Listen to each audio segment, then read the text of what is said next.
The following program is rated TV MAL. It contains strong language and is intended only for mature audiences.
muted, nigga. Can't nobody hear you.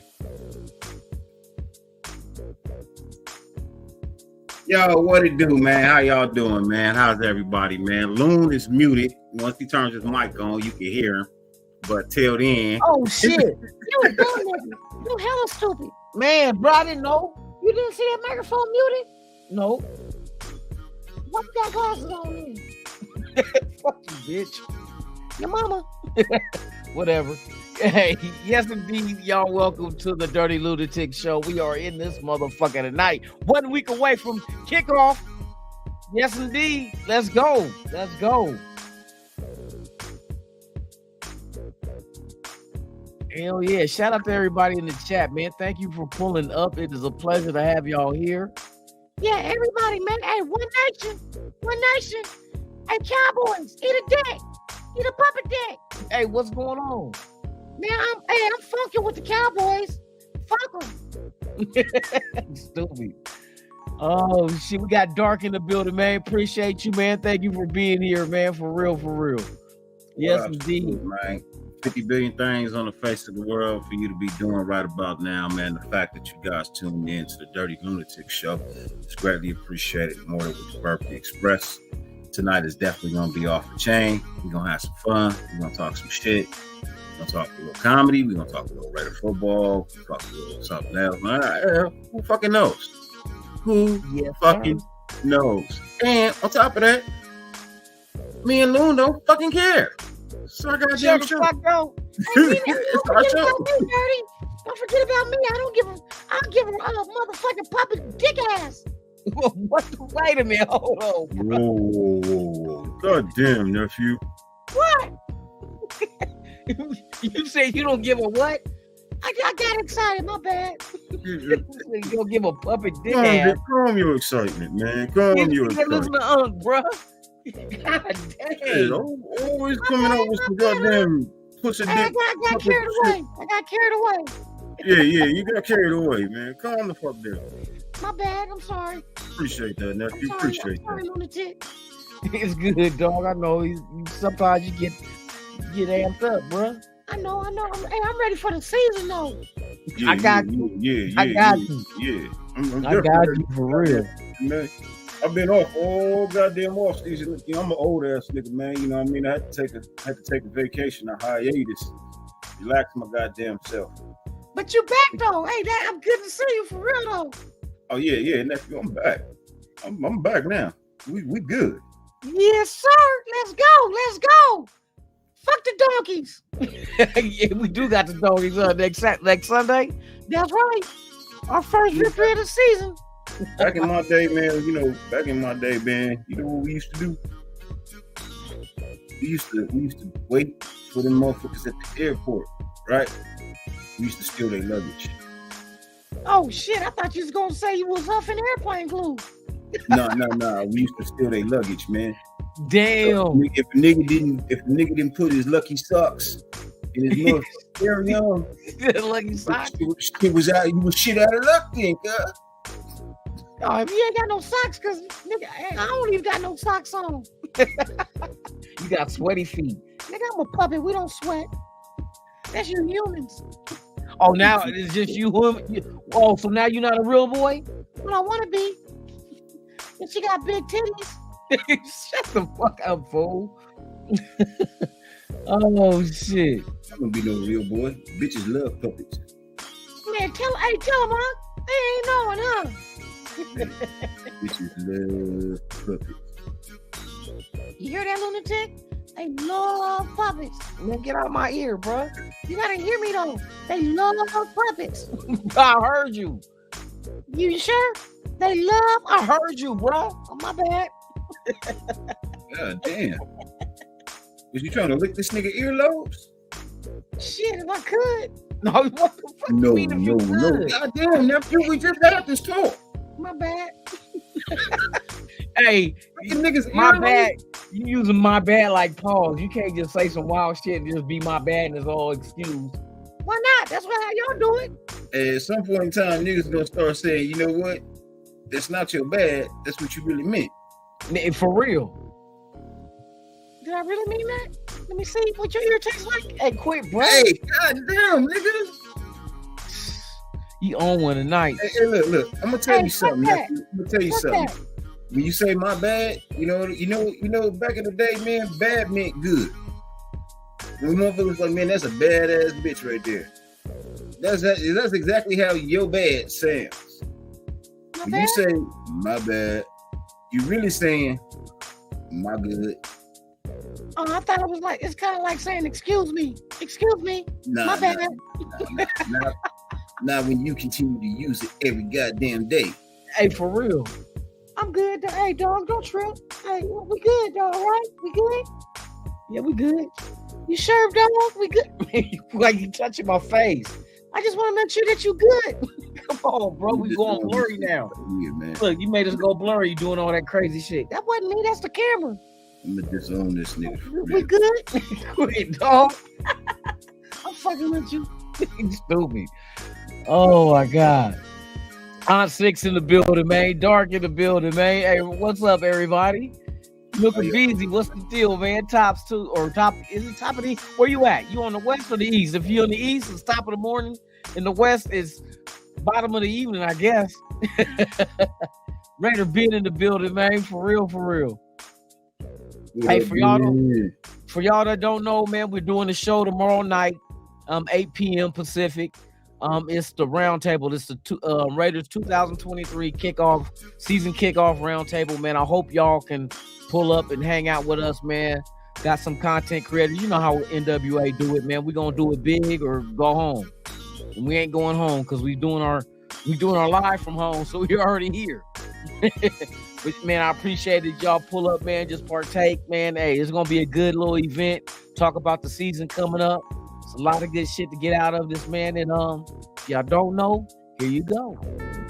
Live Saturday, September 2nd, 8 p.m. Pacific, 11 p.m. Eastern. It's the Raiders 2023 Season Kickoff Roundtable Podcast, hosted by Lunatic Raider, featuring your favorite Raiders content creators on the Raiders Allegiance YouTube channel. Pull up and support the nation.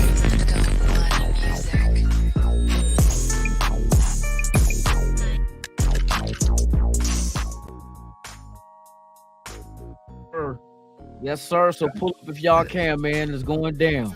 We're kicking the season off right. Come get the information from not just one, not just two, not three, not four, not five, not five, not six, not seven, not eight, not nine. But I promise you this. Even though we are going to have a nice load of guests, this will not be a show where you can't understand what somebody is saying. I guarantee you. You'll be thoroughly surprised with tomorrow's show. I guarantee it. Yeah. I guarantee it. Yeah, hey, for real. We gonna put it down, man. Give y'all our aspect of how this. I can say what I want to say. Just saying the big words, nigga. Live up to it. This animal, nigga. We know what we doing. Man, for real. We ain't gonna fall short. We never do. Where the fireball at, over there nodding off and shit. I'm chilling, man. Over there nodding off, boy, like you off that run. Nah, I was playing this nigga to the left because he talking about, all that bullshit. It's just, he said, y'all know what y'all doing. I'm just like, he's stupid. We know what we doing, Come on now. We got this shit, bro. Right, niggas. We got this shit, dog.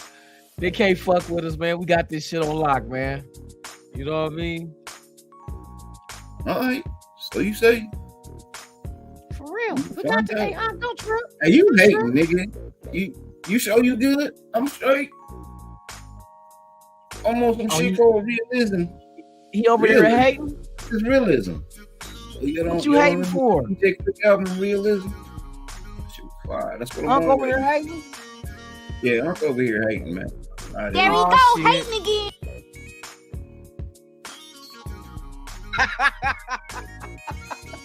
There you go, hating again, You better stop that shit. Okay. Oh shit. I'm just telling you. I'm just trying to. Ain't that what your young niggas say? Keep it real. Keep it 100. Keep it a stack. Keep it a stack. It It went from 100 to a stack, boy. First off, Keep what it a the meal fuck is ticket. a buck ain't shit. The fuck, keep it a buck. It went from a buck to 100 to a stack. Now we got to get to a meal ticket. G. Man, just go back to when it was keep it G. Cause Keep it G. keep it G. It's gonna be 10 G's in a minute. Keep it 10 G's. Man, something about keep it at 100. Man, Hey, inflation is a motherfucker, boy. How you keep it 100 if you ain't got $1 in your pocket?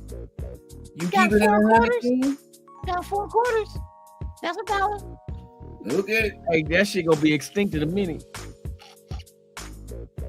Look at that Y'all dollar gonna like have- a penny. It don't mean shit. Yeah, for real. Y'all gonna have a penny bank for no reason. What you mean? Hey, ain't nobody gonna take no change no more in a minute. This nigga over here. That nigga there, That nigga be picking up pennies when he see him and shit. he said he take off his socks so he can pick Boy, up pennies nigga, with his I got toes. kids. This And nigga I'm picking up up pennies with his toes. Nah, nigga, I see a penny on the ground, nigga, I pick it up. Shit adds up. This nigga said he got one sock on. The one with no sock, he can pick up change, loose change with his toes. That's a Shit add up, nigga. motherfucker, boy. Nigga, Hell yeah. shit add up. That nigga got an opposable toe. Not the opposable toe. You can pick Let up me shit. ask you this. Would you walk by a $5 bill on the ground? Shit, I wouldn't. Hey, you gotta be careful though. Don't be just picking up anything. Motherfuckers be putting fentanyl in. I heard they had like a $1 bill wrapped up with some fentanyl in it, and you throw it on the ground for a motherfucker to grab. That's fucked up. What's wrong with these niggas, man? Bro, they just on some old wicked shit. Hey, look. I ask you a question. Let me ask you a question. Is a penny worth it? Depends on how the penny is.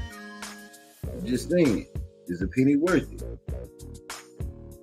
What you gonna buy with a penny? You can't buy. They ain't got penny candy no more. The thing about it is, pennies have flaws, and the government pays for flaws. You Yeah, never know. You might find a flaw. yeah, for real. You find a flaw. Yeah. I picked up I a wonder silver if penny you- one day. I picked up a pure silver penny one day. I wouldn't doubt it. Cause they changed the metal years ago too, though. They used to be copper for real, but copper is worth more. If you had a penny made out of straight copper, it's worth more than the value of that penny. So I forgot the name of the metal that they replaced it with. Hey, I'm just saying. But I know inside of it is silver. It's not silver, but it's colored, the silver color, but it's called something else. Some kind of that thing was worth like $1,500. Found out like that shit was like worth $1,500. Yeah, I see they're on TikTok. They got this guy that tells you what pennies to look for, like the little letter from the mint that it came from, and the little flaw in it as far as they left off the last letter or number of the year, shit like that, bro. There's all kind of quarters, dimes, all that shit. For a penny? Yeah, they got some pennies worth some paper. Yeah, nigga, keep picking them up. Keep picking them up, nigga. Fuck. Hey, for real. Hey, I told you, bro. You asked the question, I gave you the answer, bro. That's real. You never shit. know what you're picking up. Yeah. You might be picking up something more valuable than what you just picked up. Might even be a penny that somebody swallowed and shitted out. If a penny's worth $20, and it's still worth more than a penny? We the people in the building. Yes, indeed, man. Appreciate it.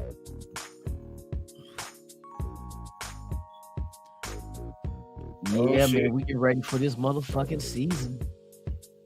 I'm pop locking. They ain't pop What locking. season? I'm What stretching season? them cold, nigga. Cooking some fish. My bad. I thought you was pop locking, nigga. You just. I'm stretching, nigga. I'm old, nigga. I'm stretching my arms out. I'm reaching up to God. What you doing? Nigga, I'm popping, nigga. Look.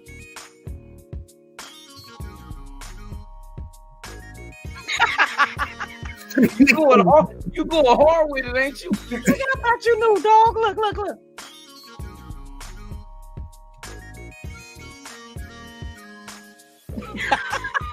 What's going on over here in the chat? Oh, this motherfucker pop locking like a motherfucker. T209 said, what happened to Fade to Black? Who was that? Who? Who? Fade to what? Who? Hey, look. One of the things that we do around here, bro, we get rid of people, Mike. We get rid of people, Mike. If you're not conducive to good relationships, nigga, we get rid of people around here, man. We get rid of people around. That's all I'm gonna say, man. We get rid of You people. said what happened? Damn, he brought up a throwback. That was what during the Raiders '83 Super Bowl. Wasn't that what Fade to Black? Wasn't that their little theme and shit? Something about a Great Depression or something like that. Great Depression. Sound like a Cowboy fan. Great Depression. Hey, shout out to you Cowboy fans out there. You emotional. Hey, I got a skit for y'all tonight. No, you don't. I do. Well, yeah, you know what I meant. No, I don't. Stop taking credit for my work. Shut up, fool. Yeah, the emotional ass Cowboy fans, boy. Hey, they made this motherfucker here go viral. Shit, that's right. Keep that shit up. Keep that same motherfucking energy up. Hey, T209er, bro. The list is too long to fucking go through. The list of people is too long to go through. He said the list is too. Oh shit. It's too long of a list. Motherfucker, like hold on, what's that shit? Fucking fucking milk, the evaporated milk. Motherfucking evaporated. They're eviscerated. Ozzy, what's the deal with you, man? There ain't no goddamn milk stash. What time is it over there, bro? 4 a.m., nigga. I am 65 years old. I'm a 65-year-old Raider fan. You arped out. What's ARP? AARP. You arped out, dog. Man, shit. Oh, like my shit. nephew say, does dick still work? You can get these nuts. Hey, Ben, who will bring your name up? What happened? I always bring your name up. He's just basically saying, you know, no, if you leave him alone, he'll leave you alone. If you say something about him, hey, he's gonna do his best to end your career on YouTube. My shit is, hey, I'm on that Mac 10 shit. Be like, I fuck with whoever fuck with me. I fuck with whoever fuck with me. Hey, now, Wardy. I can't believe some people still ain't seen that goddamn movie. What movie? Blood thicker than water. Oh shit. With 10 in that shit? Man, motherfucking Boo Capone? Yeah, MC8. Man, motherfuckers, hey, for real though. Them is cult classics, like hood classics. That's a hood classic. Motherfuckers don't even know what I be talking about when I be like this shit. Hey, Ben throwing out names out there. I didn't even know. I forgot about that motherfucker. Damn, nigga. Hey, man, that should be disappointing. I ain't gonna lie. Nigga, because you know, you had motherfuckers that was riding with you, and then all of a sudden, motherfuckers, I don't know, be off that shit.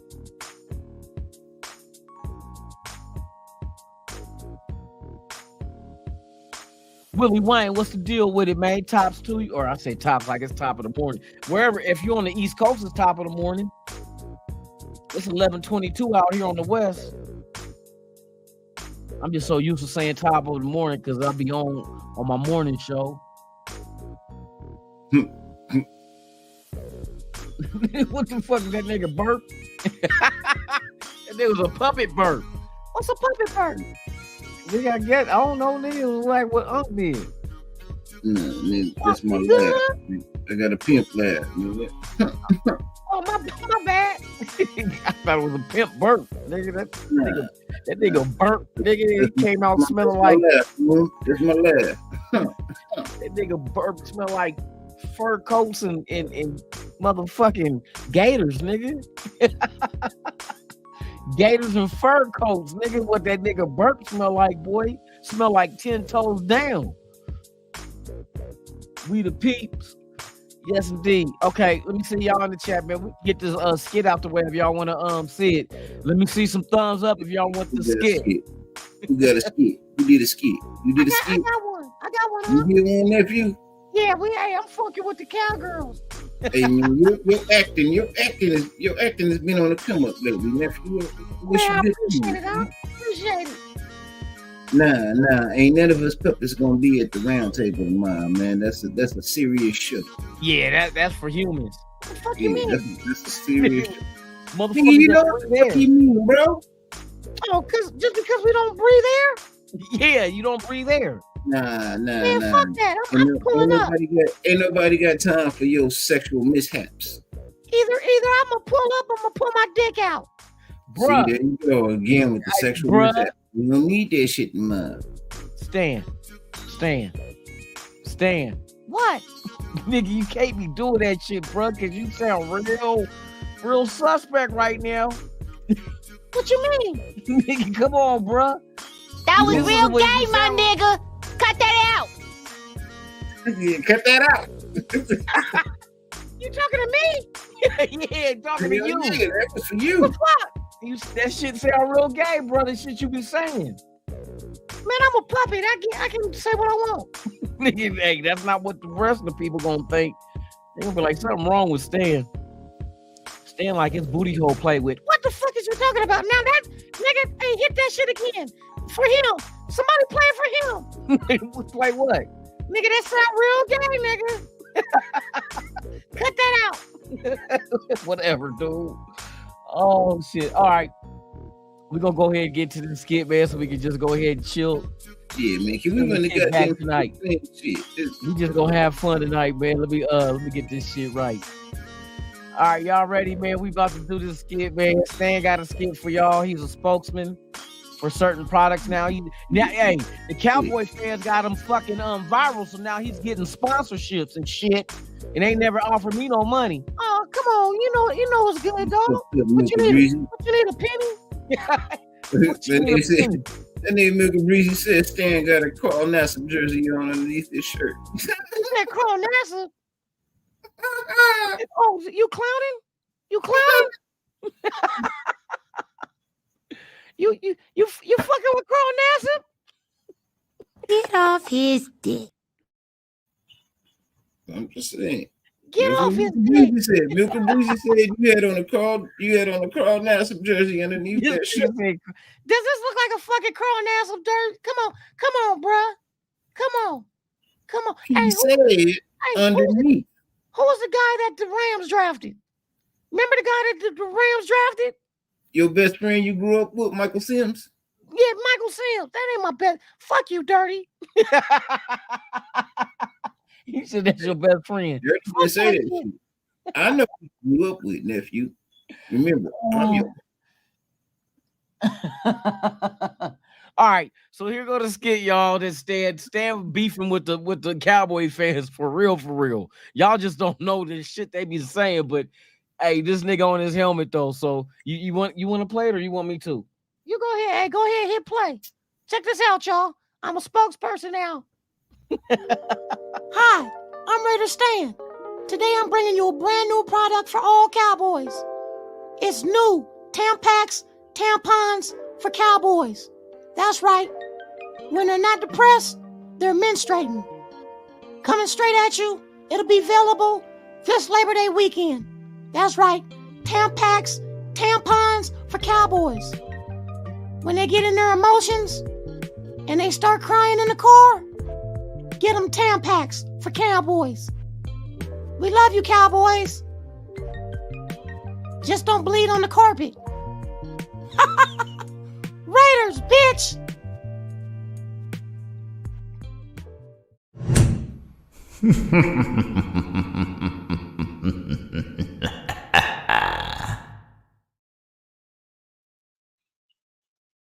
It was beautiful, nephew. Hey, just don't bleed on the carpet.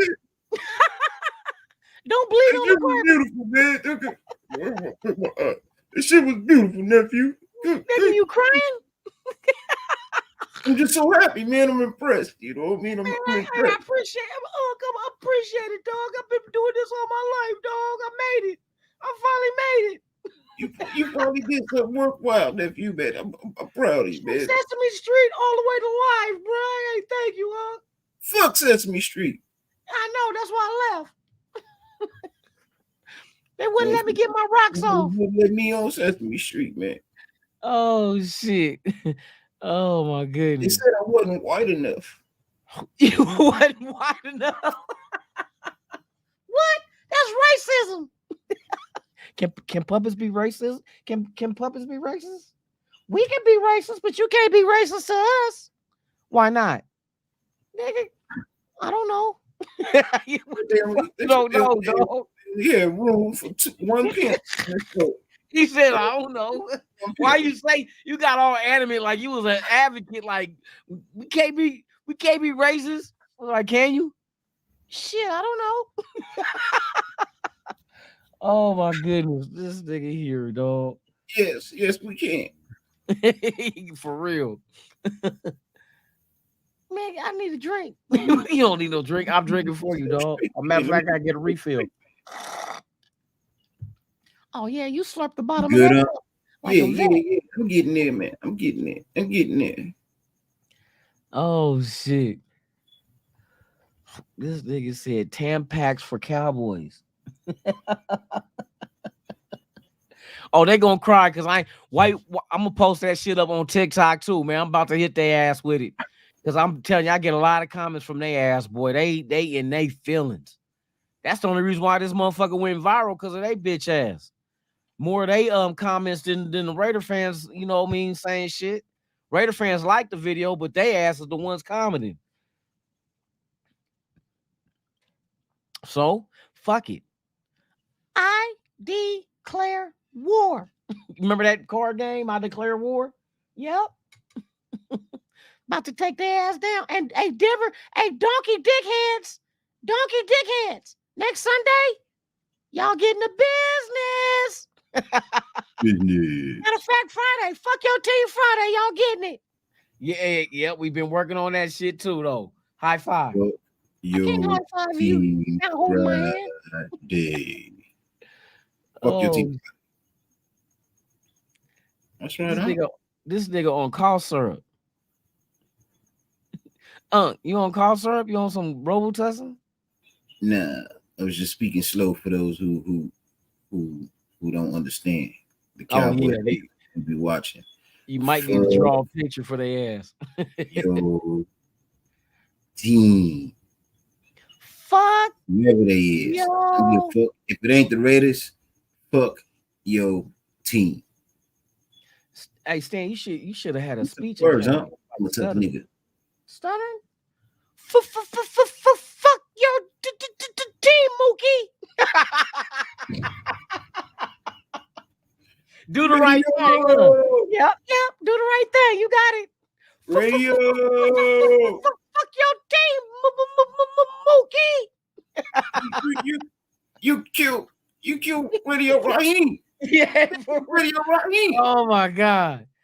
Oh shit. If you go back and watch that movie, I'm sitting over there on the corner. I was just a little young tyke at the time, man. But Hey Sal, why there ain't no Raiders on the wall? For real, why ain't no Raiders on the wall? Shit. Man, that shit was racist, bro. Sal didn't have no black people on the wall. Man, for real. That nigga had Rocky Marciano and shit like that. Hey, fuck. Every Italian you could think about. Oh, shit. He never met. He had a picture on the wall. Unfazed, what's the deal with it?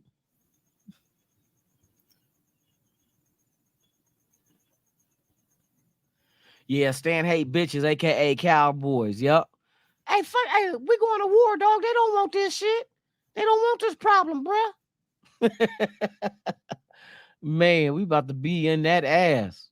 Nigga, pause. Oh, so now we pause when I say that shit? You do it to me. Pause. You say it out of context. You said thumb. You want a thumb? What? A thumbprint? I say you say it out of context, nephew. Oh, my bad. I be trying to get it right, but should I be excited? Hey, you gonna get it right. You gonna get it right. Man, I hope so. For real. I'm trying to get into heaven too. Hey, puppets don't go to heaven. What? Why the fuck am I being good then? Bruh. We give a fuck about what you being good or Not bad. making it, bruh. I can't make it. Fuck it, I'm about to go hard in the paint on these bitches in. Come here, bitch. Hey, bitch. How much for head? That was that skit from Ice Cube, America's Most Wanted, huh? Every time a black man talking about boxing, white man got to bring up Rocky Marciano. Man, for real. Same one. Rocky Marciano. He beat Joe Louis's ass. Classics, dog. That's classic. Oh my God. Right. He did beat Joe Louis's ass. Joe 100 fight he over when he fought. If you don't know, that's Coming to America in the barbershop. Oh yeah, Eddie Murphy, huh? Yup. Yeah, that shit was hella funny. Yup. That's beautiful. What is that? Yeah, what's the deal, man? Salute to you.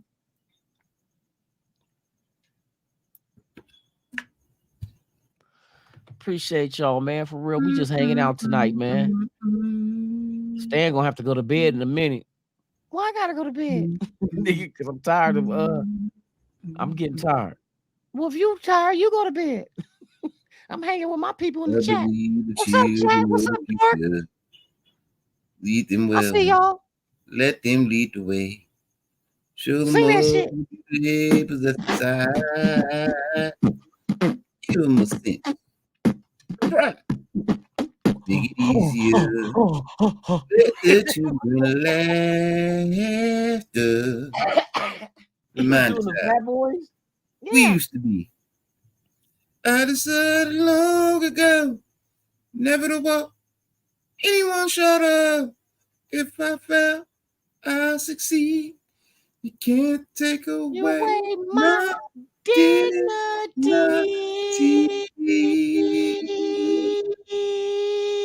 That's great. Inside of me. Sing that shit. Yep. Shout out to Whitney Houston. Rest in peace, girl. You was a true rock star. Pun intended. Bruh. What? Bruh, calm down with that shit, dog. You out of this world. I'm straight. I'm from Earth. Nigga, you out of this world, dog. You out of this world. You out of order. I wish I had a wooden mallet. You out of order, sir. Hey, Pizzle, if you tell me, Pizzle, that you was around for that fight, bro, I'm gonna laugh my motherfucking ass off. What, the Rocky Marciano? The hell no. 1909 in San Bruno, California. This nigga had front row seats. Nigga was taking selfies. He was taking selfies with a sketch artist. Twan, what's good? Twan, how you living, Twan? What's good, man? How's everybody? Twan, ready? Twan in the house. Hey, Twan, can I go? Let me get a couple of them crackers, dog. I need some salt in my life. Oh, shit. He said he was at that fight. No, he wasn't. Oh, shit. Can you imagine motherfuckers taking selfies back in the day when you had to have a fucking sketch artist? So me stand be like, nigga gotta sit like this for 30 minutes. Niggas draw this shit like the dude with the afro that used to come on the little PBS channel. Hi, today we're gonna be painting Raider Stan and Lunatic. Pose for us, guys. We be like this. Besties! What? Besties! Nigga, come on, bro. We homeboys.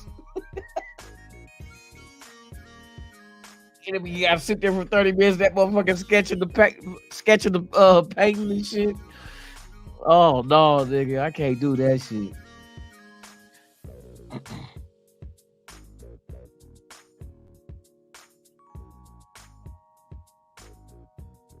You said you was gonna say something crazy, but forget it, man. Say something crazy. Oh my God. Say something crazy.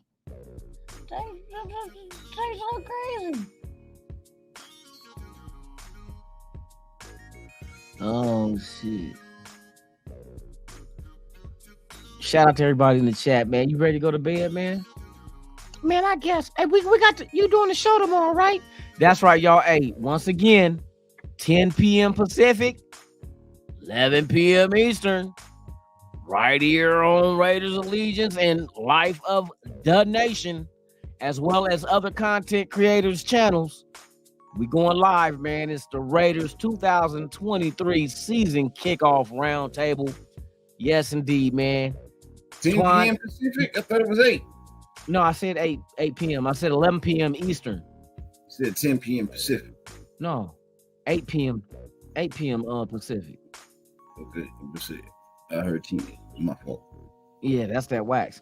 Twan, you pulling up, Twan? Everybody's saying they said they ain't pulling up unless you there. Like, I'm putting pressure. Hey, where Gravy at? Gravy? They said they not pulling up if you ain't there either. This gonna be fun, man. We're gonna talk this shit, man, for this season kickoff, man. And yes, sir. Mods, I need my mods to pull up that day. My bad. And make sure, you know what I mean, let's everybody that pulls up, content creators, we get all their information. We're gonna do this big, it's a networking event. You feel me? Thanks, Dark. I knew I wasn't tripping. I knew I wasn't tripping, nephew. After heard the nigga say 10. I didn't say 10. Let me rewind it. Let me rewind it. All right, so in case I mess up on the time, ma'am, I apologize if everybody got the wrong time. They give you the right time. Live Saturday, September 2nd, 8 p.m. Pacific, 11 p.m. Eastern. It's the Raiders 2023 season kickoff roundtable podcast, hosted by Lunatic Raider, featuring your favorite Raiders content creators on the Raiders Allegiance YouTube channel. Pull up and support the nation.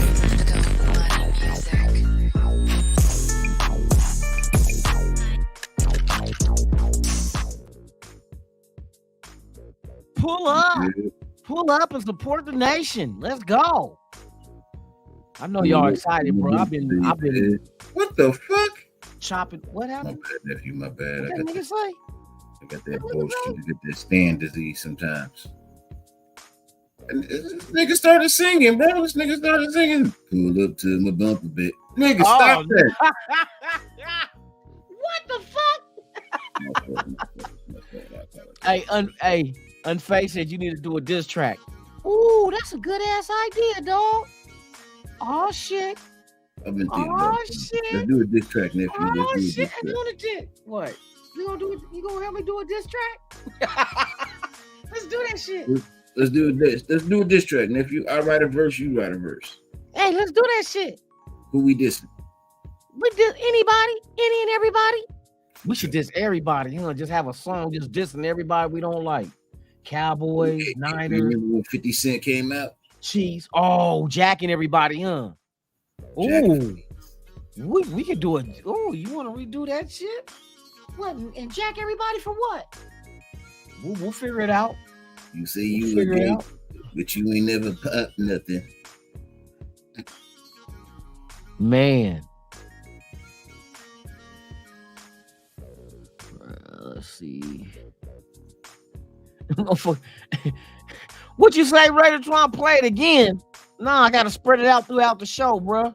So whoever go rewatch this that might not have been here live, they'll know when to pull up and what time tomorrow. You know, I'll be trying to promote shit, bro. I'm the promoter of NWA. I'm the street team. I'm the street team, like it's a rap CD coming out. Hey, you gonna hold it down while I go make a drink? Yeah, I got it. Hey, I'll be here. Okay, go ahead. Nah, let me clear. Nigga, Ah, shit. Ah, shit. Well, while he gets his shit together, while he fixes everything, go ahead and put the puppet down, nigga. Stan, get out the way, bro. Get out the way, Stan. Shit. Yeah. So, what's good? That's why I don't rock green screen anymore. What? Why I don't rock with a green screen anymore? Why are you whispering?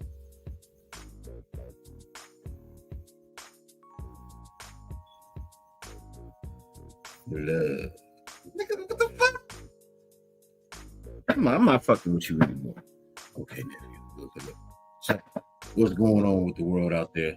Dark, what's good? Unfazed, Unk with the faux paw cover though. Hey, look. Hey, just saying. Nigga out here looking fresh though, right? They look like my fit, right? Like my fit. I'm looking good. Yeah, I'm just saying. That's what niggas do. We always holding our dick. I'm just holding my dick right now. Somebody will hold it later. Links on standby. So what's good, man? How you been? How was your off season? It was cool. I paid attention to what everything was going on. You know what I mean? I saw the cuts. I saw the games. You saw the games? When did you see the games? Oh, nigga, I see the games, bro. I watch everything. But you ain't been here. Well, I'm just saying.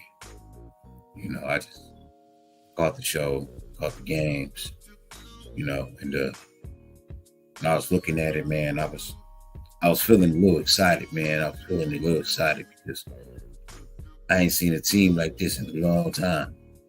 You know what I mean? Good to see you too, Dark. Good to see you too, man.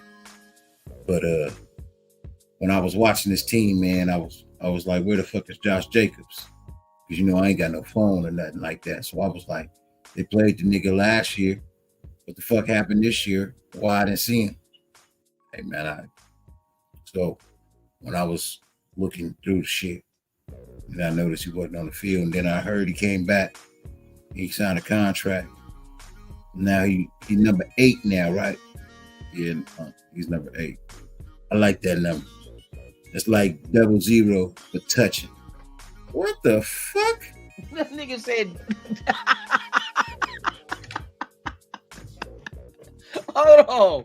What the fuck does that mean? You You know what it means, nephew. That nigga said it's like 00, but they touching.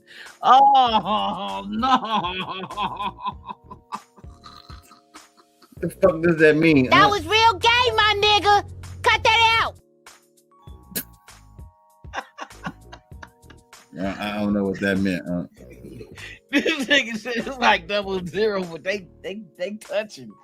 Touching what? Dickheads? Nigga, come on, bro. Nah. Pussy clits, because it ain't nothing there. 2 clits rubbing together, because it ain't nothing there. Nigga, that's what I call a little bump and grind. Ain't nothing wrong with a little bit of bump and grind. 00. Nigga gonna start a You fire, said nigga. 8 to the 00 touching? That's what I said. You gonna start a fire. Man. Oh my God, that shit crazy. Wow. That nigga said it's like 2 zeros, but they touching. Wow, you blew my mind with that one, bro. Like, hey, that's what I do, man. Hey, and y'all want to get on Stan helmet? Yeah, nigga, get the fuck. Oh my God. He said I like the number 8. It's like 2 zeros, but they touching. Oh, so what they do, missionary? It's like 2 zeros do a missionary because one is on top of the other. It's something like that. You said something. Something like that. Take out the dicks. Take out the dicks. Leave the pussy. Oh my God, nigga, I'm done. Oh, I'm done. Oh, He said something like that. That's what my God. 2 dicks. Like, did he say, hey, late to the, yep, you late to the show. You missed it. You missed it. You missed it. You gotta watch it. You gotta wait till the show over and watch it again. Man, you want to know who I am? Oh. You want to know me? Baby.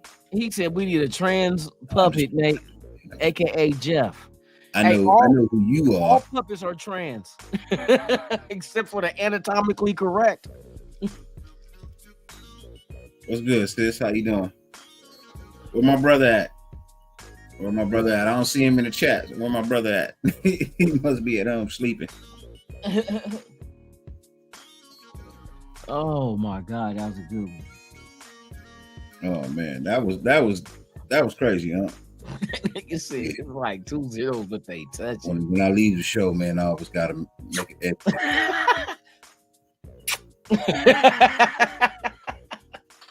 No, see, that's 2 ones. Bumping dig heads, niggas, it touching.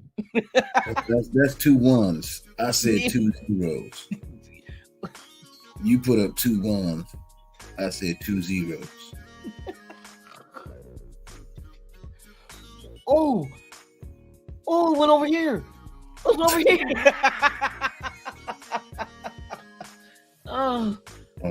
Be 2 zeros. How about? Hey, look. You said it, huh? I'm just saying. He gave it back to him. Oh God. You ready to go? Yeah, nephew. I'm about to go. Lay it down, man. Yeah, that nigga gotta sleep that alcohol, boy. Guess we holler at you later. Hey, look, Raider Nation, man. I will be back next week with something for y'all.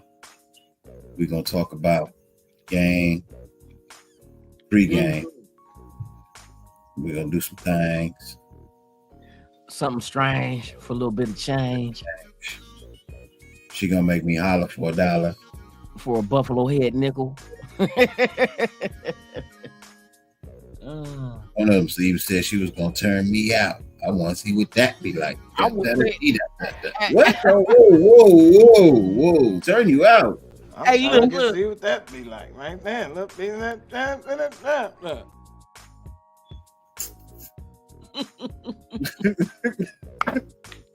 That's for real. I'm trying to see what that like. Hey, say bye, huh? All right, man. Y'all, hey, Nation. All right, I appreciate y'all. You know what I mean? Y'all motherfuckers tune in to the goddamn show tomorrow night, 8 o'clock on the West Coast, 11 o'clock on the East Coast, the motherfucking N1 Roundtable. Yes, indeed. Unlike any other fucking network you gonna see on YouTube covering Raider Nation. We get down, we keep it real, and you know what? That's just what we do. So, that's what we do. Nation, I love you, and I'm out this motherfucking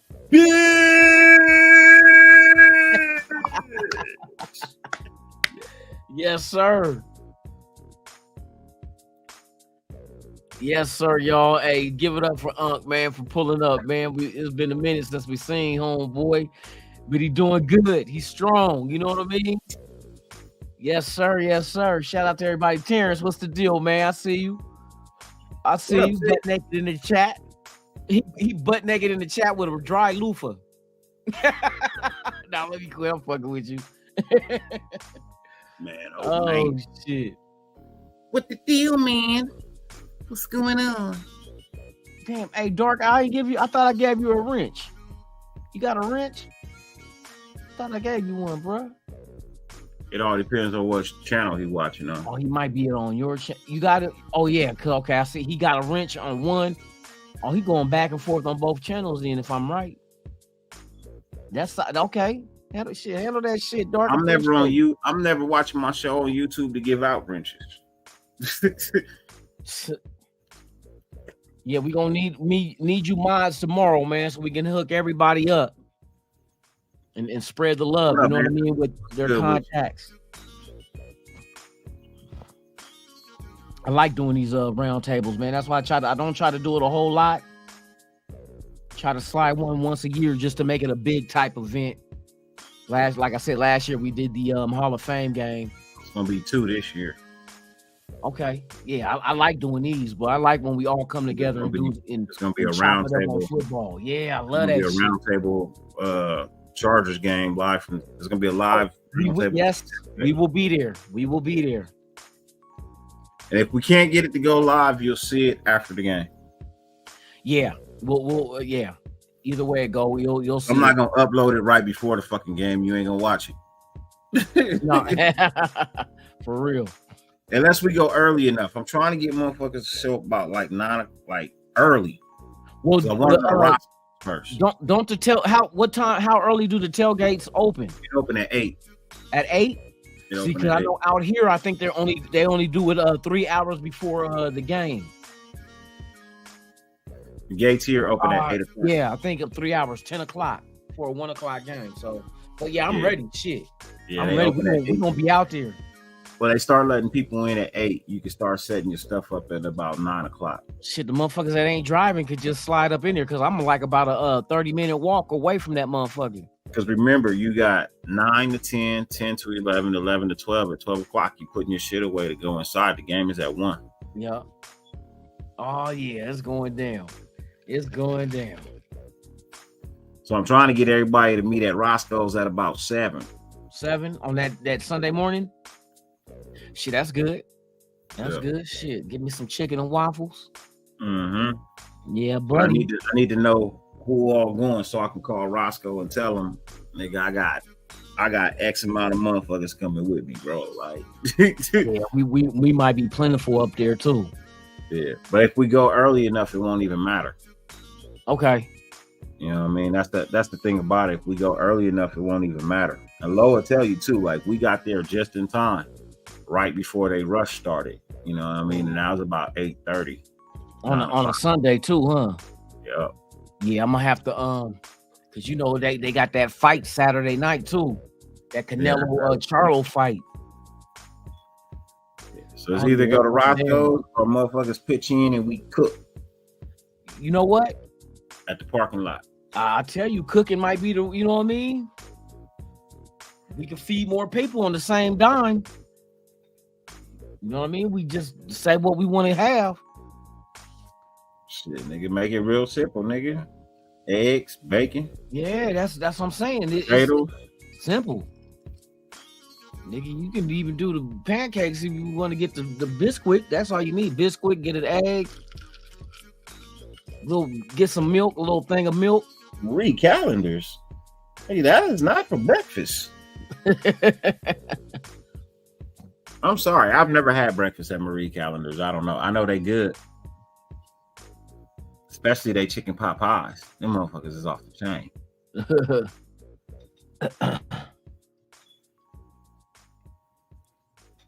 Yeah, buddy, it's gonna. I can't wait, dog. I can't wait, nigga. We got a month, nigga. I'm all ready, boy. Last thing I gotta do is do a ticket, but them tickets is there. I've been looking at that shit. That ain't going nowhere. That's a shame that motherfuckers ain't really behind their team and with the Chargers.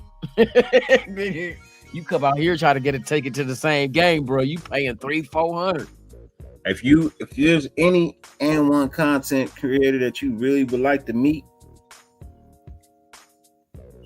you might want to pull up the SoFi. But pulling up. If you pulling up with ill intentions, just know you're pulling up to N1. And that is not what N1 is about. Nope. And N1 has a bunch of MMA fighters in it as well. Not just that. We gonna be out there, you know what I mean? We gonna be thick. We out to show love. We out to show respect, have some fun. Yeah. That's what we're all about. We're not about nothing else coming out there. And if I'm just saying, don't put yourself in a bad predicament, man. That's not what we're here for. But don't put yourself in a bad predicament. Yeah. Nope. That's all I'm saying, man. Come with love, come with respect, come with some enthusiasm to win, and come with the intentions of having a good time.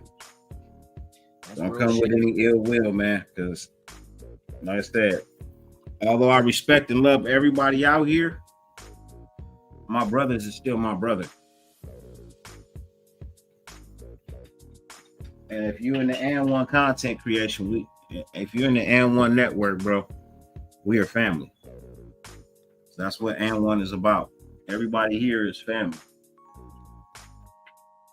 Everybody here is family.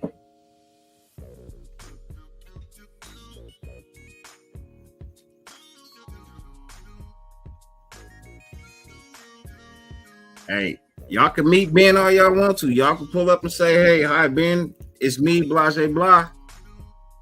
Now, aside from that,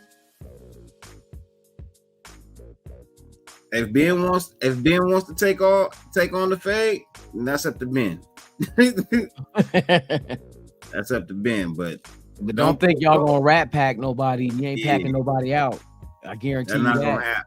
That ain't happening, bro. That ain't happening. Niggas want to catch fair fades, you know what I mean? Solos. Hey, look, that's a different story. But ain't nobody getting stomped out, packed out, stabbed, none of that shit, bro. We ain't having that, bro.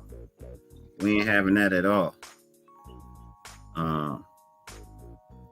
We don't need the nation fighting amongst itself either, man. Making the fucking Charger fans look good. Yeah, that's a bad look when you go against your own. Y'all see, hey, pull up Friday when it's fuck your team Friday against Denver. I'll show you what that look like when fans fight their own. I would like to know that answer too. Terrence asked a very good question. Fluffy, why do you really have beef with Ben? What is the issue? Who got beef I want with to see Stan choke a Bronco fan out. Oh, man. Bet. Y'all got to see this video. Yeah, watch what I show y'all on Friday or next Friday. Y'all gonna be like, what the fuck? I'll show you how these motherfuckers get down, man. That's why I said we need to stay away from that shit. I never had no issue with a Raider fan. Ever.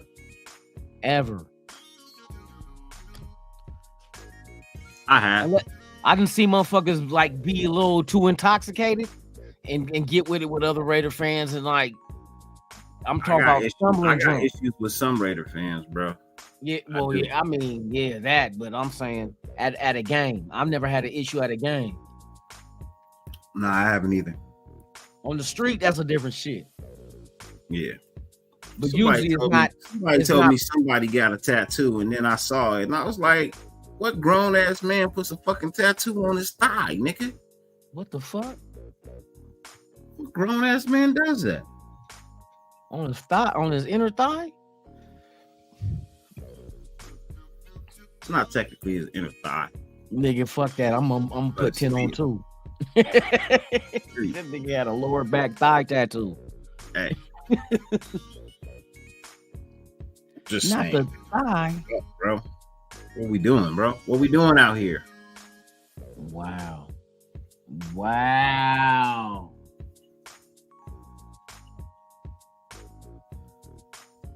That's crazy. Where Phil at? Unfiltered. He coming. Oh, I'll post a link to. Matter of fact, when I get off here, I didn't want to post a link too early because I know it's gonna get pushed further up when people lay other comments. To pull up on the N1 chat, but to put the link for in there tomorrow morning at 10 o'clock. I'll put it in there tomorrow. I didn't want to do it too early because, like I said, it would have got lost amongst the. Put it in at 10 o'clock, and whoever's gonna be there, please once you see the link, enter the studio, link your channel, and then go out. Make sure you link your channel to this event so we can all air on the channel at the same time. Because what that's gonna do is you already know what it's gonna do. Once you link your channel, it's gonna promote on your channel too. Yep.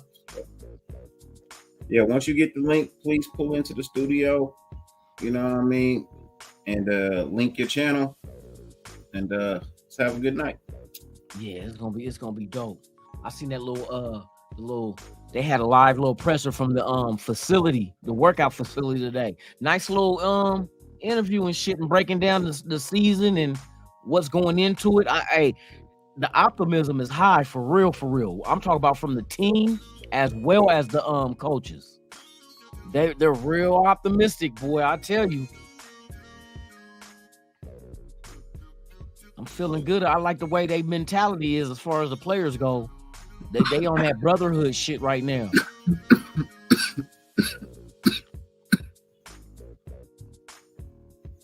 Yeah, man. I'm very optimistic about this season. But in the end, I'm not getting my hopes up. I just really want to see good football, bro.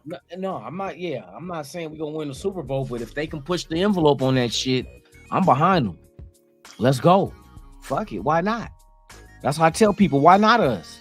Why we can't be that team to turn it around and like Philadelphia did and make it to the Super Bowl? It could happen. We don't tell me we ain't got the talent to make it happen. I think this offense is gonna be so fucking high powered. If we can just have a decent ass defense to get some stops, it's really gonna make that score differential lopsided. Hey, Gravy, that's what I'll be saying, man. I don't really know too many guys who get, tattoos all up on above their knees and shit, bro. Like I don't really know too many guys that like the only guys I know that really got like fully tattooed all the way, like their whole body, like legs and everything. Usually on the leg, it's like an actual real mural. It was all done together, and this other shit, man, it don't even look right, bro. I'm just being honest. It don't even look right. Yeah, it don't even look right. But hey, look, Gravy for next one, right? I'm coming to everybody's house and knocking on their door. Everybody know why you getting the tattoo, because you're trying to prove that you're an actual real fan. We all know you're not. We all know you're not. I don't give a fuck how many tattoos. You put 9 Raider tattoos on you, nigga. I never will consider you a real fan. I'm trying to figure out who y'all talking about. Maybe it's Maybelline. Oh shit! What, he got jets on one side? I said it.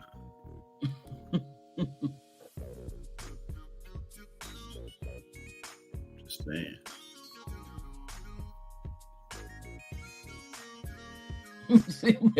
All these nigga gotta say is Maybelline. I'm like, oh shit, I know what you're talking about. Happy birthday to AO4. Happy birthday. Shit, this nigga here. I'm just saying, somebody sent it to me, bro. I was just like, oh, it's his birthday? Cool. Oh. Yeah, happy birthday, AO4. But yeah, somebody sent me a picture. I was like, oh hell nah, bro. Are you serious? That don't make you down, bro. I'm sorry, bro. It don't make you down. Of the tattoo? Yeah. About time you got one, but that don't make you a real fan, bro. I'm sorry, that don't make you a real fan. I'm just saying, it don't. You got to put time in, man. You got to put time in. You got to earn the right to be called a real fan. You got to earn that, and that takes time. That takes time.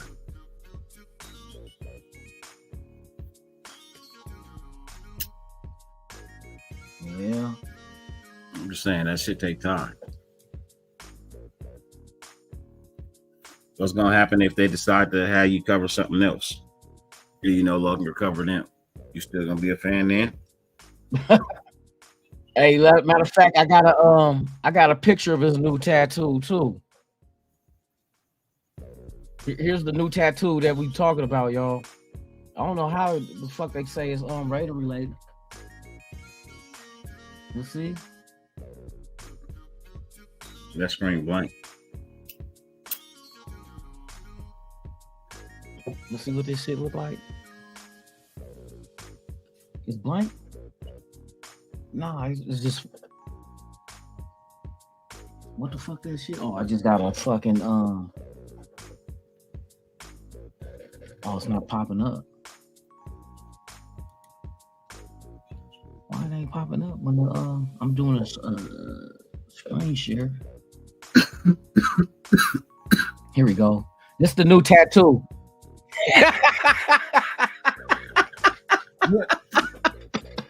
This is the new tattoo. That's a motherfucking guy. Let me quit, dog. Wow. Wow. Oh shit. Oh, that was a good one. Hey, Terrence, that was a good one, huh? Oh, that's worse than a lower back, bro. This nigga got a palm print on his ass. Ugh. And it's a man's hand. You don't see no fingernails on that hand. On that.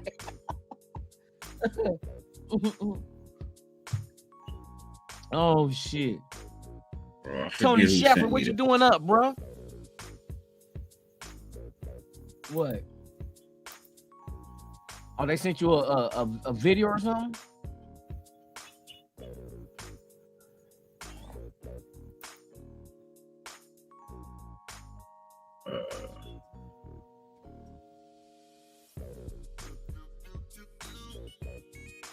Damn, this motherfucker look out of shape, bro.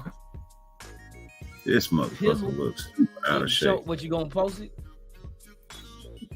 I was trying to.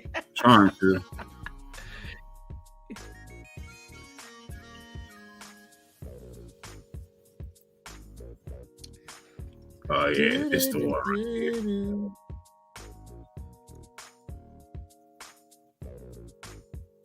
He said it's out of shape. Fuck that.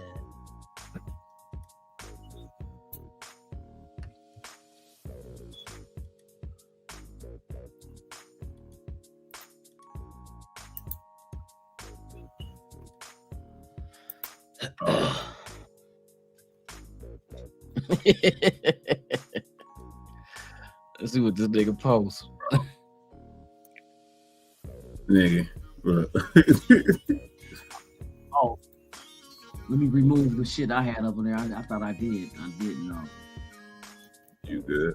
That should give me some action. There you go.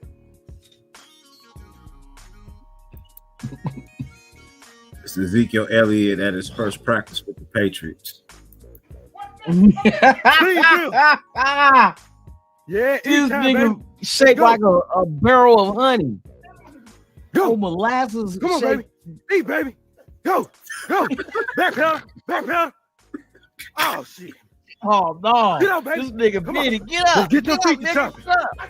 Go. Left. Right. Oh. This nigga ain't. Right. Oh hell no. Time. And he said, "Get the feet moving." He said, "I did, coach."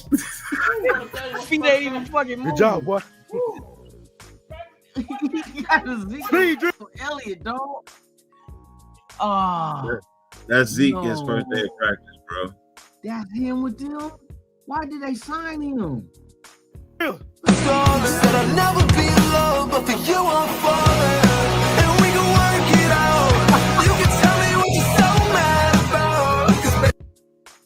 That shit crazy, dog. That nigga, come on, bro. He ain't got no discipline.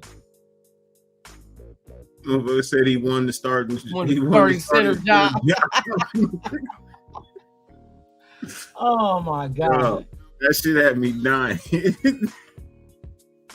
And they actually signed him at that weight. What, he playing fullback, nigga? Man.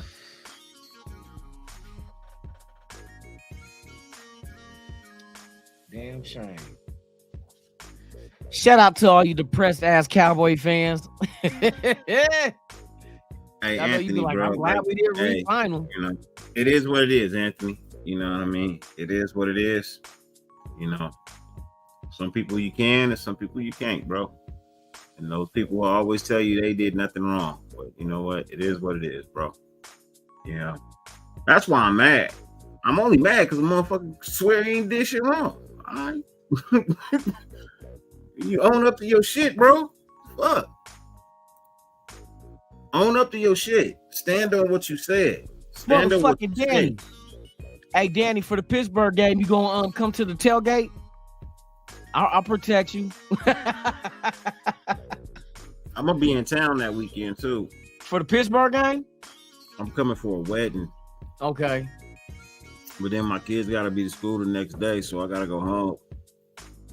Danny, we going to If the it was a tailgate. 1 o'clock game, I would have stayed. It is a 1 o'clock game. It's a Sunday night game. Oh, is it? Yeah. Oh, I gotta look at that shit. That's week 3, right? Home opener, yeah, against Yeah, Pittsburgh. that's a Sunday night game. We play at 6 o'clock.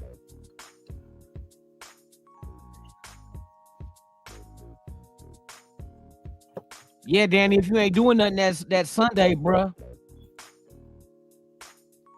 you can come up. We're gonna fuck around at the tailgate. I ain't working that day, so and then I got my other partner, he a Pittsburgh fan too, though. But you know, I fuck with real cats that they don't be tripping off of that shit. We just trying to drink and have fun. You feel me? Why y'all get your ass whooped that day? Yeah. All right. Yeah, bet. We good. We good. We can do that shit. Yeah, I wanted to go to that game, bro, because I was gonna be in town, but yeah, I gotta be home. If it was like I said, if it was a day game, it'd have been cool. You know what I mean? But a night game, then I gotta fight that traffic to get home. And yeah, bro. It'll turn a 3-hour trip into like a 6-hour trip, bro. I'll be mad as fuck. In the evening. Okay. Yeah, I definitely ain't going to work on home games. I don't do that shit. I'll just take my Sunday shift and I tell motherfuckers I'm gonna work Thursday. Hey, Danny, don't get yourself killed. That's the issue. Nah, Danny good. Danny, that's my boy right there. Nah, he said, "Don't get me killed." Right? I was like, no. "No, Hey, we don't get people in trouble. They mouths get them in trouble, so you don't get yourself killed." Yeah, Danny, you're not cut from that cloth to get caught up in some shit, bro. We on some different shit. Yeah. You already know. You're not one of them weenie boys out there, popping the guns and shit and can't back that shit up. But nigga ain't out there trying to funk. We're trying to out there function. Shout out to E40, even though with your weak ass 49er fans. We out there trying to function. Can I please get my props once again for calling the motherfucking Trey Lance situation in Frisco? Can I please get that? What, going to time, Cowboys? Round of applause. Huh? We're getting traded? Yeah. I told you he wasn't gonna make it out of preseason. I told y'all he was not gonna make it out of preseason. We seen, yeah, for real. We seen how he looked again. What, 2 sacks off the back when we played their ass? Didn't have going up against the following week. You wonder why he got traded. No, I wonder why Dallas even fucking traded for him. That's what I'm wondering. Because Dallas feel like they can reset him. Yeah, they tried that before at quarterback. You remember who they got before? Mm-hmm. A big bust. Who was the big bust that came out in the draft and then Dallas ended up trying to gamble on him and nothing? Wasn't Ryan Leaf? Nah. It was Ryan Leaf, wasn't it? No, it wasn't Ryan Leaf. Who was it? Ryan Leaf only played in San Diego. No. And he left the league. He left the league for his drugs and gambling. Hold on, bro. I'm You're thinking of I want to say Quincy Carter. No, not Quincy Carter.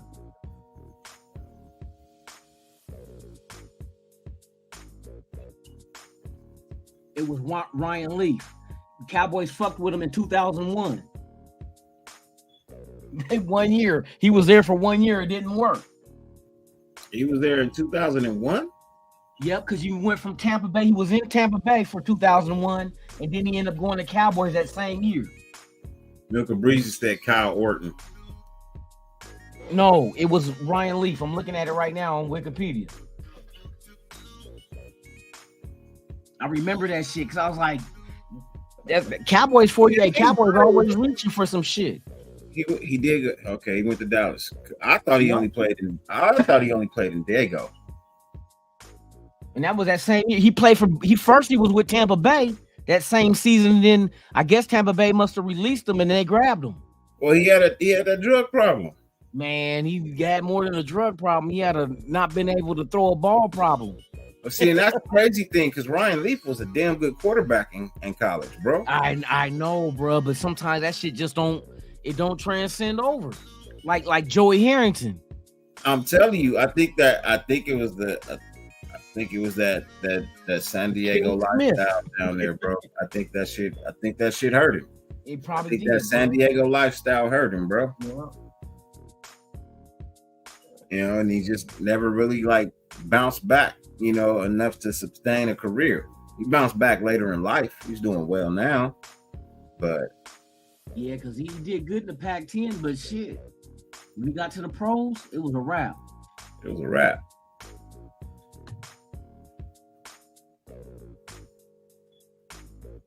Yeah, because he only did what's that? 3? Yeah, he only played 3 years for the Chargers after being drafted. Because you remember, Eli Manning didn't want to go to San Diego. Yeah, and that's why they end up getting Leaf, and then he ended up going to fucking the Giants. He gets that's 2 how they Super ended Bowls up and getting Ron Leaf Phillip is a Rivers. buck. Huh? That's how they ended up getting Phillip Rivers. Yes, indeed. Yes, indeed. Not Ryan Leaf. They ended up getting Phillip Rivers, and they shipped. Rivers. My bad. Yeah. I'm tripping. They ended up shipping. Yeah, because his dad said that offensive line, fuck that. You ain't putting my son behind that shit. Yeah. He said, fuck no. And it paid off because he went to the Giants and got 2. I still wonder. You know what I mean? I still wonder, would he have taken them to a Super Bowl? I think it has one thing about football, and that's why I think football is the best sport. It takes the right combination of motherfuckers to win a Super Bowl, bro. I don't care how good your quarterback is. I don't care how good a receiver you got. If you ain't got the right combination of motherfuckers on that team, ain't shit happening. Ain't shit happening. And you don't have to be a star. I am reading the chat, Fluffy. You have to have the right combination of 53 to make that shit work. I am reading the chats, Fluffy. Trust me. I'm reading them. I'm definitely reading them. Well, you said nobody reading the chat? He said, Fluffy said, Anthony Dirty ain't reading the chats. Let's all go to sleep and eat a cereal. Hey, all y'all got to do is do a super chat and we'll see it. Let me quit. No, y'all don't. Stop that. And we be talking this Raiders shit, bro. You know how it is. Just like y'all get excited when you talk about the Raiders, we know different. I mean, how do you think we keep changing subjects to what you guys are talking about? Yeah, bro. We see what y'all are talking, and then we get to talking about that shit. Yeah. Ain't no disrespect to y'all, Fluffy. Fluffy, quit acting like that, man.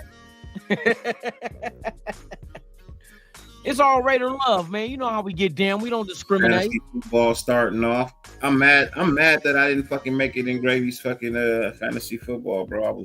I'm not even doing fantasy this year, bro. I'm mad that I couldn't make it. You know what I mean? I was really busy that day. I'm just like fucking really upset that I didn't make it. You should stand on steroids. Stand on motherfucking. I was gonna do one this year, but Blue Rhino. Nobody really got at me about doing it, so I'm not gonna worry about it. Yeah, shit.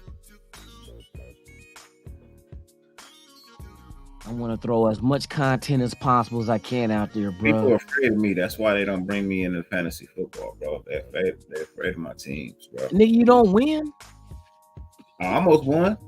I almost got my dick sucked by Janet Jackson, nigga. I made it to the fucking Final Four. Nigga, I bought her a drink, nigga. I made the Final Four. Nigga, there ain't no trophies in that. I understand that. I'm just saying. I made the Final Four. And this from the nigga talking to me didn't even make the playoffs. He's talking to me, didn't even make the playoffs. And the shitty part about it is we had 2 playoff brackets. We had a top bracket for the winners, and then we had a bottom bracket for the losers. And this nigga didn't make either bracket. Man, that's fucked up. That's fucked up. Hey, yeah, it's fucked up. How many games you win last year, nigga? Be honest. Who in the chat you talking to? You, nigga. I'm not talking in to the you, chat, nigga. I'm not in the chat. Hey, my plan my plan went awry, dog. It didn't work out the way I hoped because the motherfuckers got hurt. So I'll leave it at that. Know what? A lot of people sustained injury last year. Nah, they had good teams. No, I'm serious. At quarterback, bro. Because my whole thing was, this was my theory. Last year, they just injury. I was going for quarterbacks that can get you yards in the air as well as on the ground to get, get some extra points. But them motherfuckers had got hurt. I forgot who it was. I had 2 mobile quarterbacks, and that's one thing you got to factor in, that mobile quarterbacks will most likely get hurt before a pocket passer, just because of out there running around type shit. It wasn't Lamar Jackson. It was who did I have, bro? Fuck, I can't remember who it was. But it didn't. My theory didn't work out the way I was planning on. I was trying to get double points, rushing and passing from quarterback position. Which, if you can get that shit, you getting points. You get a quarterback you get a Lamar Jackson, bro. You getting points. Oh, Kyler Murray. I think it was Kyler Murray. And Jesse, my dude, what's good with you, family? Who the fuck else did I have, bro? That's my guy.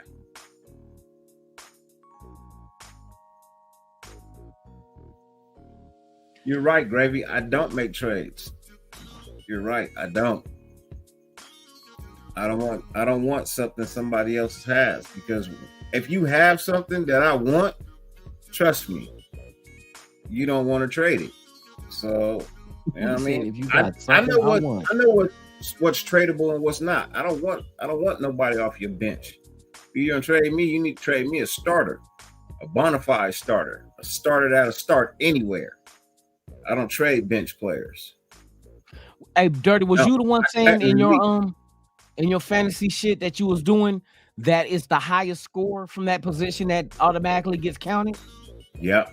Dude, that's so convenient. That's so convenient. Yeah, you don't have to keep trying to set your roster every week. It's just gonna grab the best, you know what I mean? That shit convenient as hell. So that's DraftKings? DraftKings, man. Is that what you're doing it on this year? That's one of the ones I'm doing this year. Like I said, I'm only in 3 this year. I'm normally every year I'm somewhere around the 10 to 15 range with fantasy drafts. This year I'm only in 3. Okay. Yeah. Damn. This year I'm only in 3. And one, I ain't even gotta do nothing.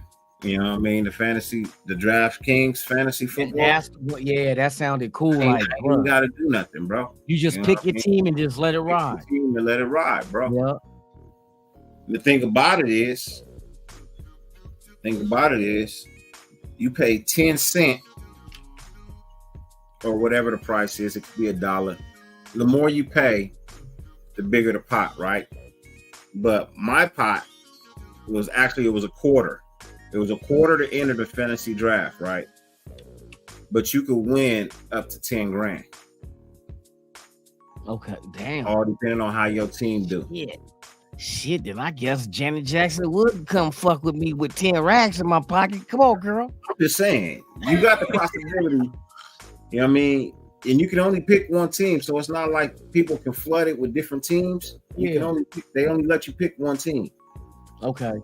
You know what I mean? But next year I might have to. Thing is, you could pick another team, but it will not be in the same division as the team you got. It wouldn't even be in that contest. It'd be in a whole nother separate contest all by itself. Oh.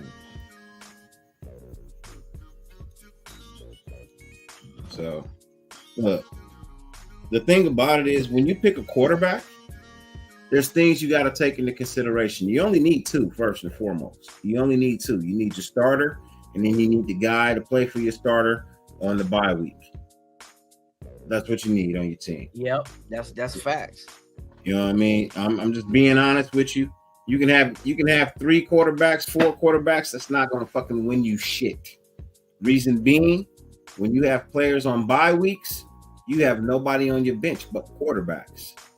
You can't make any substitutions. You can't make any trades. If your guy just so happens to go down right before the game even starts, you have nobody to go. You don't have time to go and pick up nothing else, right? Everything else is off the board. So if you needed a wide receiver or something like that, you now got to go to the bottom of the barrel to choose one. That's why you keep them stashed on your roster. You have your starter guys, and then you have the guys that are not starters on their team, but they're fucking excellent role players to go with the guy that's on their team. So I'm just saying, you know, you gotta be smart about it. You gotta be logical with it. You know what I mean? Plus, people don't even want to trade for quarterbacks like that. You know, they don't even want to trade for quarterbacks like that, especially if you're keeping quarterbacks like Deshaun Watson. I mean, he wasn't going to play for damn near half the year anyway. So that's just a spot on your roster being taken up by a guy. Exactly. 14 weeks. You know what I mean? With then no you had points. Aaron Rodgers. You had fucking, like, I hear you got like 4 quarterbacks, Twan. It's not gonna win it for you. Because you don't have the key role players. You got to have the key role players too, man. You should have 2 quarterbacks, 4 running backs, 4 wide receivers, 3 tight ends, 2 defenses, and a kicker.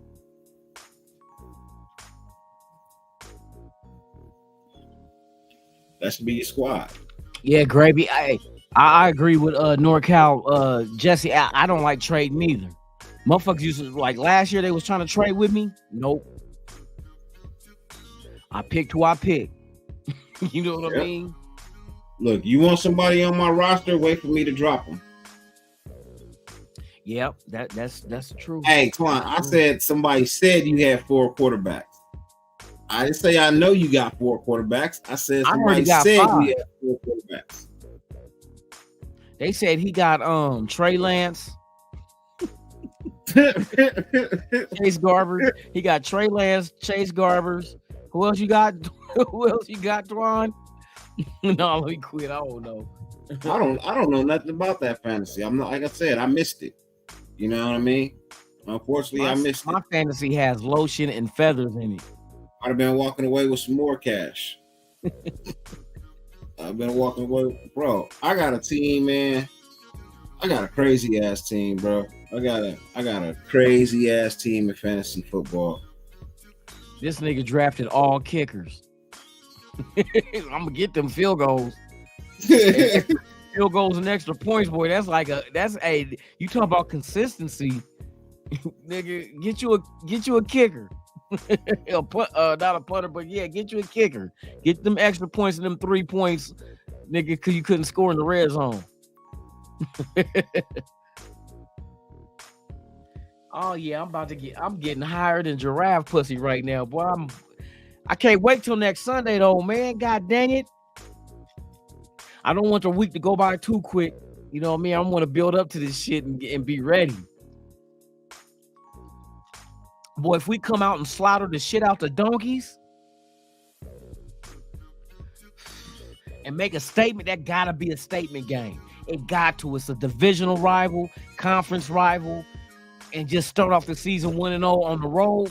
That's one road game off your schedule with a W on it. I'm telling you, if I said the key to the Raiders season is the first 2 games of the season. If they come out the gate 2-0, watch your ass. Watch your motherfucking ass. 2-0 on the season with 2 conference games out the way. One of them is a divisional game, and then it's 2 road games. Bruh, that means the majority of games left is home games. Minus 2 conference games. Let's go. Let's go. Shit. God dang it. Shit. Cockeyed son of a bitch.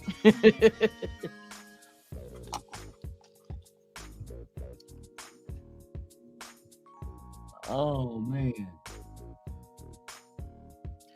For real, man. I'm juiced for this season, bro. I gotta see these motherfuckers get out there and get after it. I think we got some hitters on this team. We got some hitters like Red Nose and Blues. You know what I mean? Brindles and Bulldogs and all that shit. We got dogs on this team. We got the kennel. Nigga, the silver and black kennel. Bro. He about to let the dogs loose. So this is my team. This is my team in my big league right now. So my quarterback is Lamar Jackson. Oh shit. Yep. My starting running backs are Tony Pollard and Etney Jr. Okay. My 2 starting running backs. My starting wide receivers, I got 3. I got Justin Jefferson. Okay. I got Devontae Adams. Oh shit. And I got DK Metcalf. Oh man, come on now. That's my tight end. My tight end is Mark Andrews. Okay. My defense is the Bills. And my kicker is Sam Gannell. Out of all that shit, man, your fucking your receivers is the shit. Lamar Jackson too, though. Don't get me wrong. Like I said, he's gonna get you passing and rushing points. That's the kind of quarterback I be trying to. You know what I mean? I be trying to in the fantasy shit. I be trying to get them kind because I know they can get me double the points. Especially Lamar though. Lamar is getting you that shit. He gonna run, nigga. It ain't really too much you can do, but try to get him down. It ain't like little motherfucking sawed off midget in Arizona. Oh, hey, my apologies for talking about Kyler. That's my partner's nephew too. Murray, hey, bruh, I can't wait to see you play for the Las Vegas A's. I'm serious. I'll even if niggas really want me to start a league, bro, I will extend the deadline. I don't even give a shit. I just play for fun. I just like having a good time and talking shit. Yeah, for real. You know what I mean? That's what I enjoy. It's not even about the money for me. I can care less. You know what I mean? It's always nice to win it, though. Don't get me wrong. It's always nice to win it, but Gabe, what it do, man?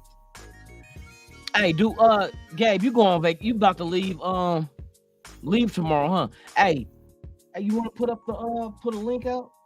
Let me get this shit. Let me get some people up on here, man. Yeah, go ahead. I got a little bit of time. I'm about to post a link in the chat, man. Only the rightful pull up. Don't do no bullshit on me. I ask you kindly, please don't do no bullshit on me. Me and bullshit don't get along. Yeah, don't pull up with no bullshit, please. Yeah, that's all I ask. Twine, if you want to pull up, pull up. Grave, if you want to pull up, pull up. Gabe. Whoever want to pull up. Pull up. Just don't be on no bullshit. That's all. Yeah, that's all I ask. Don't be on no bullshit. Don't be on no bullshit. I'm not gonna ride you about it. I'm just, you know what it is. Come in, have a good time. Give a fuck who you are. Just don't be on no bullshit. We could talk about the Raiders. We could talk about fantasy. Some bullshit.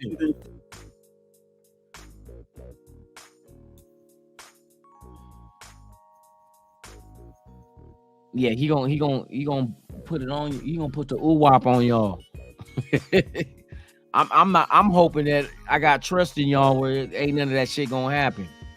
If you don't think Lamar Jackson deserves that money, Anthony Estrada, you're tripping, bro.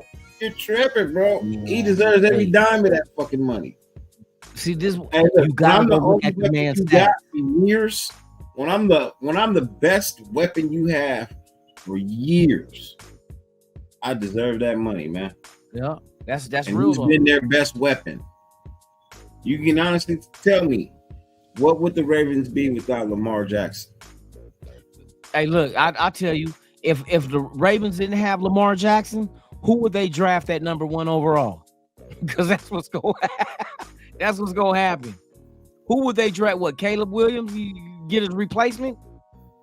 They would have to draft somebody, bro. Man, that Ravens. motherfucker. Hey, look, I'm sorry. The Ravens' offense just don't move without Lamar Jackson. And then they got weapons around that motherfucker though. That's the shit right there in the passing game.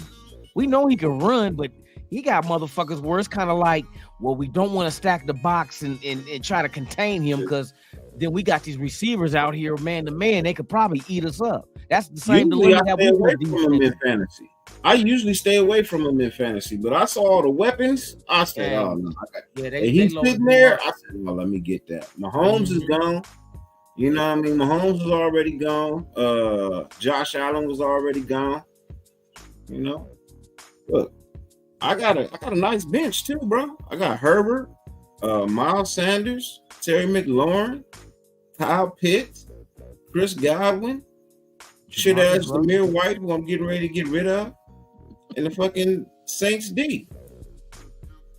I was gonna pick up the Raiders D, but they're gonna have to prove it to me in the first 3 weeks. Lamont Jordan? You got Lamont Jordan.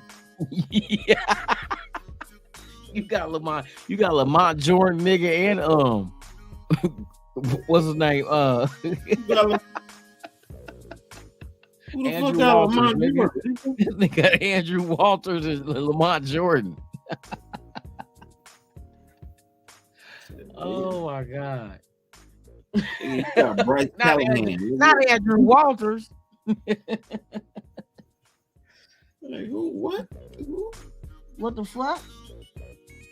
Fuck yeah, mama. What? Oh, he said fuck yeah. I thought he was, I glanced at it. I thought it was like, did he say fuck your mama? I'm like, who you talking to? I be hating that shit in the chat, man. Sometimes motherfuckers be going at it. And to those who I blocked, bro, I just had to do what I had to do.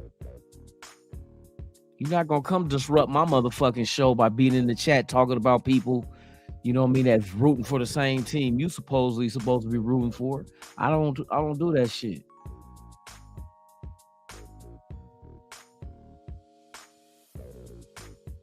But no, Unfazed, you good. I was just reading what I just caught it at the corner of my eye. I'm a Lamont Jordan's nice, bro, but at this point in time, no, I'm not taking him over. I'm not taking him over Brandon Bolden now, bro. Hell nah, bro. I'm talking shit. Lamont Jordan, hey, from Washington, that's another one. You know what I mean, bro? Hey, that's why I said, bro, we've been down that fucking line. Hey, he balled at Washington. Yeah, that's college though. He was out there doing some things. I ain't even gonna lie, bro. Used to hate playing him, bro. Marcus Tuiasosopo. It's all right.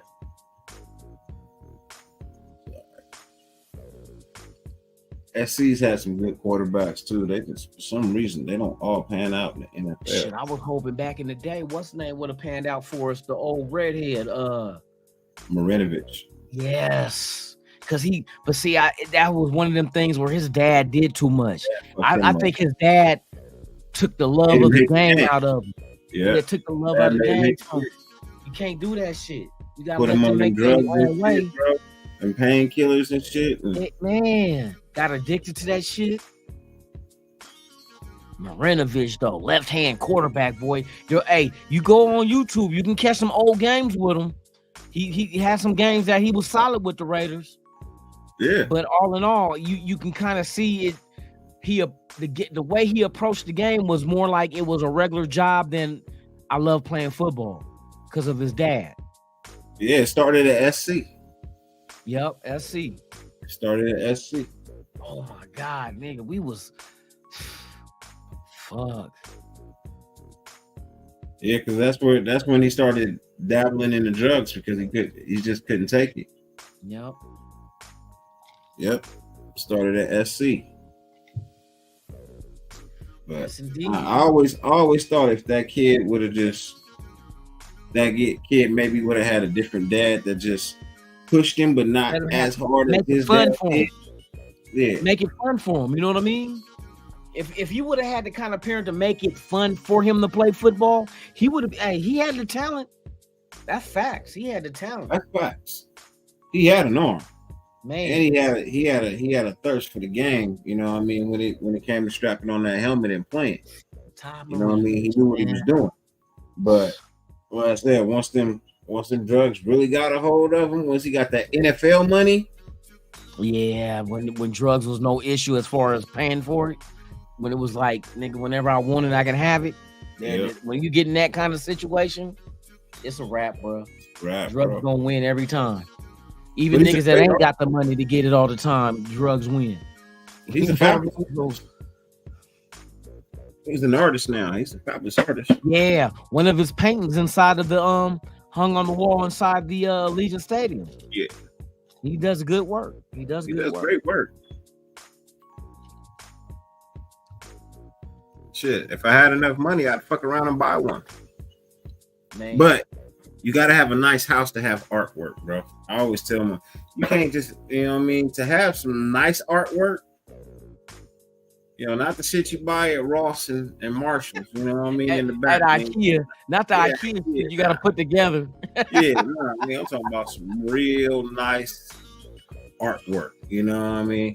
I like to support the people who, you know, when you go out to like venues and shit like that, you know what I mean, and people be set up with their tents and they be selling their art.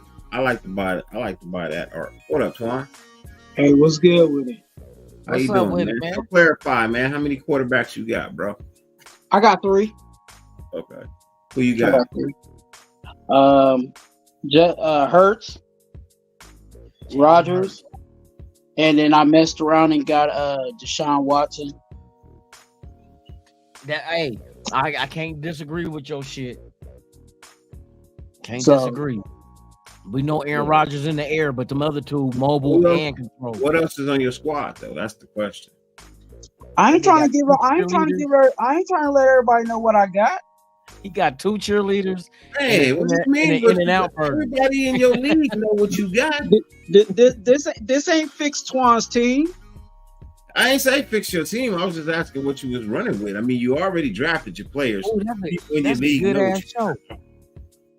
I just gave out my roster. It's not like you can pick the same roster twice. Doesn't happen. I can't pull it up because I'm on my phone. It's good. Oh, we got another. We got the commissioner of the league that we were speaking on right now, ladies and gentlemen. What's up, Gravy? Good gravy. Well, yeah, you already talking bad about me already. No, we stopped before I brought you on. They say nothing about the 4 quarterbacks you got, bro. Or 3. The 4 horsemen. Hey, he got the WCW 4 horsemen. Oh man! Yeah, whatever Twan wants to do, that's what he's gonna do. I said, I hate that I missed it, bro. Like I want to play, but 4 kickers. Yeah, I asked you several times. You did. I told you when you told me today. I was like, ooh, it's tough for me. You know what I mean? Like it was already like a full day for me. It was already a full out day for me. So I'm not like fuck. I got one tomorrow. That's right. That's right. All I'm gonna say is somebody somewhere down the line is gonna need a quarterback, and right now on our waiver wire, the best quarterback available is Russell Wilson. So yeah, they're gonna have to come to me. The enemy, he's gonna get the wrath of my football team next Sunday. He's gonna get the wrath of that team. Man, next week we got it going. Hey, who's the Thursday night game? Shares. Detroit and not the Thursday night Detroit. game. Detroit and KC, isn't it? Is it? Let's go Detroit. Yeah, it is. It is, because I was hearing something about. Okay, so that's the Thursday night game. I knew Detroit played Kansas City their first game because everybody was saying if Detroit came out and at least put up a good, you know what I mean, fight. Oh, we then it would coming in. Hold on, real quick. Pizzle, what's good? You know what I mean? What's going down? What's good, Pizzle? Yes, what's going on? What's happening? Chilling. I'm right. Shit. even though we like, Excited. yeah, Detroit, I'm actually pulling for Detroit to actually play a good football game. If they win, great. You know what I mean? That'd be fabulous. You know what I mean? But shit, go out there and beat these motherfuckers up, bro. Beat their ass. But the problem is we don't play Kansas City till like weeks later. But that's good though, because that gives us time to get our team jailed the way that we need them to jail to compete with a team like that. You know what I mean? That first on defense. That first week is always tricky though. You know what I'm saying? Like I don't even think teams really even know, you know what I'm saying, how they really gonna be, you know what I'm saying, week one. So it's really just a scrap out, you know what I'm saying? So Detroit might mess around and beat the, you know what I'm saying, might beat the Chiefs just because it is week one. Action. Yep, they got It's action. I mean, in all honesty, I mean, we've seen the Chiefs start out 0-3 before. Yeah. You know what I mean? And still end up Yeah, in the shit, who wins? As long as St. Brown gets me 30 points, that's all I want. Hey, I'm playing you, Gravy. Me and you first What's up, NorCal? You we playing each I other got you. for the first week or what? Yeah. I wanted to trade with you, but I don't want to. I said, nah, I'm not gonna get with NorCal because I'm playing them that day. Yeah, I don't really everybody like knows. trades. Everybody knows me, bro. I'll be trading. If I'm gonna make my team better, I'll be trading like a mud. Yeah, I don't make trades, man. That's a reputation I got. Don't trade with Gravy because it might turn out bad for you. And if I trade, it's like I'll trade like during week 4 or something. But a lot of people like trade before the season even started and shit. You don't even know what the players are gonna do. Yeah. So you get that little itch, you get that little knack. Yeah. You get that little knack. This guy like no wonder you start signing Jonathan Taylor. Like putting in waiver claims right after the draft. It's like, yeah, the fuck did you draft Dude, for? dude. Yeah, exactly. What the fuck? Dudes are doing that already in this league. Put They're on the waiver wire of it. A waiver claim in preseason. Man.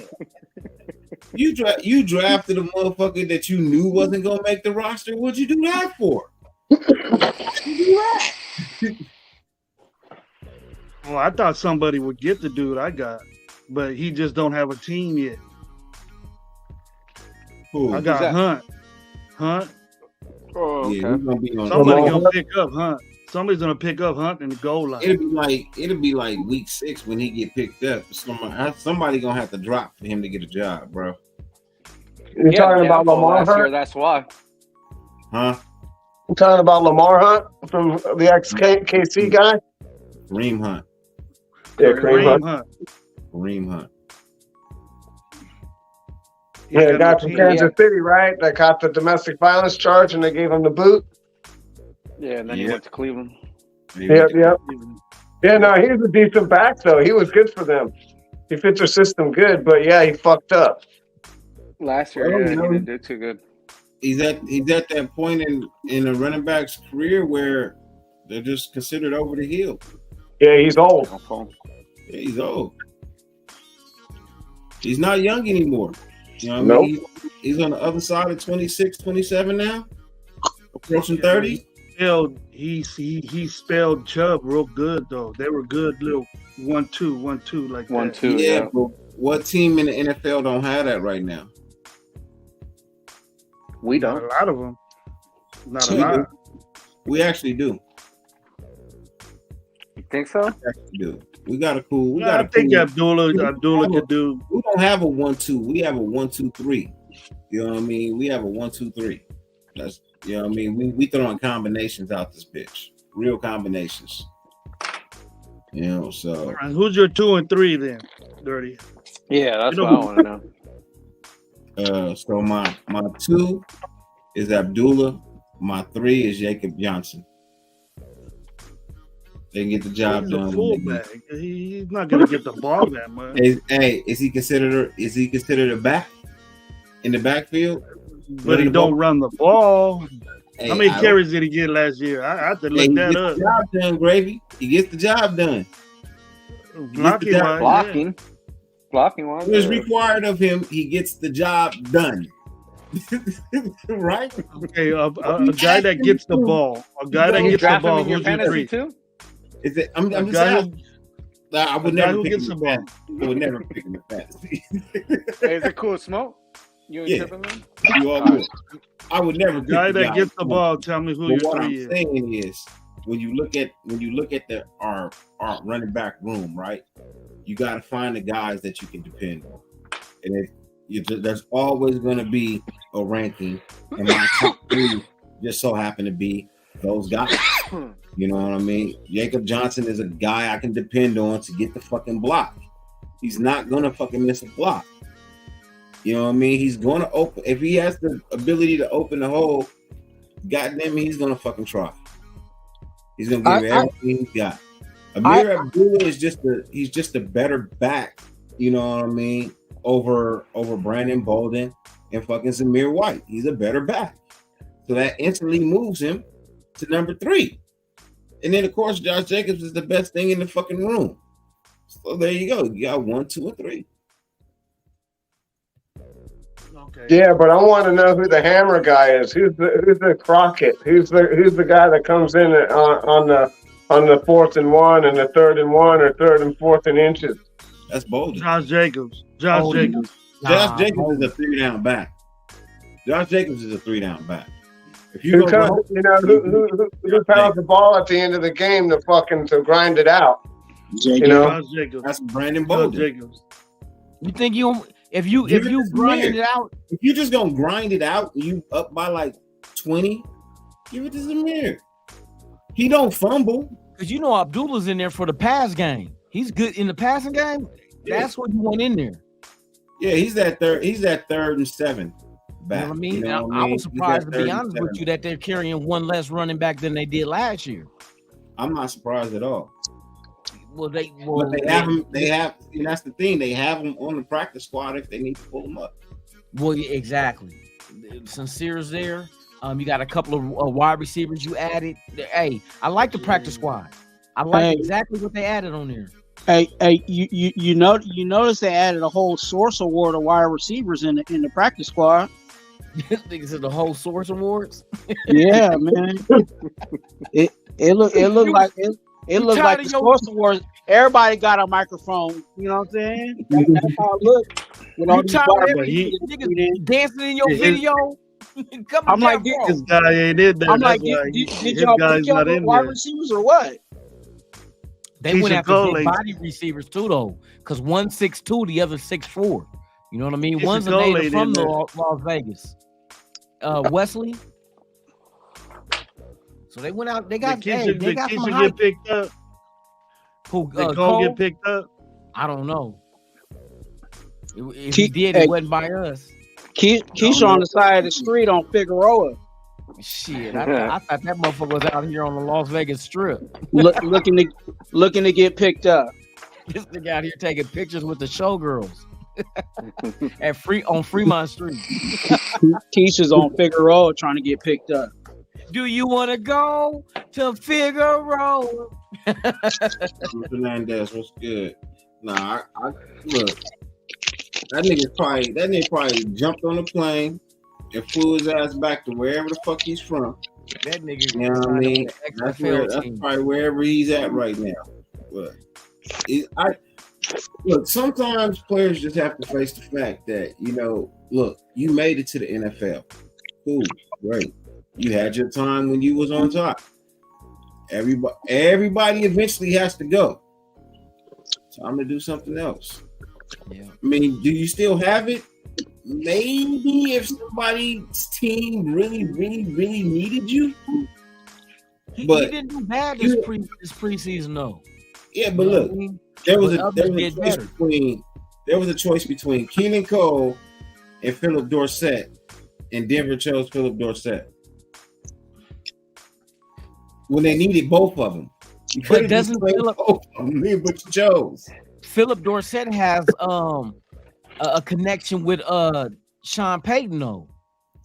If I'm an NFL wide receiver, just call me, man. See, ask me if I can do it. But if you're not going, they always ask wide receivers to play places. You know what I mean? I don't think dude got that call. I just don't think he got that call, bro. I don't think he's getting any calls. Sorry. Yeah, probably. Did he have a decent display? Yeah. But was it Keelan Cole that we know? The ones that, the Keelan Cole of yesterday? No, it's not. It's just the name. One of them dudes get hurt. Watch, 84 is gonna be right back in there. Hey, but you know the sad thing about it is even though I'm one of the ones that say get Keisha out of here, the wide receiver room in itself that are out there right now, there's people that are better than Keelan Cole. Like I put Robbie Anderson over Keelan Cole. You know what I'm saying? And he's out trying to find a job.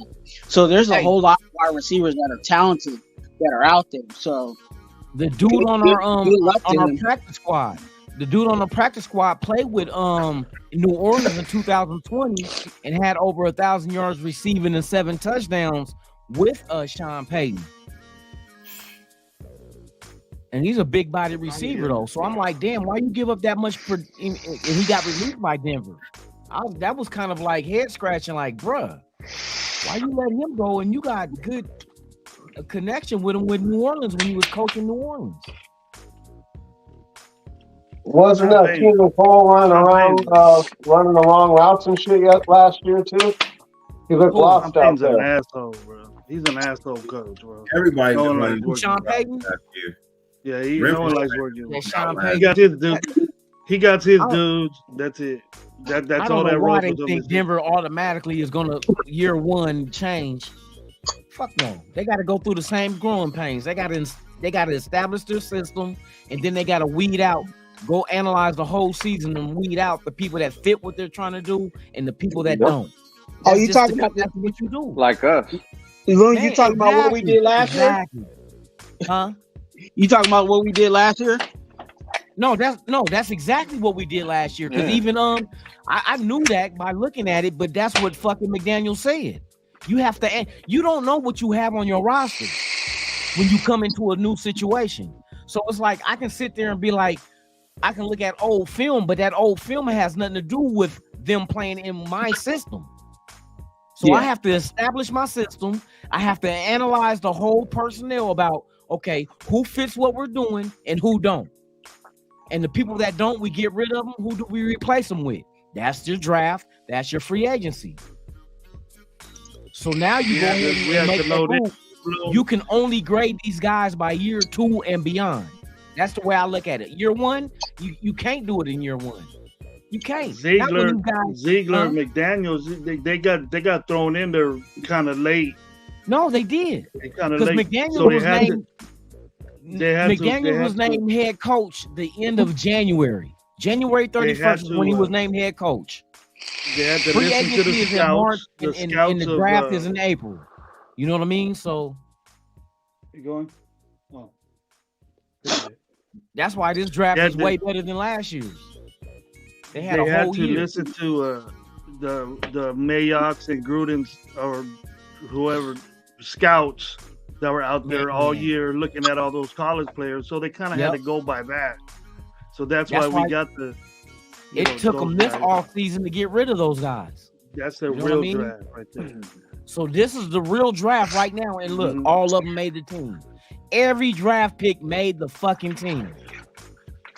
Go figure. Well, I'm just excited about them having a bunch of money next year and not being underneath the thumb of debt.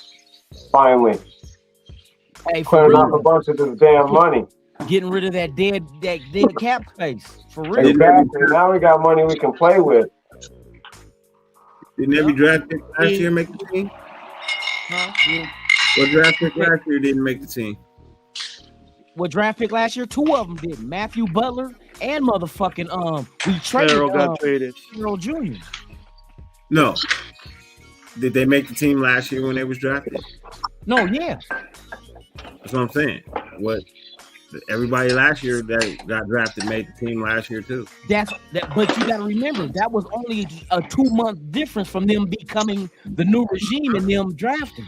I understand. No, I'm just saying. But they only had no, because I've been hearing all the draft picks made the team. Well, they did last year too. But they did last year too. But how many draft picks do they have? Doesn't matter, but they all made the team. It does matter. You talk about we got 9 draft picks this year and they all made the team. And last year we only had how many? It matters. All I'm saying is look, just because all the draft picks made the squad, let's not rush into saying, oh, this is great, this is great. We still gotta wait and see. All our draft picks made the team last year and then didn't make the team this year. They had to make the team last year. That's my concern and that's my issue. That was their guy. You can give them the golden star for them making the team, but let's keep them for 4 years. You know what I'm saying? At least. Yeah. Let's watch these kids develop and play good ball for us for some years to come before we start crowning them. Because look, we're not crowning them. Hey, we were saying last year that Butler he can develop into this, and he could be a star for us. And then comes this year, he doesn't even make the squad. He didn't develop. He was hurt. That's what I'm saying. He wasn't even there. I'm just saying, for me, my opinion. You're entitled to yours, but for me, I'm just holding off on putting up crowns on anybody right now. You know what I mean? Do I like and enjoy what I'm seeing? Yes, I do. Do I think it's a step in the right direction? Yes, it is. But am I ready to get excited and go, yo, they're doing this?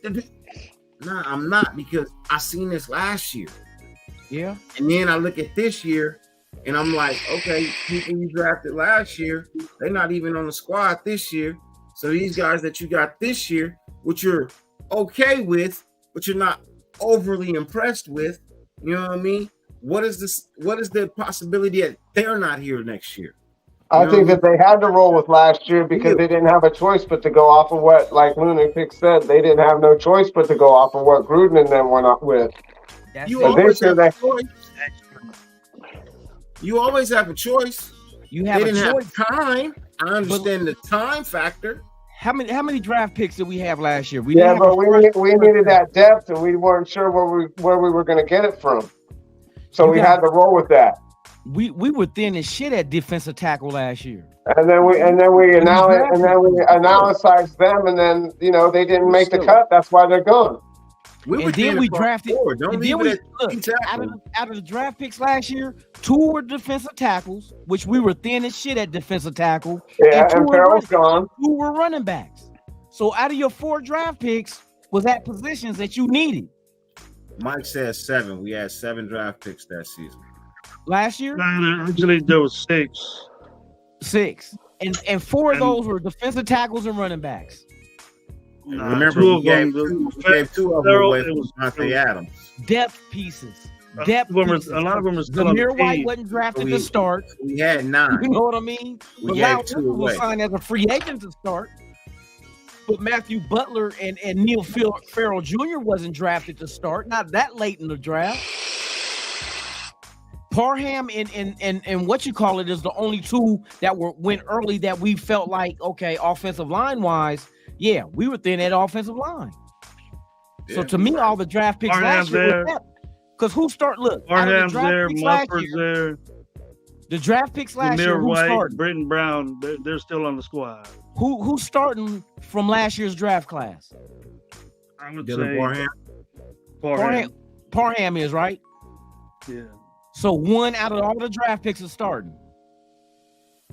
Who's starting this year from the draft picks?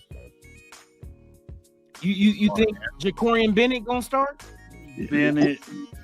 You think Wilson if he gets his shit together? And then you figure the linebacker. You think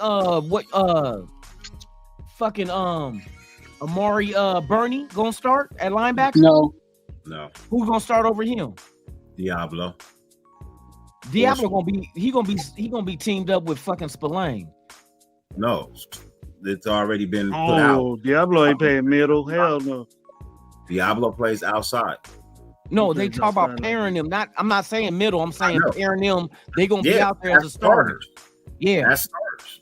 So you asked if Bernay was gonna start. He can't start. They only play 2 linebackers. Do you think they drafted him to become a starter? You draft everybody to become a starter at some point. Okay, Michael Mayer. What do you think he's gonna be? Eventually, yeah.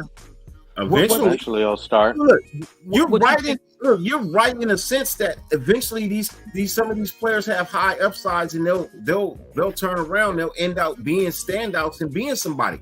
I'm not arguing that. You're right in that sense. All I'm saying is, me personally, I'm waiting. I'm not arguing that. I'm comparing this draft class to last year's draft class. That's all I'm doing. I'm not saying you're right or wrong. I'm comparing I'm comparing, did we do better this draft than we did last year? That's all I'm comparing.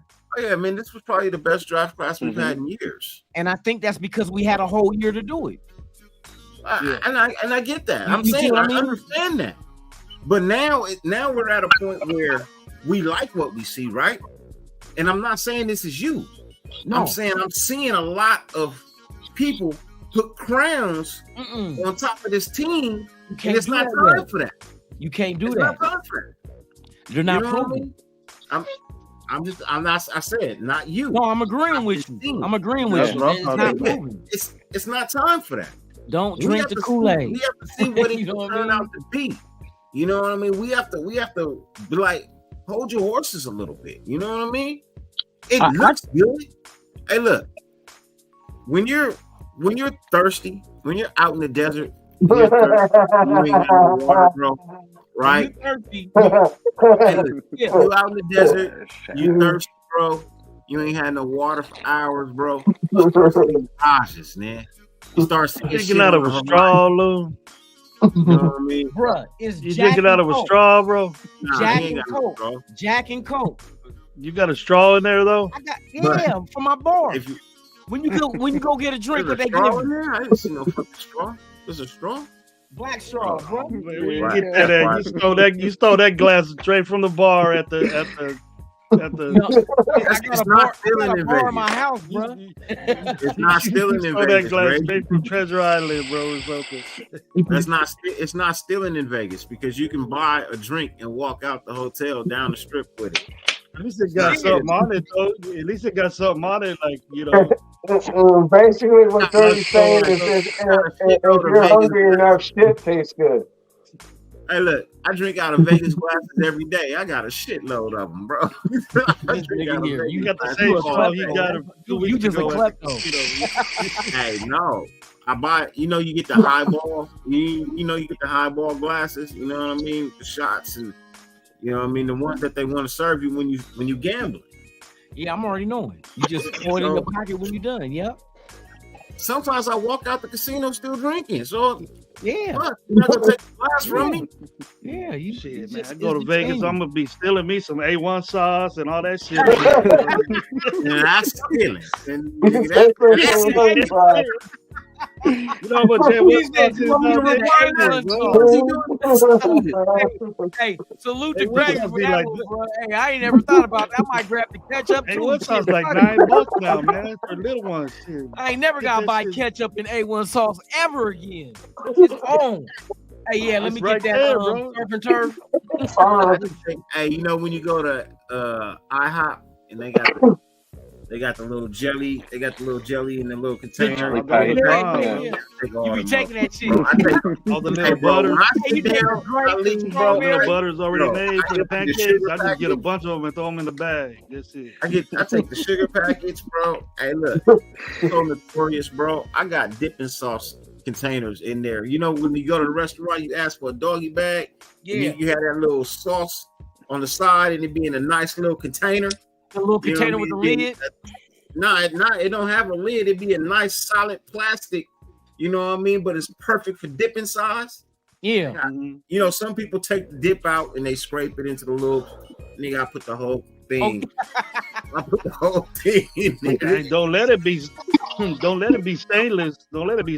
Bro, don't let it be stainless. Hey, for real.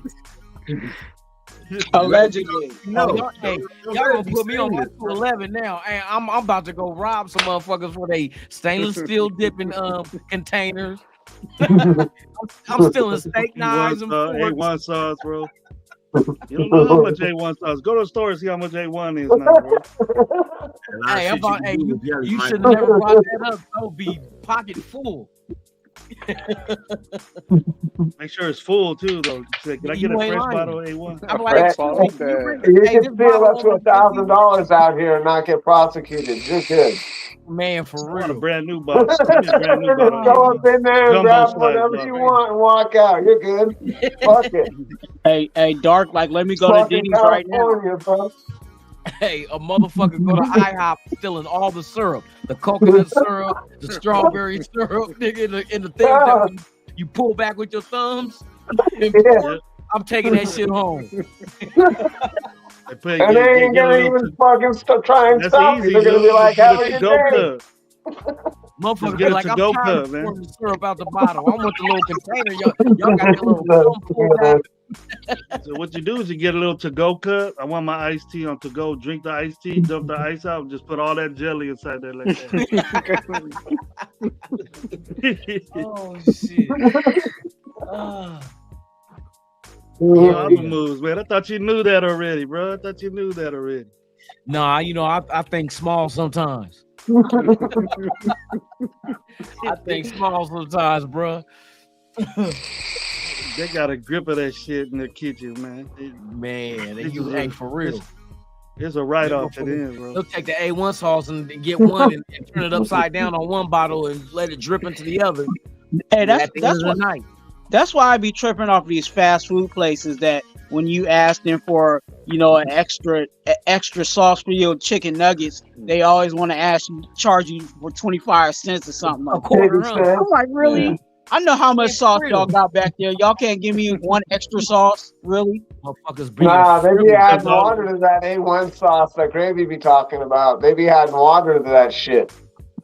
Yeah, because all the employees are stealing all this shit. All the employees got all that shit in their house. Doing some grimy shit.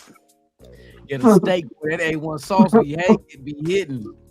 Should be all runny as fuck. In the Worcestershire sauce. Can't wait to go to Vegas. Give me some A1 sauce.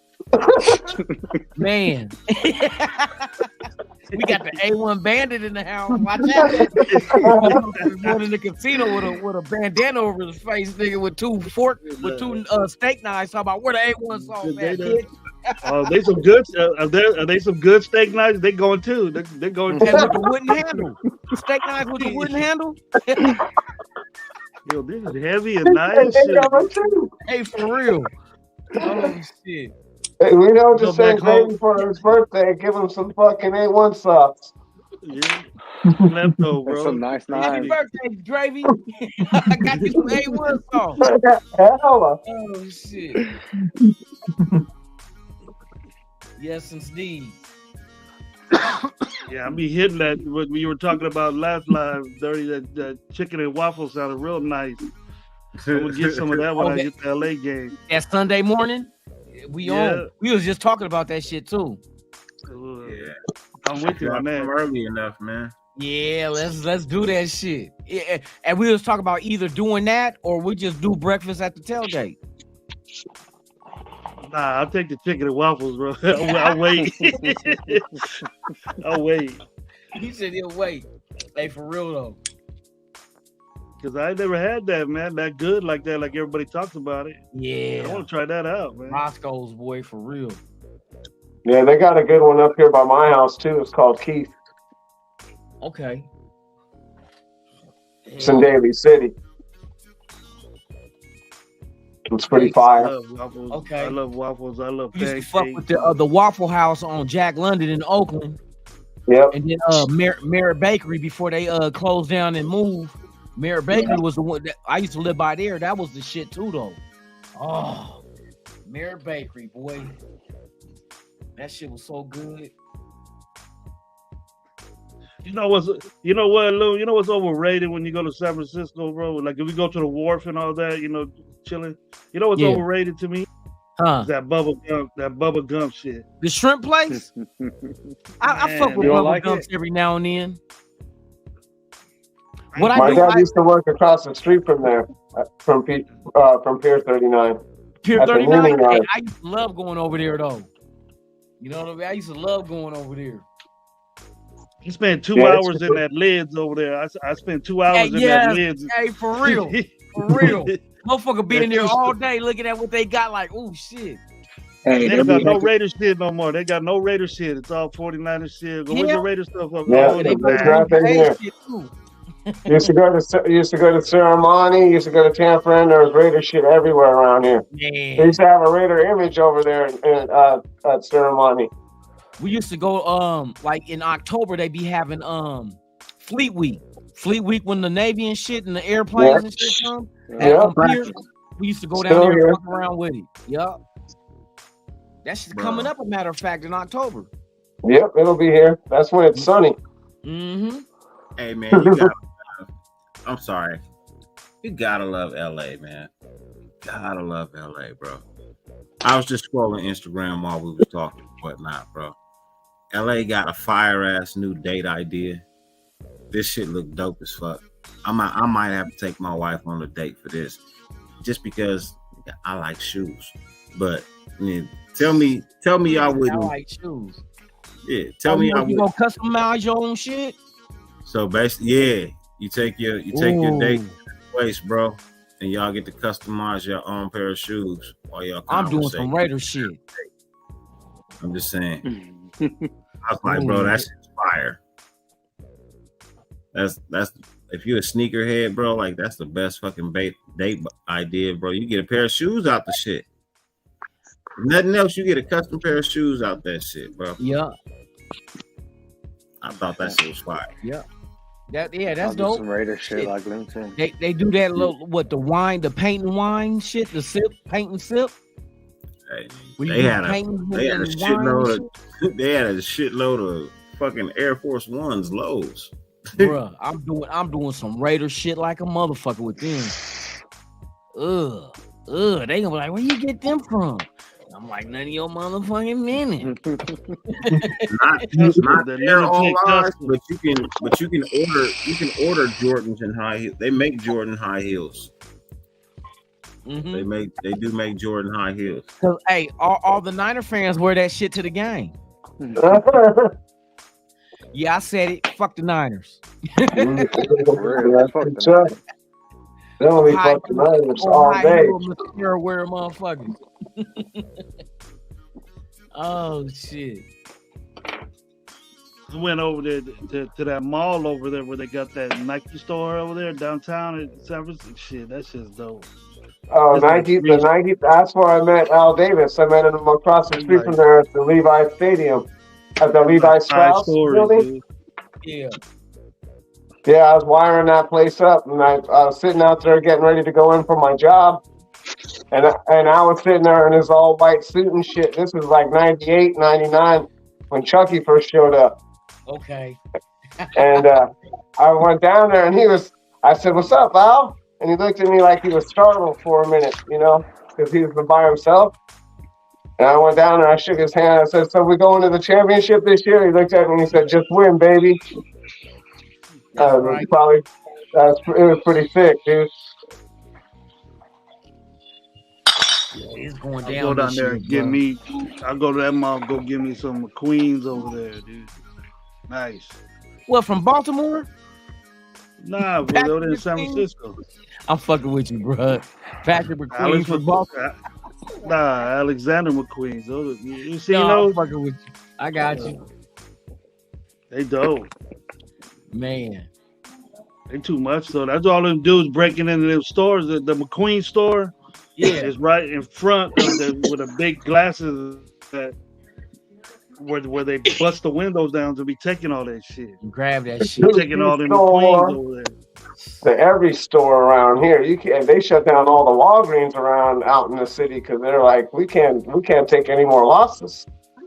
Yeah, they've been doing that shit everywhere too. Man. That's your fault for having a Gucci store right in front of the damn entrance. You shouldn't be doing that shit. For real. It's their fault for not having armed security, dude. Yeah. Should be shooting motherfuckers going in there to steal your fucking multi-$1,000 bags. Hey, go down a ways and to your right, that little Rolex store. You're gonna get shot if you try to break in that motherfucker. They got two big old Polynesian dudes with AK'd up, just ready to. You try to get in that shit. I believe that. You ain't getting in there. I haven't As seen well as videos it of should be. security dumping. Fucking A. They coming out dumping, boy. Rooftop Koreans and shit. But I'll never hit that stadium again, that Levi, man. It's so damn hot over there. That old The sun- shoebox.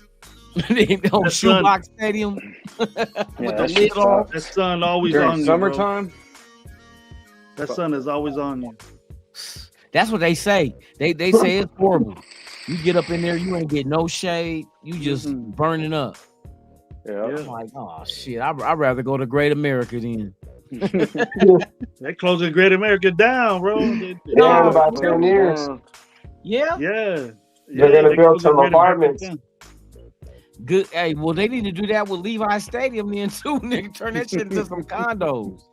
Well, they will soon enough, man. They already know that nobody wants to go to that shithole. I've seen they reopen Ricky's in San Leandro out there. If they were smart, they should have built a roller coaster around the stadium. Shit, they should have built a motherfucking Bell's bondsman around that motherfucker. They be the way they be fighting each other. Hey, hey, you see where the video where the Raider fans was getting in their ass and they was outnumbered? Yeah. Oh, and in and out. Where they're fighting. Yeah. They was out. The Raider fans was outnumbered, man. They turned around and got in their ass, motherfucker. I seen a couple at some bars, but not no in and out. Yeah, they was at an in and out, bro, going at it. They try to pack him out, but shit, that motherfucker, when he got up on his feet, it was on. He started throwing it on him. It's probably the one by the stadium. Yeah, I wouldn't doubt it. Out that way, for real. There's one not too far away from Levi Stadium.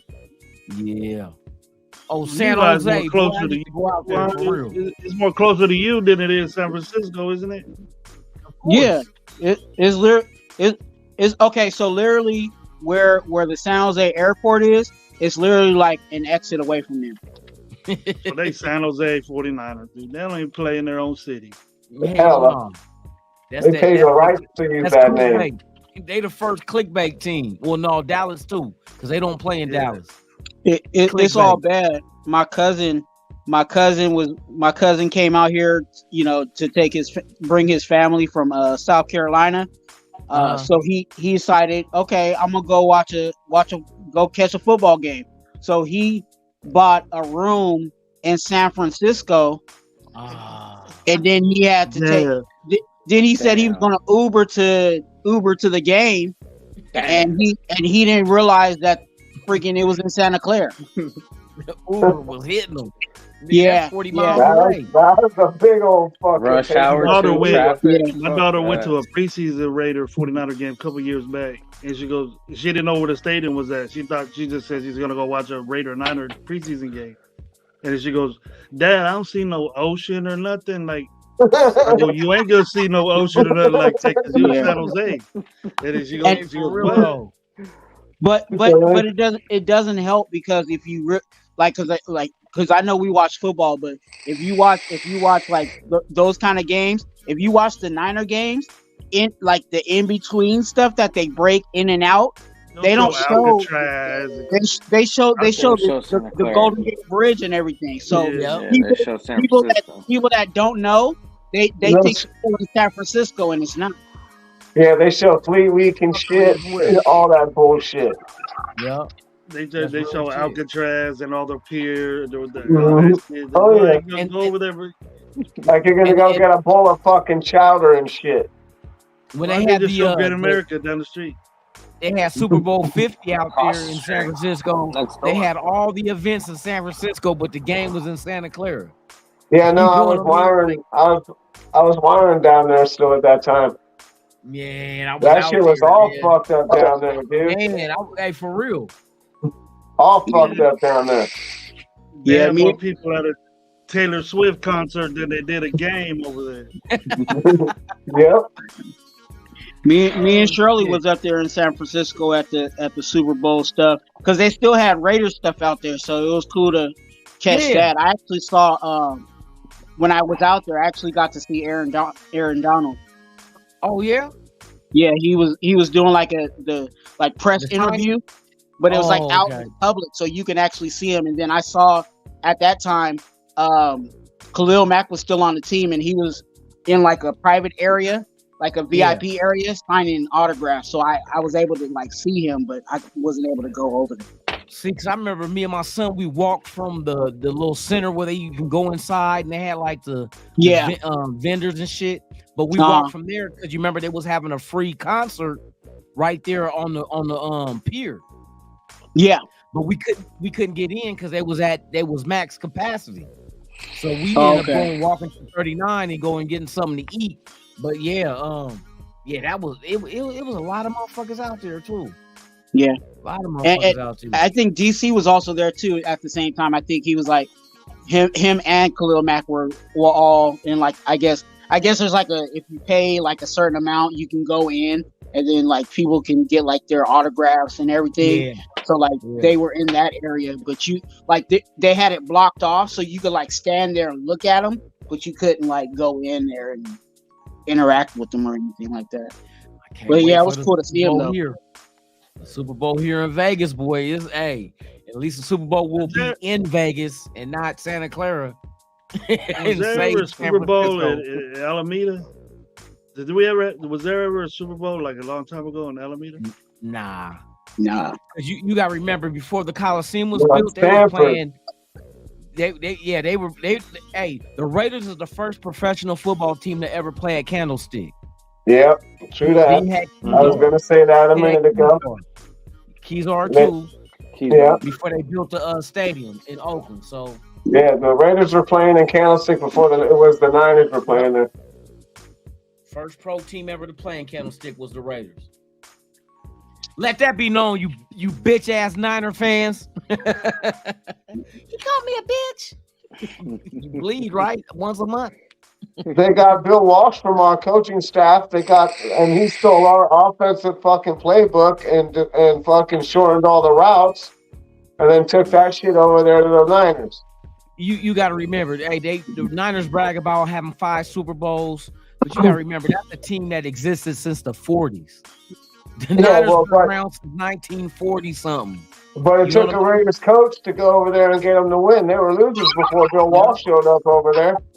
That's why I crown Kansas City too. I said, look, the Raiders ain't won a Super Bowl since '83. It took y'all 2022 to win a Super Bowl to tie us with 3. And we ain't even been since '83 as far as winning. Yeah, it's been a rough run, man. It's been a rough run. Trust me. Rough, but it's been rougher for all these other motherfuckers. If it took them that long to catch up to tie us. Yeah, for sure. Well, imagine being the Browns or Detroit. Man. Kansas City was the first one they won with Mahomes. It took them 50 years to get that one. Yeah, for sure. When was the last time Kansas City won a Super Bowl? Wasn't it against Green Bay in Super Bowl 3 or?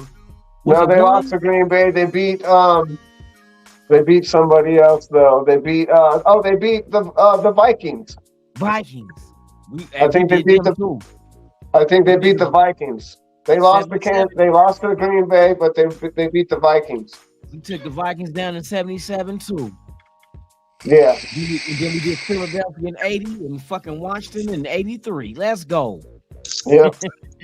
It's time to come back. Let's go. We get 2023 back, man. But we lost the first Super Bowl. Were we the second Super Bowl? Yeah, we were Super Bowl 2. Kansas City was Super Bowl 1. We were Super Bowl 2. We lost to Green Bay, yeah. And then the Jets won in '68, I think. Yep, that's when what's name predicted they was gonna win. Yeah, drunk ass with the first. Shall name it?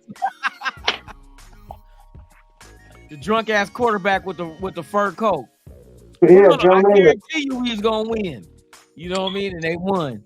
Thank God it came. Kenny Stabler was his successor at Alabama. That's right.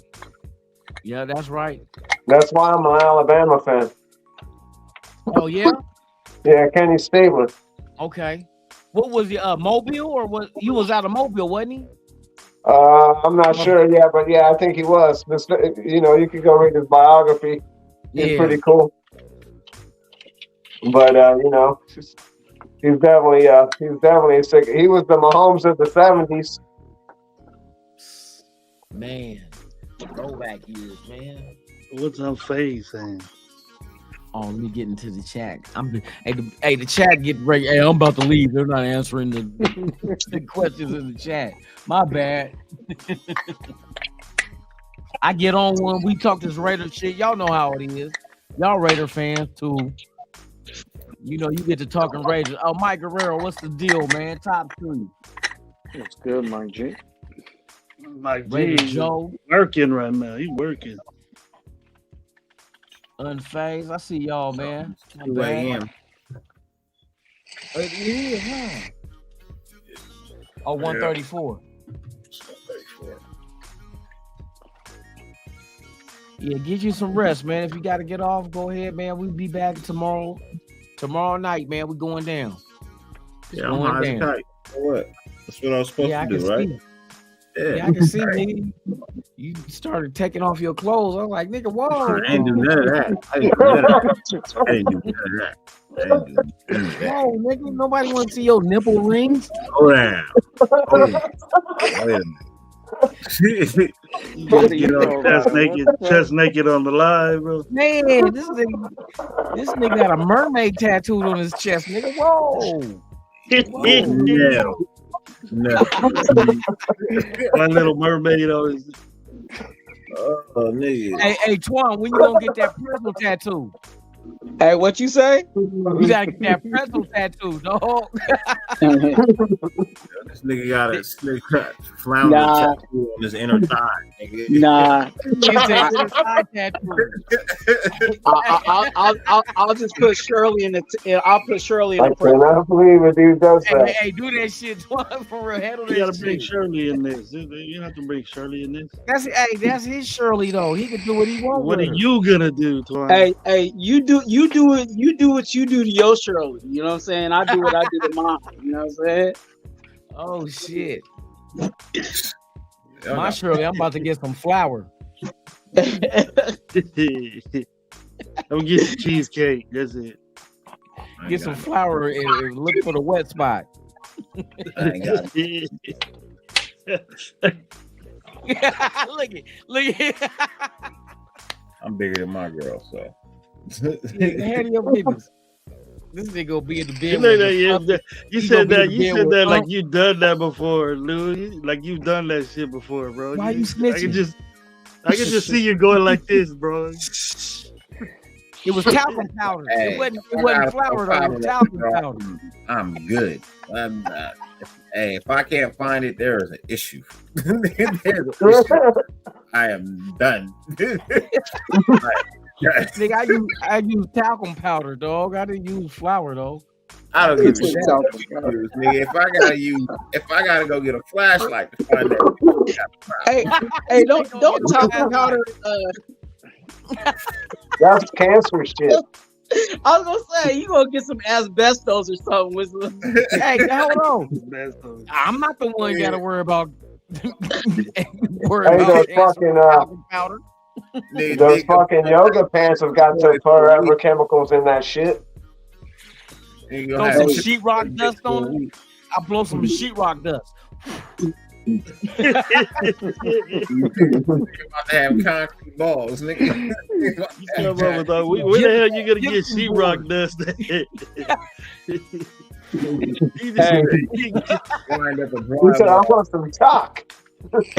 hey, Loon gonna have to mess around and call Circus and Associates for the class action suit when he catch asbestos. Hey, I'm about to get me a check. If you are suffering from asbestos, please call. That's right, sir. You're supposed to put cocaine on your dick, not drywall, sir. That was drywall. That's a good idea. Dirty. Man, I don't know if you guys ever remember in the 80s that dude injected that shit up his pee-pee hole. Do you guys remember that dude? What happened? Is dick Some all dude fell that off? fucking injected some cocaine up his pee-pee hole and fucking shit rotted off a few days later and shit. Who would do that? That's what makes the dope, There's man. a lot of weird shit. Hey, do you guys remember the show 1,000 Ways to Die? Oh yeah, I remember that show. Okay, there was one where the dude couldn't drink because he had some kind of surgery on his throat. So he had his girl dump a fifth of some drink in his ass. Yeah, ass juice. I call that ass juice. And he died. Yeah, he died from that shit because it bypasses like the kidneys and all that to filter it. Oh yeah, it's yeah, that's an instant high. Like Middle Easterns do that with hash. They'll put that shit up their ass. I'm good. I'm good. You can have that shit. Hey, so on another one of those 1,000 Ways to Die was a cool one. They pulled out a chop back and did some fucking some liposuction and shit. I saw that one too. That shit was fucking awesome. People do some dumbass shit. You can't make this shit up, bro. Yeah, for real, you can't. That shit crazy. I watched that show. I'm like, man, Can you imagine this dude saying, "Hey, babe, I'm thirsty. I want to drink. Can you pour a fifth of Jack Daniels down my ass real quick?" One chick, she killed herself. One chick, she died because she was using a cucumber to, to jack off with, and like the spikes on the cucumber tore the lining inside of her, and she died from that. Oh damn! Internal bleeding. Man, fuck that shit. Well, stretch her shit out. Shit, she ain't got to stress no more. Should have put a condom on that bitch. We should have done something. That bitch said, "Man, why did I go vegan?" But she likes it raw. She should have put a carrot She in should there. have never went vegan. She should have stuck with the meat. If she would have stuck with the meat, she would have been good. But she went vegan. She ain't got no game. She fucked around with that. She went with She was beyond just dick. being selfish, Gravy. She was just She being could have selfish. got one of those salami sticks and shit. She She could have made went a with phone. beyond. It was beyond She made dick. a She call to had. anybody. She was just being selfish. She could have made a phone call. What are you doing? I'm not doing much. You want some pussy? Not the Yeah. beyond dick. the bar around her. Somebody would have loved her. Hey, Dirty. I agree with you. There's too many guys out here that's willing to sling it out there. That you got. Yeah, you said that shit. Hey, look, Somebody I would know have we loved don't her get more the than phone, that but cucumber. you Tell want you some that. pussy? Yeah. Hey, Phase, you only tear the lining all the time because your dick is you got canker stores. Oh, my bad. You got canker stores on your dick. Oh no! I'm fucking with you. I don't know what you looking at. He said, just saying. No. Who got sores on Oh, their dick? shit. Boy, you got canker sores on your dick. Hey, look. Hey, when it starts to burn, stop. Hey, shit, that's when it starts feeling good. If you hit and at any point in time it ain't slippery, if she jack you off with icy hot, stop. Wow. Wow. Yeah. Jack you off with icy hot. No, you did something wrong if she's doing that. The If she one do you something wanna like that, avoid. you do. Hey, bro, I got a story for you. She trying to get back at you for something. You done messed up on her or something when she got icy hot. You had the peppermint and ice. Have you had the peppermint and ice?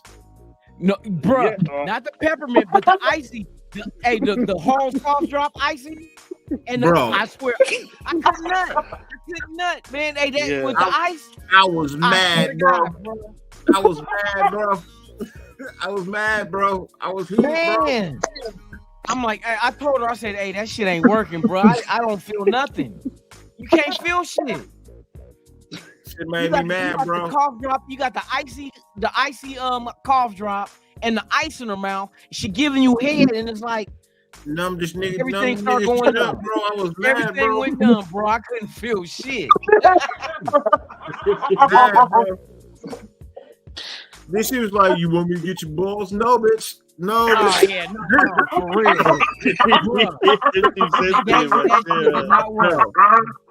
I've never rejected anybody licking my balls, but no, bitch. Not with that peppermint tongue. I can't feel a goddamn thing. Ladies out there listening, please do not do the Hallscroft drop and the ice on your man. You will be sucking his dick forever because he will not nut. Now, I will tell you this: if your man is a quick shooter, by all means, sneak a Halls and ice cube. I don't think, even if you're a quick shooter and he can't feel shit, good luck, bro. Hey, homegirl, your jaw's about to go numb. Your jaws is not going to work no more. Ooh, now I remember you used to call your jawbone because you.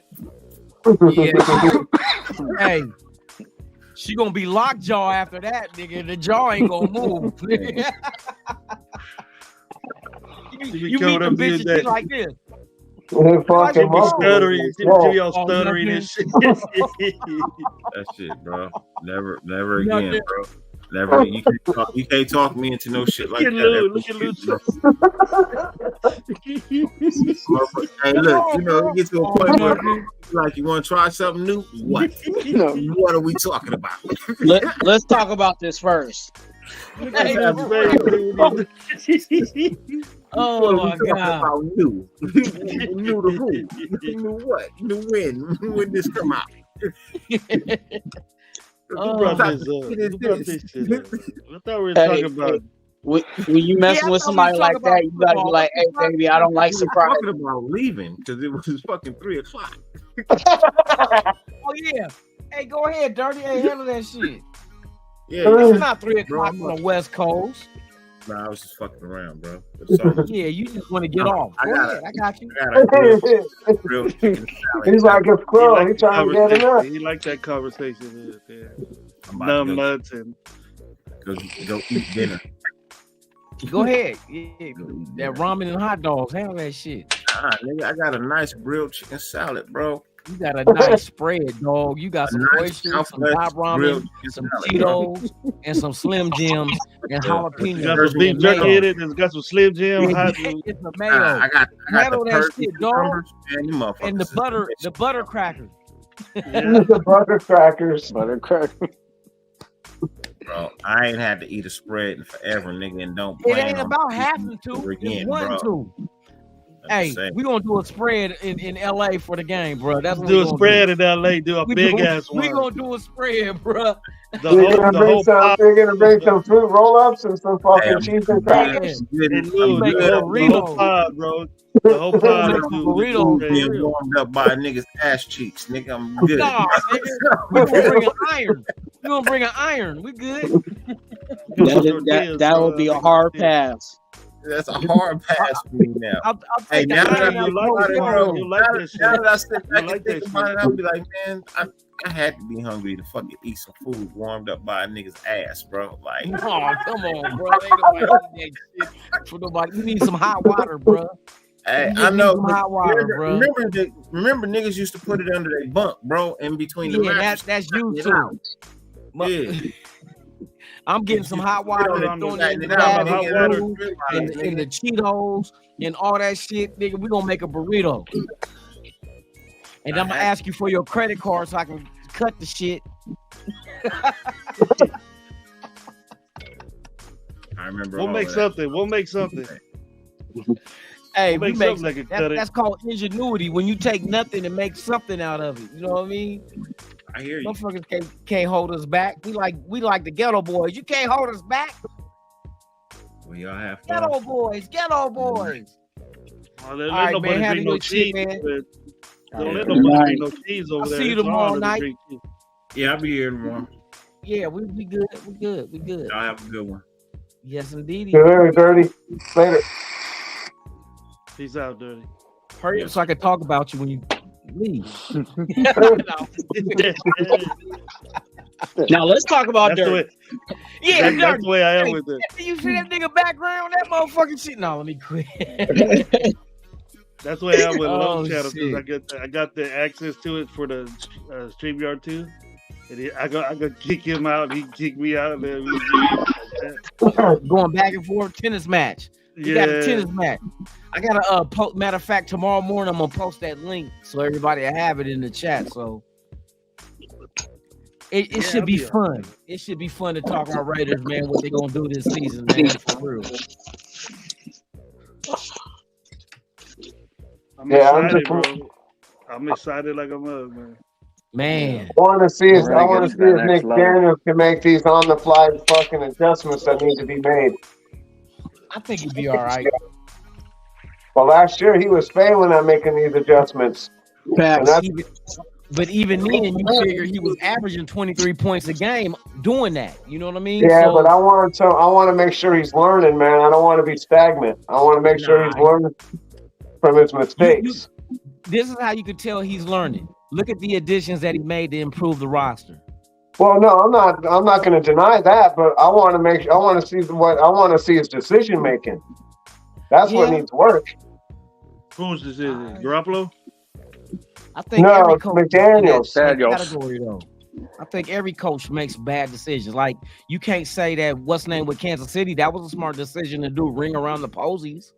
That wasn't smart. But I'm not talking about that decision. I'm talking about making adjustments. I'm talking about when they're doing shit and when they're shutting down your shit and you don't change. You keep trying to do the same shit. Like, you need to change it up, make an adjustment. Yeah, Pizzle, but sometimes you set a game plan, and if you stick with it, it works out for you. And just because one play, what we think, as fans and all that stuff, we think, oh, McDaniels is fucking, he doesn't do this right. He whatever. He sticks to his game plan, and then that's what I like about this guy is that he doesn't overreact and start changing a bunch of shit, and then we end up being a whole mess. Getting worse. So you just got to take that in consideration as far as like coaches. Every coach makes mistakes, and they always have plays that they want to take back, but a lot of them they work out for them, and then you end up winning. That's all that matters. I don't give a shit if this guy makes bad decisions or whatever. As long as he wins the games, everybody's gonna like the guy, and everybody does it now. Nobody likes him. Everybody's not liking him for. Well, no, I didn't say I didn't like him. I never complained about him because you got to give a guy a chance. It takes more than 1 year to build a dynasty. We're trying to build something long term. If we want to build something for 2 or 3 years, we could do that too. But hopefully, we're building something that's going to last the next 10 or 15, 20 years, and not just win one Super Bowl, win multiple Super Bowls, and actually be in contention every year again. That's why you don't spend top dollar on free agents and you draft your team. Exactly. If you want long term, you draft long term. You don't do like the Rams and give away draft picks for big names right now and then look at the Rams now. Look at them now. Look at Tampa Bay right now. But I agree with you, Boone. But the thing is, you know what I'm saying, and I've been preaching this, and I know people hate for me to say this, but the reality of it is it's okay that we draft the right guys, but we got to keep these guys here. You know what I'm saying? We got to keep them for 4 years. Or if they are a guy that is worth value, then don't be afraid to throw the bag at them. You know what I'm saying? When that time comes around. But we have to have enough players here that we're able to keep them longevity enough to have that long run and dynasty and all the things that we all are looking for. And that's why you draft well. You got to draft well because they're not afraid to give you the bag because, for instance, look at Max Crosby. Did he get the bag? Yep. Did Renfro get the bag? Oh yeah, he did now. But he had to work Adams get the bag? You see what I mean? So they'll give you the bag if you produce. But the whole key is when you draft your draft picks, they must produce. That's why Neil Farrell Jr. ain't here no more. He did not produce. He got traded. So you got to get a 6th-round pick. To get a 6th-round pick for him was good. You got to pick for exactly. And I don't care if he was a 4th-round pick. If you go into the draft and you have not, like we had 12, but we made some maneuvering to get 9, and all 9 made your team, that's saying a lot. Mm-hmm. It ain't like we drafted 9 Leatherwoods. You know what I mean? Because even the Bears let his ass go this year. And we're still paying him. Too bad we couldn't trade his ass. We would have got a draft pick for nothing out of him. But I mean, it is what it is. Sometimes you hope to hit on your draft picks, and if you do, bruh, that'll send your franchise in a whole nother direction. If you hit on your draft. All eyes. I hope that ain't the case. What? Get used to jet sweeps on 3rd and 1. Nah, I don't believe that shit. You got too many weapons. You got too many options now. We did it last year. Yeah, but we didn't have as many I'm just saying. I hope that's not the case. You didn't have a Trey Tucker. You didn't have a Jacoby Myers. You didn't have a Michael Mayer. You know what I mean? Waller couldn't stay healthy. Renfro was out with concussions and shit. So you had to do what you had. You know what I mean? And you know what, Twan? There's no one that could say. And you know who got blamed for all those 31 jet sweeps was McDaniels. Yeah. I think DC changed the play and made him like that because he's seen something would work outside. And then it didn't. It did it. He didn't fit the system, bro. He didn't. All the numbers point to it. Everything points to Carr did not fit what we were trying to do. For one, you don't want to hold the ball long in the pocket. And 2, you have to be efficient in the red zone. That's where Garoppolo, he does not hold the ball long, and he is efficient in the red zone. Carr wasn't. Well, Carr thinks he's Brett Favre. I mean, that's the thing, right? That's his idol is Brett Favre, and that's how Favre played. But that's how they played. But at the end of the day, you figure Carr was never drafted for this system. Garoppolo was. No, I agree. But what I'm saying is it's still there are 2 different kinds of styles of quarterbacks. But that's the problem with Carr. Gunslinger. Yeah, you're right. He wants to.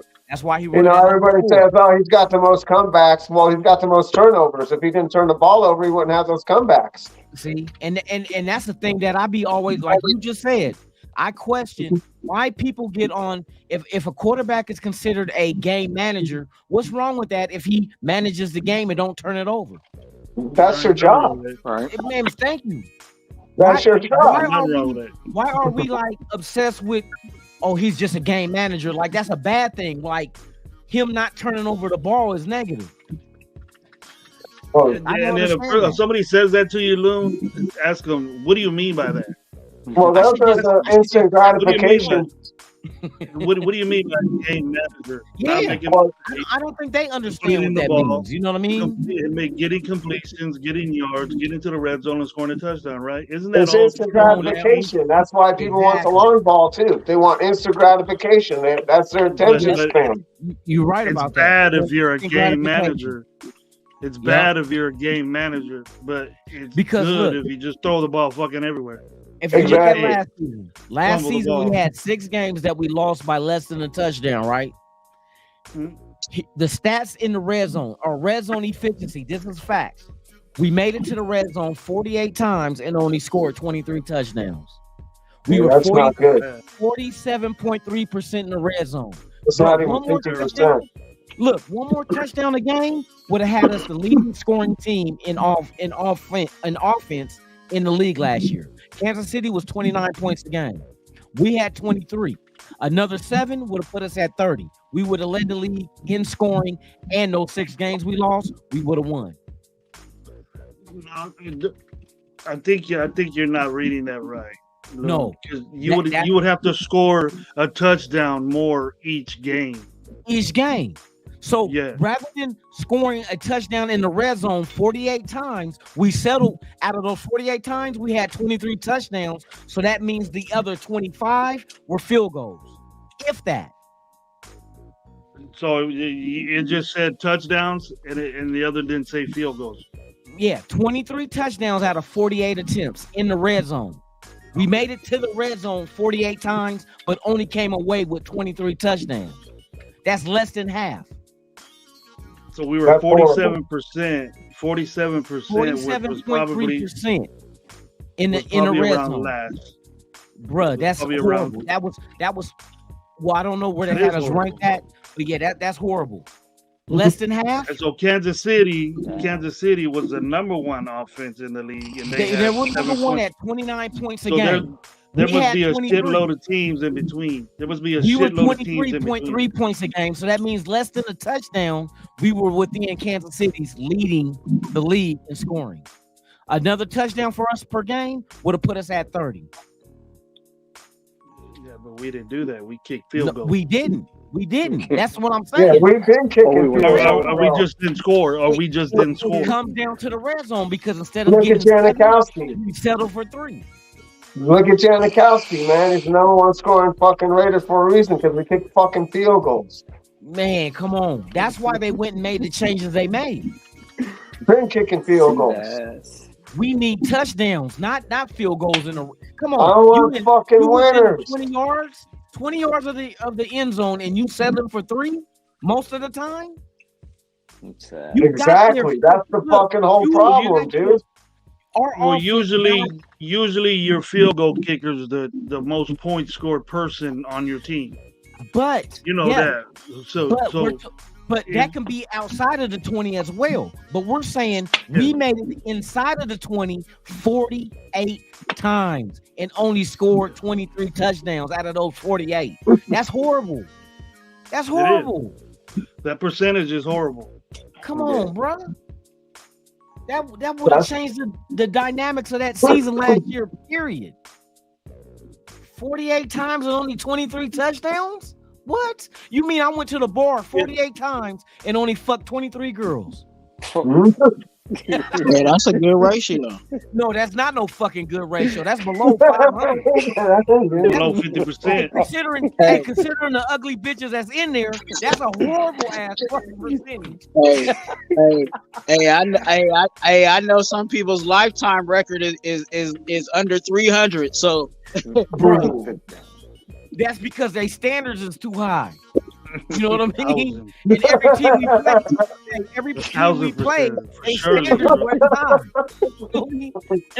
You stay until the last one's there and keep trying. Bruh, if I'm drunk, I'm like, hey, we gotta roll up at 1 o'clock in the morning. All I gotta do is close my eyes and hit. I pretend she's somebody else. I pretend I'm fucking Holly Berry. Come here, girl. Remember, I see you in Monsters Ball. Yep. Holly Berry was hot. But yeah, man, I'm telling you that those are numbers we have to flip. If we flip those numbers, it's a different team. Well, it's the same thing with the turnover, right? We flipped to 32nd in turnovers and 28th in possession. Hey, we might actually win some fucking games. I'm telling you. We had six interceptions. I know, dude. And you know the crazy shit is the teams that we went in and we dominated Kansas City 17-0. But the reason why it was 17 because one of the motherfuckers was a field goal and not a touchdown. If it was if we would have had 20, let's see, instead of 17, we would have had 21. We would have won that game because we lost by 1 point. That's the difference. Selling for a field goal over getting a touchdown is a win-loss difference. City would have did though. Nah, yeah, but you remember how many seconds they only had left to win the game? How many times have we done that though? That's what I'm saying. If we would have got 7 instead of a field goal, that could have changed the dynamics. That would have been more pressure on them if they were playing from behind. Where a field goal, instead of a field goal beating you, they would have needed a touchdown.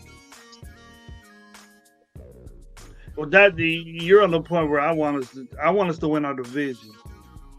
Yeah, I want to win every game. Just win our division. You know what I mean? But the division is first. I locked that shit down. And right now, I don't think our team was that good last year. After looking at it, and this is hindsight 2020, but looking back, it's like. We didn't have the pieces. We didn't have the pieces on defense, bro. You know what I mean? We didn't have the right pieces on offense. But they showed the main one. They The showed main what one they we did could it. do because Yeah, look at the Arizona that's what I'm game. thinking too, Grady. Look at the Arizona game.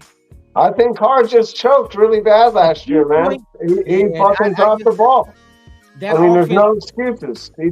He had a shitty year. that's not a Carr offense. Carr And the most important and the most important year of his career, where he had to come out and prove what he needed to prove, he choked. That's yeah. Blame and on the low blamed everybody else. Exactly. Oh, the coach won't let me fucking change the plays. I'm doing what I'm told. It's his offense. Blah blah. No, dude. Look, let me show y'all the difference. Now, I heard this is just a rumor. I don't know if it's fact, but when Carr was crying on the podium, they said a lot of players didn't like that shit. Well, I don't like anybody. I don't like him crying either. That's killing our Raider persona. Now, did you guys watch the little thing tonight that they had about they talk about this going into the season on the Raiders YouTube channel? No. Okay, they were naming off the captains, right? Captains of the team. When they got to Garoppolo's name, you should have heard the cheers. You should have heard the cheers. They voted him captain of the team.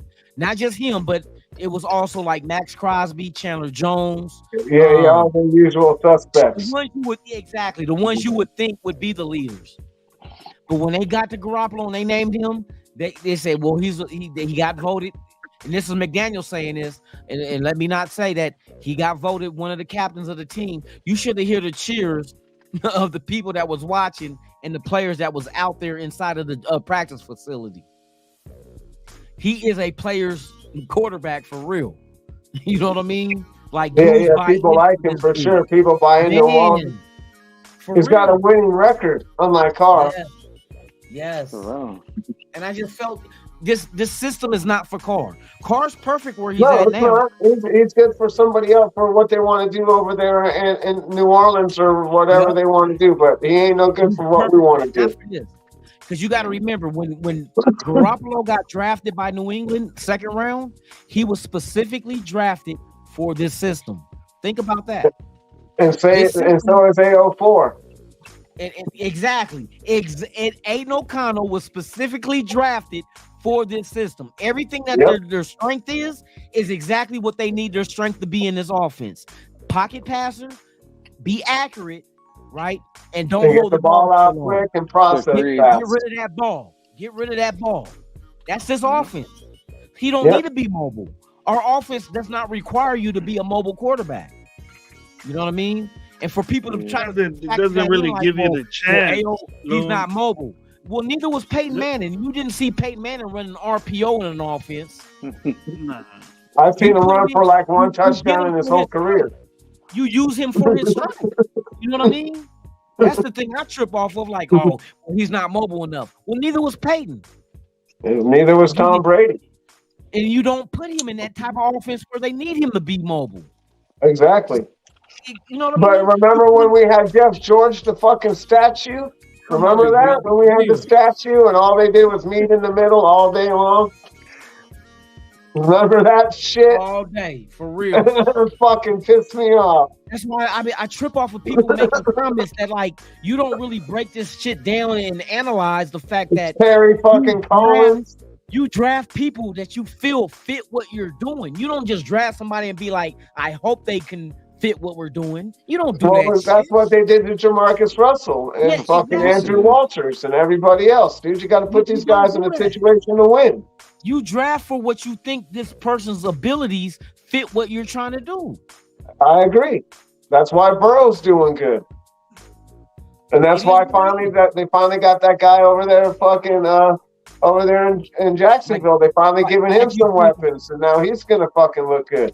I mean, he's capable. Like you ever gonna see Tom Brady running options?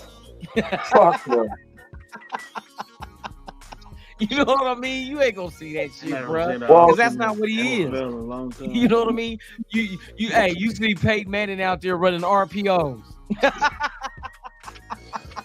I mean, really, I think Steve Young's one of the only fucking mobile quarterbacks to win a Super Bowl. Other than that, there isn't too many. Well, Mahomes won a couple. You know what I mean? Yeah, but even with those Super Bowl guys, they had teams that were built around them to fit the quarterback that quarterback was. Like, you know what I'm you saying? wasn't So seeing Joe that's why it Montana worked well. scrambling. Oh You know what I mean? no. He'd roll out though. He'd do a rollout Yeah, and fucking but do some other shit. that's because you draft what you need. I don't need a mobile quarterback if my offense doesn't require a mobile quarterback. I'm not doing RPOs. If I'm not running RPO plays on offense, why should I draft a quarterback that's mobile if I'm not doing that? If I have an offense that I require an old school, stay in the pocket, get rid of the ball at no later than 3 seconds. How many seconds did Carr hold the ball last year? He led the probably league on an average of probably 5 seconds. 4 seconds, right? At least. Okay. Well, this He'll be fumbling by then. He'll be fumbling by 4.5. Hey, little ass hands. Again, you get feedback by a defensive lineman. I don't look that shit up too. Carr have little ass. Same thing. Yeah, with that was another one of their complaints. Little ass but he hands. had small hands. That's the strip fumble. I like Blake Bortles actually a little. I like Blake Bortles better than I like Carr coming out. Carr whatever they was trying to do with Carr when he was a rookie, yes, that I understand. But that regime was not here no more 9 years later. So totally. It was time to move on. It's not no knock on Carr. It ain't like saying Carr is a horrible quarterback. He just ain't no good for what we're trying to do. Exactly. You know what I mean? So that's all I'm saying. A lot of people get butthurt and be like, "Oh, Carr." No, you all trying to compare Carr straight across to Garoppolo rather than comparing the quarterbacks in this system. That's what you compare. Who's better in this system? That's all you got to look at. Garoppolo got numbers all time. I think he's top 10 all time. I just seen a list too, that they posted of quarterbacks that were efficient in the red zone. Not the red zone. It was something else because Tom Brady's name was on there and some old school. So it was all time list, but Garoppolo's name was in the top 10. Yeah, I seen him up in the red zone. He was up in the. I seen him up in the red. Scoring touchdowns or something in the red zone or something. Yep. It was some shit. But I'm like, that's telling you right there all you got to do is sit back and look at what does that player bring to the table that we went after, and then you can see exactly what the front office is trying to do. But some people don't want to do the homework and look and do the research and be like, go get this guy and get that guy. And I'm like, that guy and this guy don't fit what we're doing. Why would you know me? Just what? Because he's a big time name at that position. Now you get a generational type player that can do anything you ask him. For instance, here's one that I say that the name does not always matter. Was Asamoah good with us in man-to-man coverage? Oh yeah, he was so implicit until he kept getting turf toe. How did Asamoah look in Philadelphia's defense? Well, that's because they fucking ran him in zone like some retards. Exactly. It didn't matter the name on the jersey. It was what did he fit doing? They took him away from what he was good at doing and put him in a whole nother fucking zone type defense. That's not what he's good at, man. That shit broke my heart, dude. That shit broke my heart. That fool used to get thrown out maybe 10 times a year. And the next thing you know, they were ripping him up. I was like, what the fuck is going on with my boy over here? I'm telling you. Hey, for real, because I love Asamoah. When Asamoah was here, man-to-man, going to the Pro Bowl in 2009 and shit, I'm like, yeah, that's the truth. But then Philadelphia took him and made him try to put him in a zone defense, bruh, and his whole career just went. Yep. They showed some of his commercials out here, dude, for his for his foundation he's got. Fuck. That's why I said the name is not about the name, it's about the fit. It's always been about. He got a grip load of money though. Grip load of money. He did. If you wasn't married, I'd take down his wife. So many times. Hey, I like people that help the community and give back to kids, man. That's their job. That's the next generation. Without them, without the kids, we ain't got nothing, man. Yep. Awesome. You know, without the fans, with these guys that be charging people $150, $200 for a fucking autograph like crazy. Without us, they don't get their $1 million fucking contracts. That's crazy. Yeah, there were so many times I would be watching the Raider game, and then it would be halftime, and they show the halftime highlights, and Austin was getting burnt over there in Philly. Yeah, I love the Awesome Wild, man, and to see that shit happen, like, what the fuck is wrong with Philly doing that shit? I love Charles Woodson until he kept getting the fucking turf toe, dude. Yeah. And then we had to get rid of him. We had no choice, man. Yeah, we franchised him once, and then we let him go. We had to. He kept having a problem with his foot. Then he goes to Green Bay and wins the Super Bowl. And that was exactly what we did with Awesome Wild, too. We let him go. Shot ourselves in the foot. Yep. But I respect Woodson for coming back, dude. He loves Oakland, dude. He loves the Raiders. Yeah, that's real talk. Yes, he does. Fucking Charles Woodson, 24, man, for real.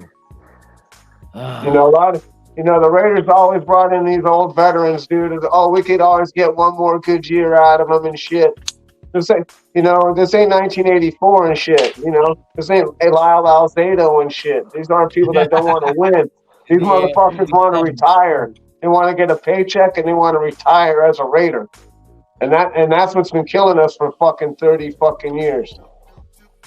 Well, that's the kind of mentality you have when you're trying to win right now and don't care about tomorrow.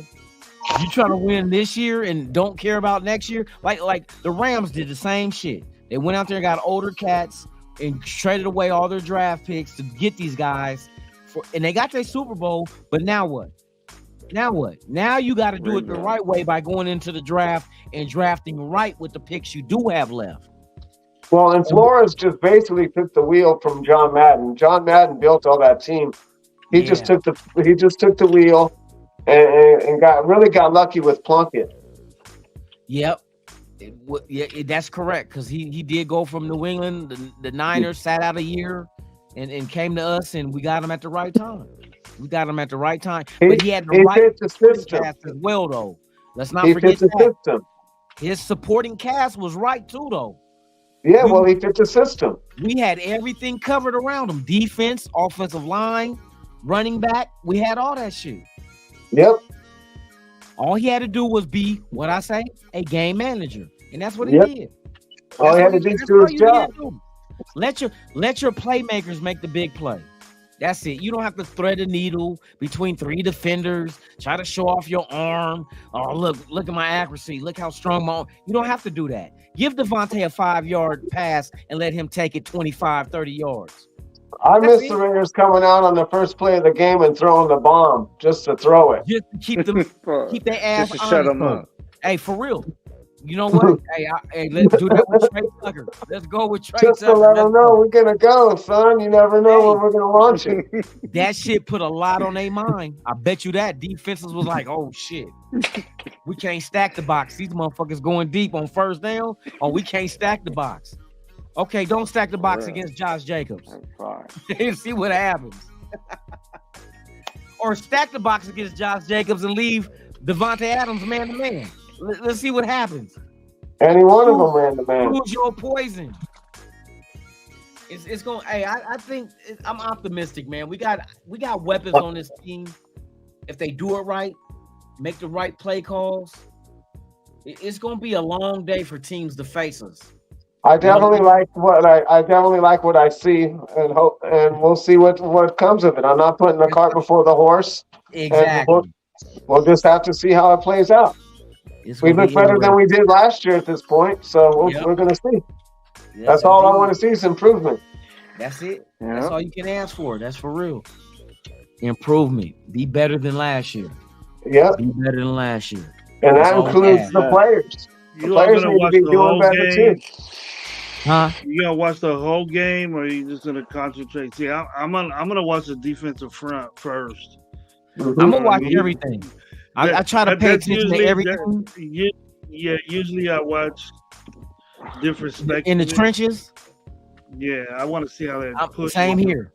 defense and offense. I want to see what the offensive line is alone. Can they hold up? And then on our defensive line, I want to see is 4-man a push. Is that enough? Because if we can get a push out of 4, it's over. Game is over. If our front 4 can get pressure, we can get a 3. If he goes out 3-4, or he goes out 4, I don't know what he's gonna do, but he wants to go. Many of those guys could take on a double team. If they can take on a double team, then you know you got them pretty much good. If they can apply pressure with just those limited guys, it's over. You're not throwing on us. Not with the secondary being able to do what they, you know what I mean? Hey, for real. He'll blitz all day. You'll see a Meek in there. You'll see just keep rotating. Diablo going in there. You see all them guys. Switch it up. Go to your NASCAR where you add Kuntz, Tyree Wilson, Chandler Jones, Max Crosby in your front 4. Are you fucking serious? That's your front 4? You'll see that about 2nd and long. If they don't get shit first down, 2nd and long, you'll see that. 3rd down and long, you'll see that. And then allow your linebackers who were former safeties with Spillane, Diablo that can drop back. And bruh, there should be a lot of more turnovers this year than we had last year. It should be. On paper, it looks like that, and by the personnel, but they have to get out there and do that, though. You know what I mean? I like our offensive line. Man. I like the way that offensive line is set up, the way it's stacked from the ones. I like that. I like the way they stack up. So and they got a year under their belt together. That's the key, though. They it's not brand new to them now. Now they can just go react. Muscle memory. They don't have to think. They just play, and the game becomes faster for them. You know what I mean? So inserting Parham in there as a starter. You're gonna give him a lot of good work, and then he's gonna take over again. I'm optimistic for real, bro. This looks real good. I think. And how much does Josh have in his tank, bro? You know, just not getting that type workout. Well, you know what? This is what he said. He said after last year, he said that's the first time he went into the off season where he was fully healthy and he didn't have to do any rehab. He said he felt good. After coming out of last season, this off season, he said this is the first time he was healthy where he didn't have to focus on rehabbing in the off season. That's a big, big, big statement. You know what I mean? Like he's fresh, he's ready. You know what I mean, bro? Let's go. Game ready? Is he game ready? That's the that's what I'm talking about. Crazy. Is he game ready? Well, game ready, but. Is he calloused up? Is he bruised up? I didn't see him falter in the preseason. Last year in the preseason, he didn't look like he had an issue. Well, he got bruised up though. He calloused up in the preseason because they used him. He did, but he kept going though. He didn't stop. Well, that's because he calloused up. He ain't gonna be calloused up. He hasn't got hit yet. Yeah, he's got. So, he's got to callous up, man. That's what we're talking about, game ready. Yeah, I don't think getting hit this year is going to be any different from getting hit last year. Yeah, but he was getting hit. He got hit more last year, so he was more ready. You're going in. It's the same thing with ACLs, man. Now that these guys are hitting them low, the percentage of people's ACLs going out is up like 46%. Yeah, but they didn't do that shit last year. It's not that, Loon. But like if you go to a training camp and you're doing one-on-ones with your own players, your body is getting that little beat down. You know what I mean? It's getting bruised up. No, I know that. To absorb that stuff, and then when he gets in there that Sunday, he doesn't have any. Well, he's probably practicing. Right now. So he might be doing it right now. He might be. He got 2 weeks. Well, they said that he was rumored to be hanging out with Alabama with Nick Saban and them, but I don't know if that's true. His body's used to it, and it's good that he's healthy. We're gonna shock a lot of people. But all that doesn't. But all that doesn't count though. Like even if he was working with the guys out there in Alabama, he's still not having contact. You know what I'm saying? Like.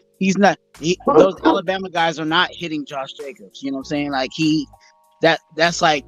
that's a big no-no. You know what I'm saying? So he has to eventually get some form of contact before he actually gets down. I mean, he's gonna get it in week 1. He's gonna get it. Yeah. Oh yeah. You gonna get a whole lot. I think we're gonna see how if it's all good between McDaniels and Josh week 1. We're gonna see how bad he beats him up. It's not like he's a rookie. You know what So they're gonna come out and give him fucking 30 carries game 1 and just beat the shit out of him. You think they're gonna use him the same as last year? You know what? This is what I'm saying. I don't think they use him like they did last year, but I think the offensive line will be better this year, so it might look like, you know what I mean? Because as far as his production rate goes, I think his production rate's still going to be up there. But I think this offensive line is better this year than last year because I don't think they have to do a lot of thinking now. You don't want your running back getting the ball 340 times. Nah. They're going to go by committee. I think they're going to try to utilize him more in the passing game. I think the passing game is going to be up. Yeah. I think last year they wanted to see if they could injure him, Gravy. I think that was maybe their goal to see if they could injure him. Yeah, testing him, see how durable he is. It's like they stole the whip and was fucking like driving like we stole it. And just fucking beat the shit out of it. He brings it down like to 275 and he still gets about 1,400. You know, that's great. Another massive season. I take 1,200. You know what I mean? That's still a good 17 games now. 17 games now. Good running back should be getting 1,500, 1,400 yards. If you playing him into a not necessarily an out by committee type situation, but you still bringing in the Bowdens, the Amirs, the Whites incorporating that into your rush game, and he still walks away with 1,200. That's good.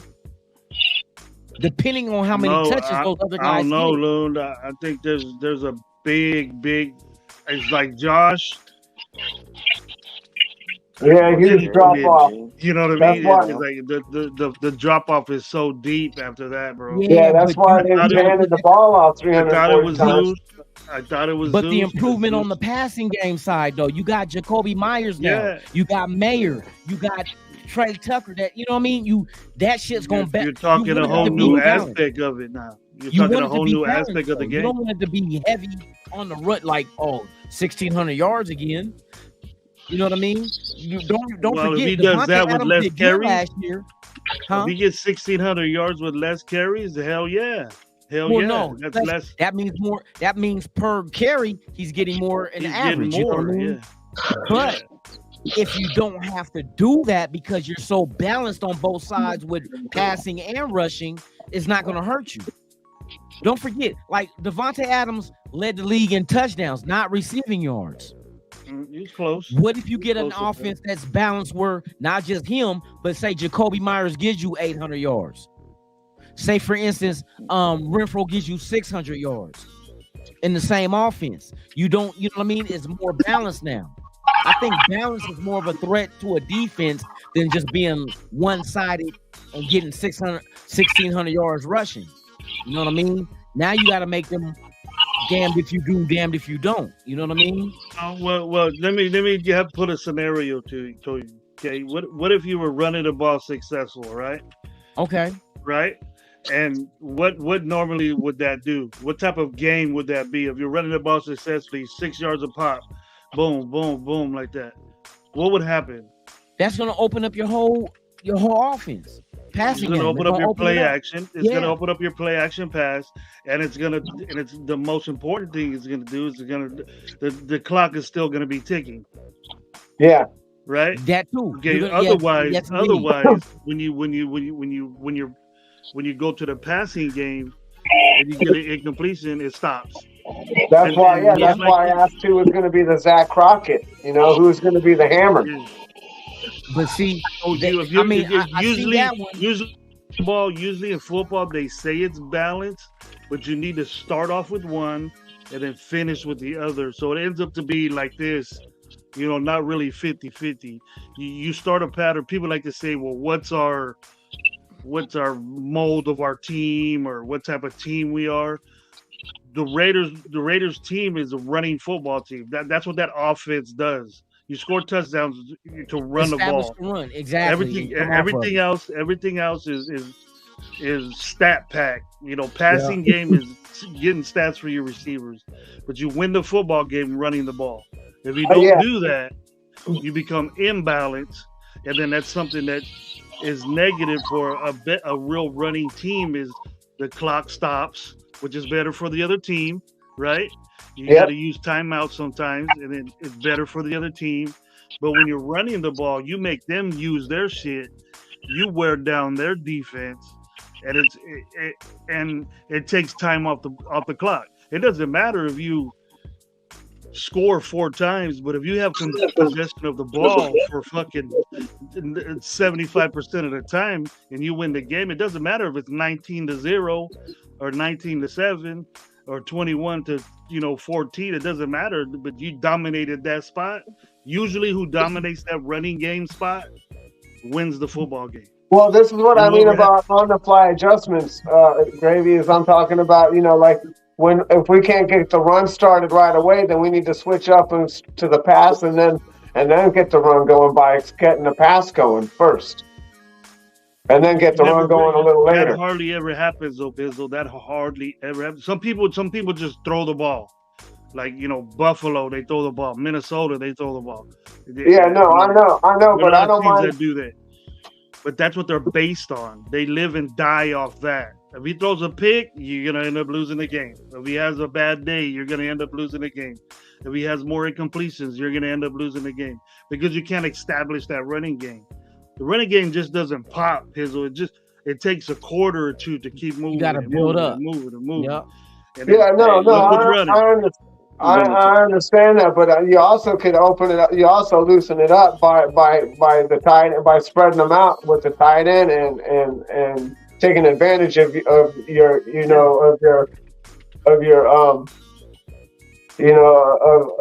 skilled players versus their players. You're not taking them away. The one thing we're not factoring is, what about our defense?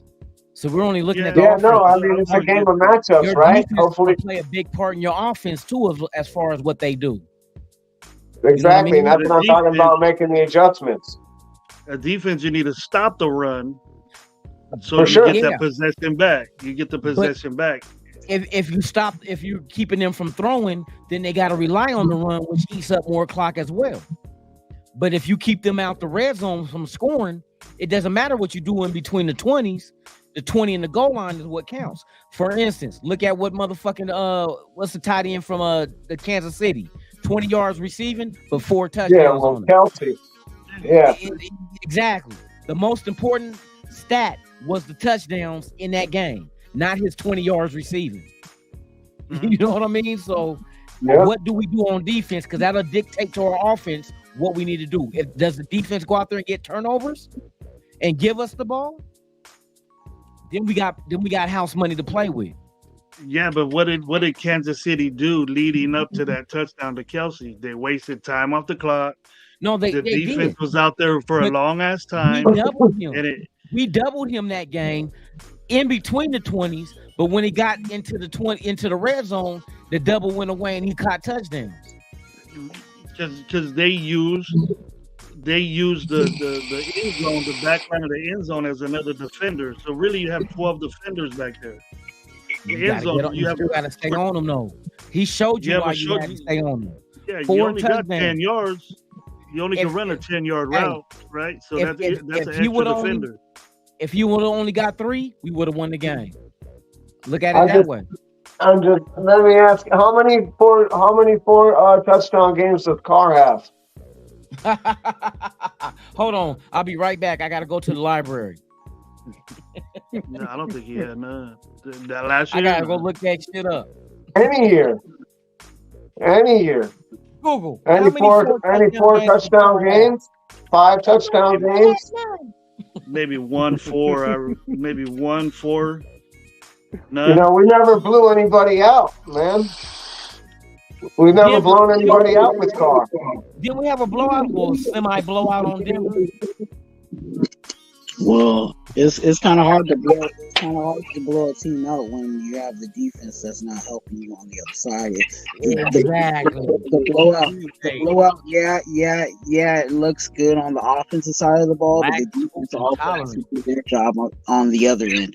Not saying that it's totally on the defense. I'm not blaming it all on the defense.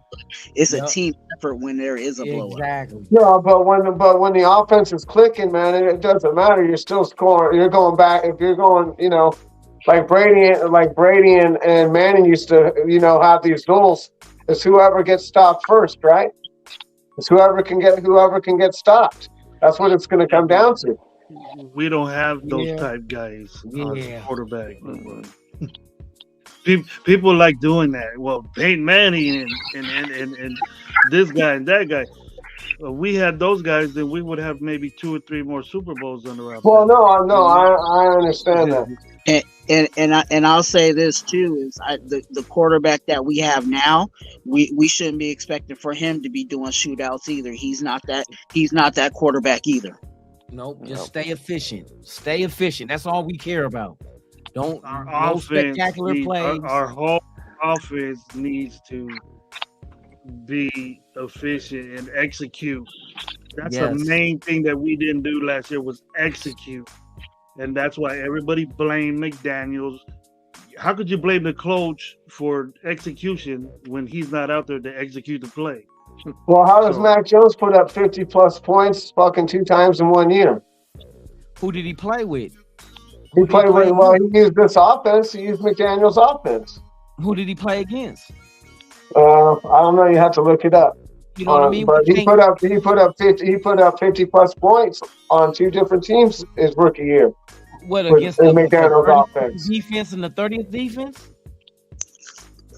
That's why we can't do the judgment like that though. We got to judge by what it is. If you're going up against the bottom of the barrel defense, 50 points ain't miraculous compared to if you're going against the top 5 and you do it, then it's like, oh shit. You know what I mean? So we got to keep things in perspective as far as who you're only as good as your opposition. If you're on offense, you're scoring 50 points. Who is your opposition that you scored 50 points on?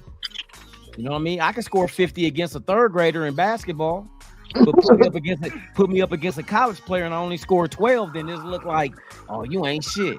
You know what I mean? Well, either way, it's an NFL team, and they got blown out. They got 50 put up on them. Even if it's an NFL team, you still got number 1 and number 32 in rankings. We know our defense wasn't shit last year, and a 20 what was we 28th in defense?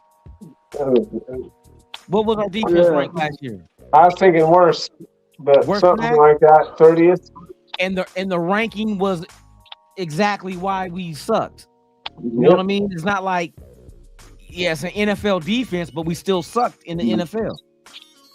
You know? So, I mean, we got to keep things in perspective. We still didn't get 50 put up on us, though. Nah, we didn't. Close. Still wasn't a 50-er. Hey, that motherfucker. Hey, fuck how many points you score. What's the differential? Because that differential in that New Orleans Saints game. Yeah, damn. I didn't think about that. Ain't that the worst loss we had all season? And that's exactly what I mean by a blowout. It was their defense. What's funny? He went to the game. He went to the team that shut him out and shit. He went right to the team that he went and got shut down at. You couldn't score and you couldn't stop them from scoring. That's a blowout. But no matter what, you could not do shit. That game shocked me. Man, and we didn't pass the 50-yard line? That's the beginning of the end. That's when I knew it was finally the beginning of the end. Bruh. Until Stidham got in, he passed the 50. But why are we surprised? Because that happens to us every year. There's always one team that blows us out of the water every year. And it's always a team. It's always a team that we shouldn't be getting blown out by. Yeah. Hello, Falcons. Yeah, we lower our fucking we lower ourselves to our competition. Yes, indeed. What game do we think that could be? That's exactly what we do. We play a team we should be blowing out, and then we have a fucking struggle for some reason. I can't call it. Raiders are gonna Raider. I hope not this year. If we Raider, I hope we Raider like we did in the 70s. Let us Raider like the 70s, you know what I mean? Shit. Well, 70 through the 90s, through like 91, we had the highest winning percentage. Well, in the 70s, we averaged double-digit wins all season or all decade with Madden. Yeah, for 10 years. Yeah, we won. We won 11 championships or something. Bro, and let's factor in the fact that we got robbed with the immaculate reception. Yeah, you know what I mean? Yep. God dang, the 72 Dolphins would have had problems in the AFC Championship. Well, that was the thing in the 70s, right? Like, we couldn't beat the Steelers, but we could beat the Dolphins, but the Steelers couldn't beat the Dolphins. Exactly. It was one of them things, for real. 72.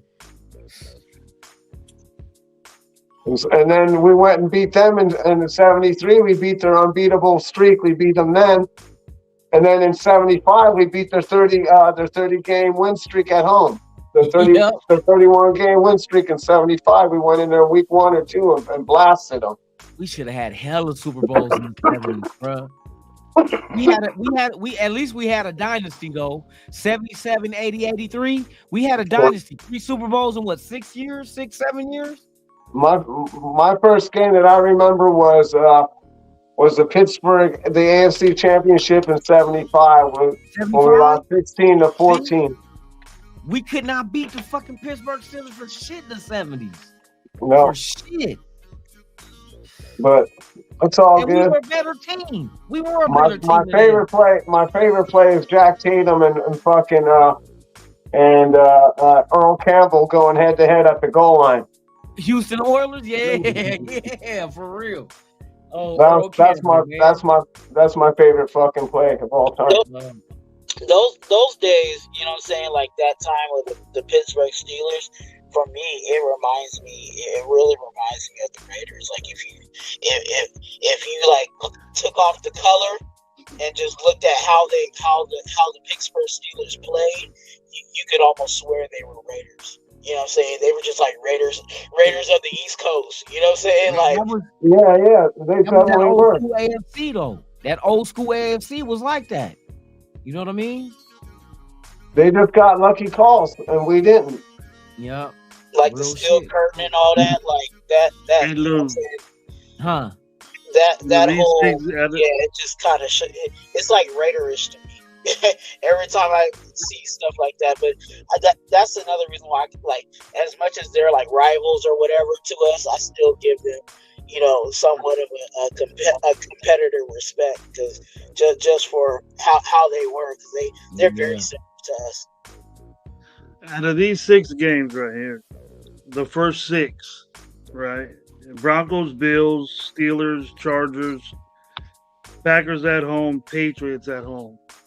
Come on. What do you think our record will be then? Your prediction? Bro, I'm going to tell you. The thing that can probably...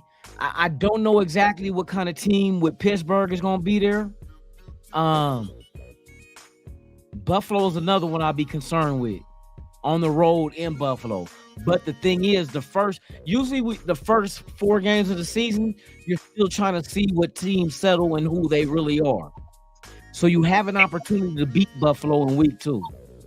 I'm not worried about Denver. Von Miller, though. I think Denver still has to do like we did last year. They got to implement their system and weed out who fits and who don't. That's what Sean Payton got to go through. The high part of that, New England ain't no threat.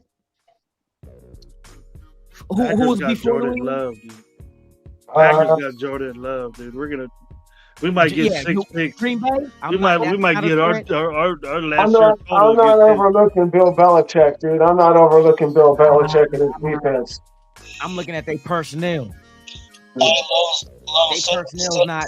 You know what I mean? So just give me a general number. So you got 4-2. I say two losses, 4-2. What you got, Pizzle? I got the same thing. I go with 4-2 too. NorCal, what you doing? Yeah, 4-2. If you put $100 on that, I won half. Why? What'd you think?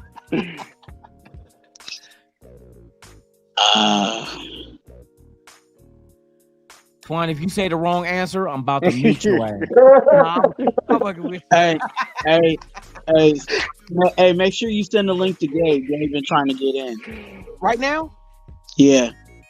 I put the link in the chat. I thought because I was because I got us going 4-1. I got us going 4-0. I got us going 4-0 first 4 games. Yeah, I think so too. You know what? I said that's solid. It can't happen. Hey, Gabe, check the chat. Check the chat. I'm gonna say 4-2, but I think that could be a 2-4. To be honest with you. What? How?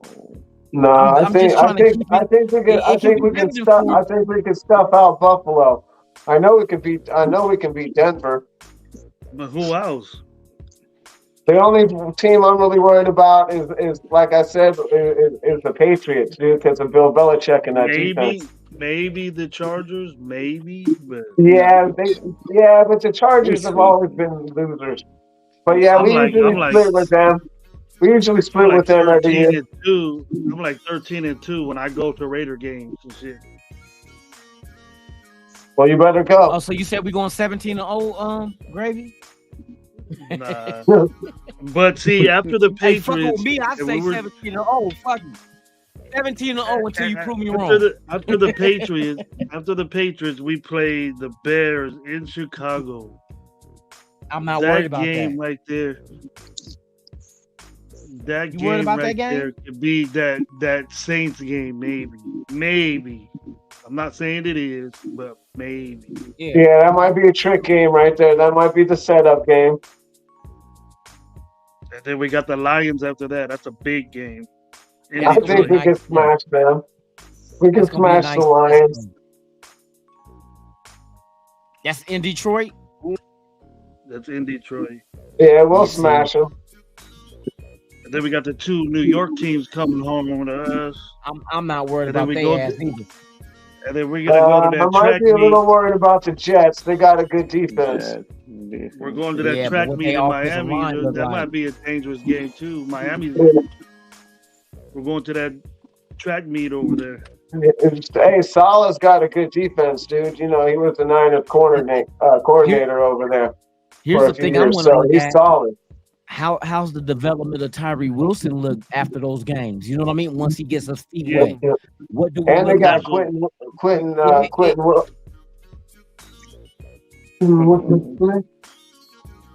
Yeah, I want to see how Tyree looks when he get off the oxygen machine. I want to see his development. You know what I mean? We better kill the Colts when we play. We played them the last game. It better they going with a 6-0, dude. Now, I can't believe we lost the fucking Saturday last year. New Year's Eve. New Year's Eve in Indy. What a sorry ass place to be in fucking New Year's. What a sorry place to be New Year's Eve is Indianapolis. Oh, that's where we at on New Year's Eve? That's the last game of the season, bro. We should already have playoff hope soda. I'm on the strip. I'm on the strip that night. And Christmas, we got Kansas City on Christmas.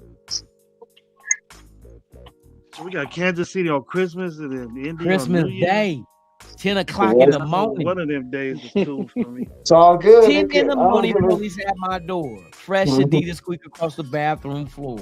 Shout out to Ice-T.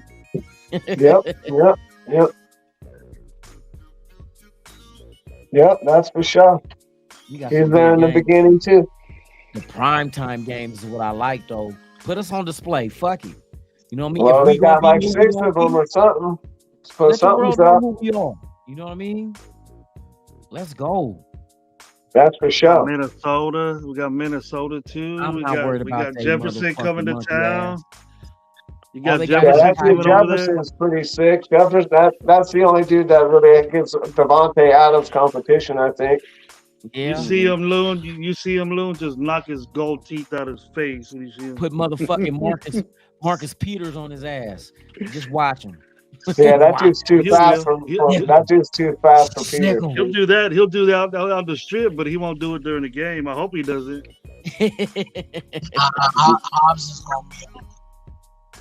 Hobbs too. Got to see what. Yep. That's another one. That's how I want to see Bennett get busy. Dude. I want to see Bennett see locked down. Everybody's saying that he's locking fools down. He's always going against Devontae. This and that. That's gonna make him. I hope so. I want to see how he's doing. Yeah, I want to see how he's. The one thing I hear about Jacorian Bennett is his makeup speed. Like if he does get beat, he has the speed to catch up and negate that. You know what I mean? You're saying he's like Deion Sanders? Is that what you're saying? He's the modern day Deion?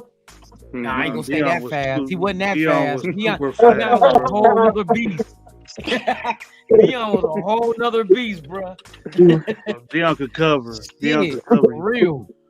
That fool came out and ran the 40 and then got back in his golf cart and bounced. I tell you, between him and Bo Jackson, they killed it. They killed it in the same era. The same era, they coexisted in the same era, bro. That's crazy. Who's that? Bo Jackson and Deion Sanders. Yeah. They both did Bo Jackson was older. Bo Jackson was older than Deion. No, they played together. Bo and Jackson met one time. When they faced each other in baseball, Bo Jackson had 3 home runs in that game against Deion. That was the first time dual sport athletes faced each other, and Bo Jackson took them. Hey, but Deion did his thing too, though. But Bo Jackson was older than him, though. Well, yeah, Bo Jackson, I thought you meant like playing football. And Auburn versus Florida State, you can look it up. Bo Jackson fucking stiff armed the shit out of Deion Sanders. Auburn versus Florida State. That's right. The shit out of him. That's right. Deion will tell you that story. He said he had the angle on Bo. He said then Bo put that hand out there. He said, "Bro, I ain't gonna lie. It was a wrap after that." Bo Jackson, hey, he got me. Hey, Ronnie Lott's Bo Jackson was the only guy I ever seen Ronnie Lott not want to take head on. I've seen him take on Sweetness. I've seen him take on everybody else, but I've never seen him take on Bo. Bo was a freak. For that motherfucker to be like 230 pounds and run a 4.12 40? Are you serious? He probably faster 4.12. 4.12. Speaking of that, man, I wish still gaining. At 230. I said I wish I was around the time that Sweetness was getting busy. Man. Walter Payton. Walter Payton. That was my favorite running back. I was a running back all my life. That was in Pop Warner. That was my guy. Walter Payton. I wanted to run like he did. Hey, you know why they ran Refrigerator Perry like that, right? That was fucked up. They did that shit to Walter Payton in the Super Bowl. The Niners did that with one of their offensive linemen in '84 to the Bears in the NFC Championship game. So in '85, the Bears started doing that shit with Perry. Refrigerator Perry got the touchdown over Walter Payton in the Super Bowl. Yeah, I remember. I feel sorry for that now. A little better late than never, huh, dickhead? That was fucked up. I don't know why they didn't spread him out like fucking Miami tore him up once he spread him out and make those linebackers cover. It's all over. Fucking Walter Payton would have had the touchdown regardless the way he ran. Shit, he would have jumped over everybody. Remember that for real. He over the top for real. Yeah, no, I know. Him and Marcus Allen used to go over the top all the time. Yes, indeed. No, Walter Payton went up top, bro. He was known for that shit. 5 yards away, jumping from like 5 yards. Sideways jump over the top. You know what I mean? Yeah, for sure. Payton, bro. Sweetness. That was the golden era of football. That's when you had Earl Campbell with Houston. Hey, you had some of the best running backs, man, back in the day. When Eric Dickerson was at his peak with the Rams and the Colts. What? Drippy ass Jerry Curl juice. He wasn't. He drippy didn't ass do shit curl, with us though, that Eric one year. Dickerson, bro. We traded him to Atlanta. You know what I mean? When he came here, Eric Dickerson. I would love to get I didn't like him back then. Jersey, I thought he was too much of a stand-up high runner. He fumbled too much. No, he did run, but he had speed, bruh. Come what out of SMU, right? Didn't he come out of SMU? I don't Express, know. bro. Pony Express. Man, they had what 2-3 running backs come out of SMU that year. They got busted for paying them though. That's hey SMU, and they going to the ACC. That's crazy. They banned their whole football team for like 5 years. They That's didn't have crazy. no football for 5 years. I just seen in the news that Cal, Stanford, and SMU is going to the ACC in 2024. I go, They ain't going to the SEC. That's for sure. They'll get fucking smashed. They ain't going to. They were telling Eric Dickerson, they go, how you coming up to English class with a Cadillac and shit, all with a Cadillac brand new right off the lot. Eric had the goggles on, bruh. It wasn't mine. It's in my mom's name. Shit. Isn't your mama waitress right there at Roscoe somewhere? Hey, Kurt Warner, the running back from Seattle. See, people think of the quarterback. Kurt Warner. Yeah. Kurt Warner. He's a good little running back. He's a good running back. Had the sweatband. Yeah. That was back in the day, boy. I tell you, I remember Kenny Easley from Steve Largent. Hey, for real. For real. God dang. I remember that. Shit, I remember when we used to smash them twice a year. He came out different, bro. Every day came out with the knee pads, shin guards, elbow pads, and that big old neck roll. Two bad running back. Who's the big running back that came out of SMU also, but went to the USFL? Remember he played with the Breakers in the USFL? Big running back. He went with that guy that's and he tried to lose weight. He was lifting weights in like a shed where he grew up at with the heat on and shit to try to sweat all that weight off because he was a big running back though. Big. I know one of them was a commentator. He's a commentator for college football now. Oh, is it the same one? He's a white dude. Remember, bro. I'm gonna look this shit up. I hate cheating because I want to try to recall it, but just say who's a Pony Express running back from SMU that played in the USFL Breakers. Oh shit!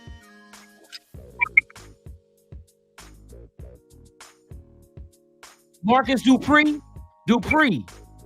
Remember Dupree back in the day? He was supposed, but he ended up to go to Oklahoma. He went to the USFL. But who was the other guy? SMU, wasn't he? Nah, I think he was with the Texas or something. Oklahoma. He went to Oklahoma. But just look up Pony Express and you'll see it on there. Look, who was in the he Pony was Express? 6'3", 229. 6'3", 229 is what Dupree was. And it just didn't happen for him, bruh. Oh, I remember that shit. Dude, that's a big dude. That's a big running back. That's a big fucking dude. 229, my bad. Almost 230. 6'3", 230 running back.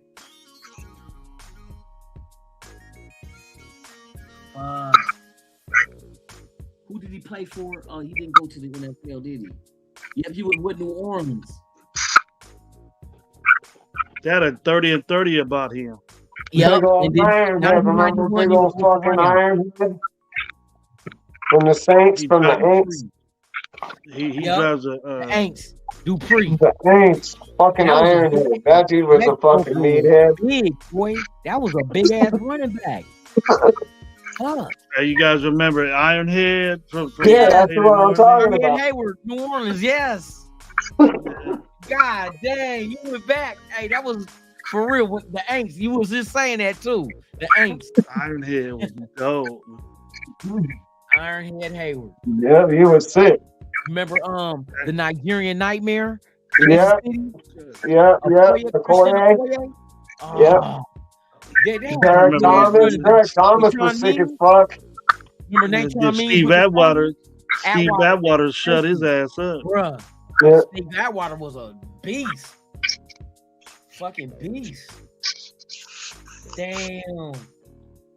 I like reminiscing like this, bro. They got some good players. Hey, man. Atwater used to put the smack on people. For Denver? Yes, he did. Yeah, but he wouldn't. He wouldn't fuck around. He wouldn't fuck around with Bo like that. Nah, that motherfucker would have went night hitting Bo like that. Coming at. He ain't fucking with Bo like that. He fucking around with them little dudes like that, but he ain't fucking around with Bo like that. Okoye was a big dude. He was a big dude, but he had these big old pads on. He had big pads on too. So Atwater just went up, boom. Yeah, for sure. But he trucked a motherfucker. He wouldn't even care. He'd truck you. What happened to the era of the neck roll? Remember when the fullbacks and linebackers used to wear the neck rolls? What happened to the neck roll? I tried to run up on Bo Jackson one time. They got rid of that shit. Figured out that shit didn't work. I remember all the motherfuckers. Hey, who was the dude with Penn State back in the day that had the neck roll that played linebacker? Fucking all of them. All of them. You said all of them. They used to have that shit squeezed around their neck like this. We did. Hey, motherfuckers was wearing that in high school when I played. The linebackers, the middle linebackers had the neck roll, or the fullback would have that board. You remember the board? Yeah, I was gonna say that. Yeah, that Zach Thomas had that shit. Zach Thomas had that. Oh my god. Ken Norton Jr. had that shit. Boy, the game changed. That was it back then. That was it. You had tailbacks wearing that big old shit, running the ball all like this. They were running like this, all crazy shit. If it wasn't a neck roll, they had that board. They came straight up, so they head wouldn't go back. That shit didn't work. It was made out of foam, little. No, that's like taking that helmet, stopping you from getting the fucking concussion, no matter how much powder you're putting in there. Shit, they used to make us do smelling salt in high school. Get back in the game. Get back in the game. They used to eat Crazy. that shit. They didn't give a fuck about CTE back in the day. They didn't know what CTE was. Yeah, well, the NFL should be testing for that shit before these guys even come into the league, so they don't sue them. Hey, for real. Now they gotta really take precaution. Fucking that's the first thing I'd be doing. If I was the NFL, I'd be making you take a test right now before you even come into the league. All these rookies who's getting drafted, I want to know who has it now and who don't. They need to do something. Because you're gonna fucking sue me later for fucking billions of dollars. Yeah. Yeah, I smoked a little bit of weed once in a while. Okay. A little bit cold. It might be. It hasn't been 3 days yet. It hasn't been 3 days. I need 72 hours. Give me 72 hours. You be drinking a grip of pickle juice and water and shit. Crap. Hey, pop niacin and shit, huh? Oh my god. For real. But they used to say that one of the symptoms for having a concussion was your tongue is numb. And shit, I remember, dude. I remember all through the high school, college and shit, my shit just getting hit and me just going out and biting my tongue and shit. See? I don't even know how many concussions I got. Shit, I should have had a concussion with all the pussy I ate. Shit. That fucking shot that Steve Young took fucking took the cake. Oh, shit, I need to quit, girl. I got a concussion.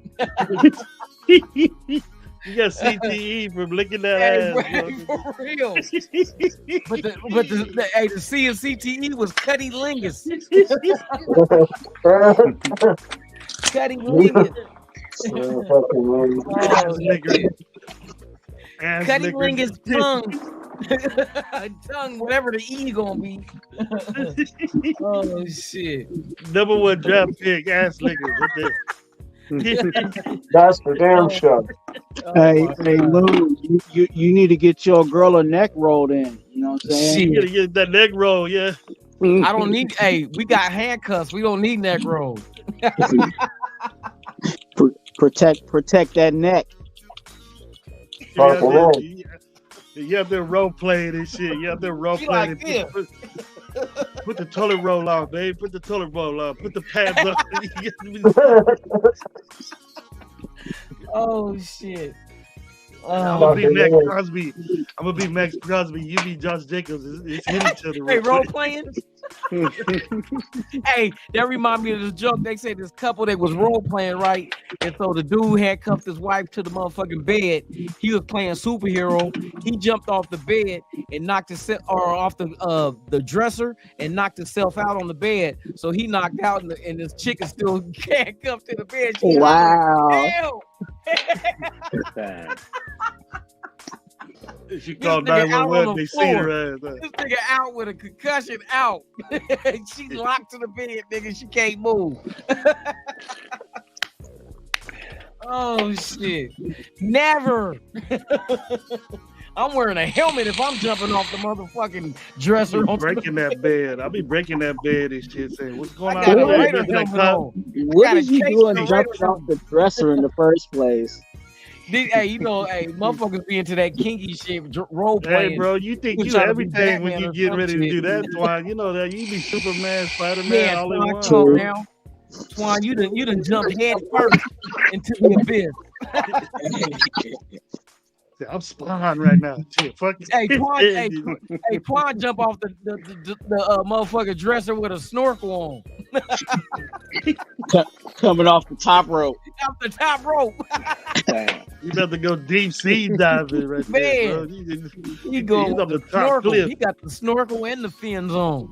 Frog splash. You on the high dive. You on the high dive right there. Oh my god, my face hurt. You know what I can't believe? I can't believe that we lost to the weak ass fucking Chris Collinsworth fucking Bengals. That's what I can't fucking believe. I got fucking sucks. All these people they cutting out, they should kick his ass out. I agree. I got fucking sucks. We got get back on everybody, so let that shit begin. Let the get back happen. Chris Collinsworth. Establish a dynasty. Let's go. Shit. Yeah. That's what they're trying to do. That's why we're getting all that money next year. If they do that shit, Stephen A. talking shit. Stephen A. talking shit on Garoppolo. I heard that motherfucker told Garoppolo to shut up. Shut up. You shut your receding hairline ass up, motherfucker. Looking like George Jimmy G can shut him up by just showing up and playing. Let his game do his talking. You know, if we go up and end up winning and shit, Stephen A. and all them gonna have to shut their mouth. I keep a note. I see motherfuckers saying that or when what they say our record is gonna be less than what we did last year. I'm like, okay. That makes I'm screenshotting everything because if that doesn't make any sense to me. We got better talent. We got better depth. See, how are we gonna be worse? They don't want us to be better. They want us, you know what I mean? They want us because they know if we get on top of the mountain, our fan base, we in their ass. We in their ass, bruh. They don't want that. They know. Hey, I'm telling you, with the video I did with Stan talking about the Cowboys, bruh, I got over 500,000 views because of that shit on TikTok. And majority of these motherfuckers is Cowboy fans complaining about the video, like, "Oh, you got your nerve. How many Super Bowls y'all got?" I'm laughing like y'all making me go viral because of your fucking insecurities and your menstruation. How long did it take the Cowboys to win a Super Bowl? Bruh, man, how long is it gonna take to win their next? You know what I mean? You going through quarterbacks like a motherfucker. You know, they were losing to the Steelers in the 70s. You traded a 4th round pick for a bust. A bust. Yeah. What kind of shit? And he's not even drafted. You didn't trade for him to be a starter. You traded for him to be a backup. Well, he's rough around the edges. They're betting that they're going to be able to mold him and get him and turn him into something. They got more time than the Niners do. He got molded all right, but it's the black mold kind that gets you sick. That's because they were dumb enough to take a guy who hasn't played all but one game. all the one season and shit. He's got no experience. Bruh, I'm telling you, it's that's the Cowboys though. The Cowboys. They do that. Yeah, the Cowboys are gonna do what the Cowboys do. Exactly. Exactly. That didn't make no sense to me, bruh. Until Jerry Jones gets out of there like Al Davis. Al Davis made a bunch of bad decisions in the front office for a number of decades, and we're suffering for it. I mean, all you got to do is look at the draft choices. And here's the thing that's crazy though. The thing that they said is just because they traded for Trey Lance is not going to stop the fact that they're going to give Dak Prescott an extension. Whoa. Yeah, no, they're just going to develop him. He's still getting his extension. For what? What are you getting extended for? A fucking offensive coordinator? Hey, for real, because he called that out for real. Oh my God. So they can get something out of him. Bruh, now you grasping at straws. If you ain't got nothing from him from the past 40 years, what make you think year 41 is gonna be different? Well, you gotta give him a contract so that the other teams are able to trade for him. The problem with Jerry Jones is the same thing with Al Davis, is they think they know football. And football passed him up, man. I look at Dak Prescott as being another Derek Carr. How many people traded for Derek Carr? Well, actually, I look at Prescott. Prescott's better than Carr. He's got a higher ceiling. He's got a higher ceiling. But he's long in the tooth. That's the thing. It's the age. What's left in his tank? Well, it's not like you're trading for a 28-year-old or a 25-year-old. You're trading for a guy that's been around that ain't accomplished nothing. So what you think you're gonna get? He might have to ride the bench and be a backup if he wants to stay in the league. Hey, do like Ryan Leaf did when he went to the Cowboys. Nothing. Nothing. Hey. But you would think so with that much body of work you can gauge, like, bro, we need to go in the draft us a quarterback and develop him to be the next thing for the Cowboys. They didn't do that. Markel, let me get two off you. For somebody else's draft pick. Let me get two off you, Norcat. Yeah, they just they like picking up other people's scraps. They think that they got another Dak Prescott, or they could use him on the practice squad to pretend that he's a quarterback against the defense to practice against, because he's a nice mobile threat quarterback. Who knows? He can't hit the side of a barn, so let him do what he do. A T-Mobile quarterback. What you want, Norcal? What you want for that? I want tryouts. He said, "What Twan? For what? What Twan selling? Twan, what you selling? Gravy over here trying to get a trade. I'm trying to get a trade going. He willing and dealing. Yeah, he's trying to willing and dealing. We all of us know Twan got quarterbacks now. We all of us know that. You know, I got quarterbacks. What's the deal? He quarterback rich. He quarterback rich, huh? So somebody gonna need a quarterback. Right now. Somebody's quarterback is going down. And you're gonna be hitting up Twan. Hey, Twan, what you hold want? On a second, I'll be right back. I got some weed. So come out at me. You trying to do illegal? I got an ounce of weed. but no, it's gonna cost you. Nigga, I got one of them red balls that go in your mouth during S&M. I ain't trading nothing for free, so you better give me. You better come on. You better unass some assets. You better unass some assets. One thinks he's gonna get number one player for the whack quarterbacks he picked. Oh shit! Hey, two out of the three of my quarterbacks ain't whack, so you take your pick. He got Trey Lance. He got he got Chase Garbers. Damn. Who does Twan have? Oh my god! fucking lunatic. That asshole. I got Brian Hoyer, Sam Donald. No, you don't got Hoyer. You better not say that shit. And Ryan Fitzpatrick. He said he got Hoyer. Oh, he said he got Magic Man Man and you shit. got Stidham in there. You got Magic, not from Green Bay. I was about to pick up Stidham. You got Magikowski from Green Bay. You remember him? He was supposed to be. I remember him and Sterling Sharp connection. They blackballed him. Man. The Magic Man. Yeah, I know him. I know him.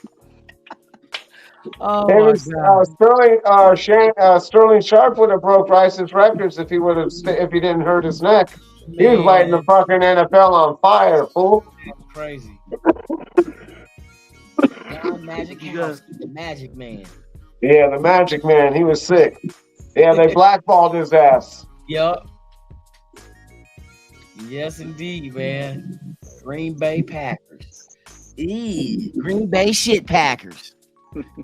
You ever had? Yeah, I didn't. Fucking Shannon Sharp got that fucking tight end touchdown against us in the fucking in the AFC Championship and fucking in Oakland. I was at that game. I was at that game. Somebody tried to sell me some bootleg tickets for that game. Oh. I definitely, I was there, but I was like, hey, bro, this ain't no real ticket. No. I should have figured, man, that motherfucker trying to charge me $40. I'm like, for an AFC Championship ticket? No. Let me see that shit. Man, he showed me that shit, but we went to the game and I was getting ready to go out there and I'm like, nigga, that's a photocopy. The fuck? Yeah, that's all bad. I actually got lucky. My girlfriend's best friends had tickets. They had season tickets and shit, and his girlfriend couldn't go, so he took me. And I went to that, and then I also went to the Titans AFC championship game in 2001. Oh shit! Hell yeah, that's what's up. Shit. Yes, sir.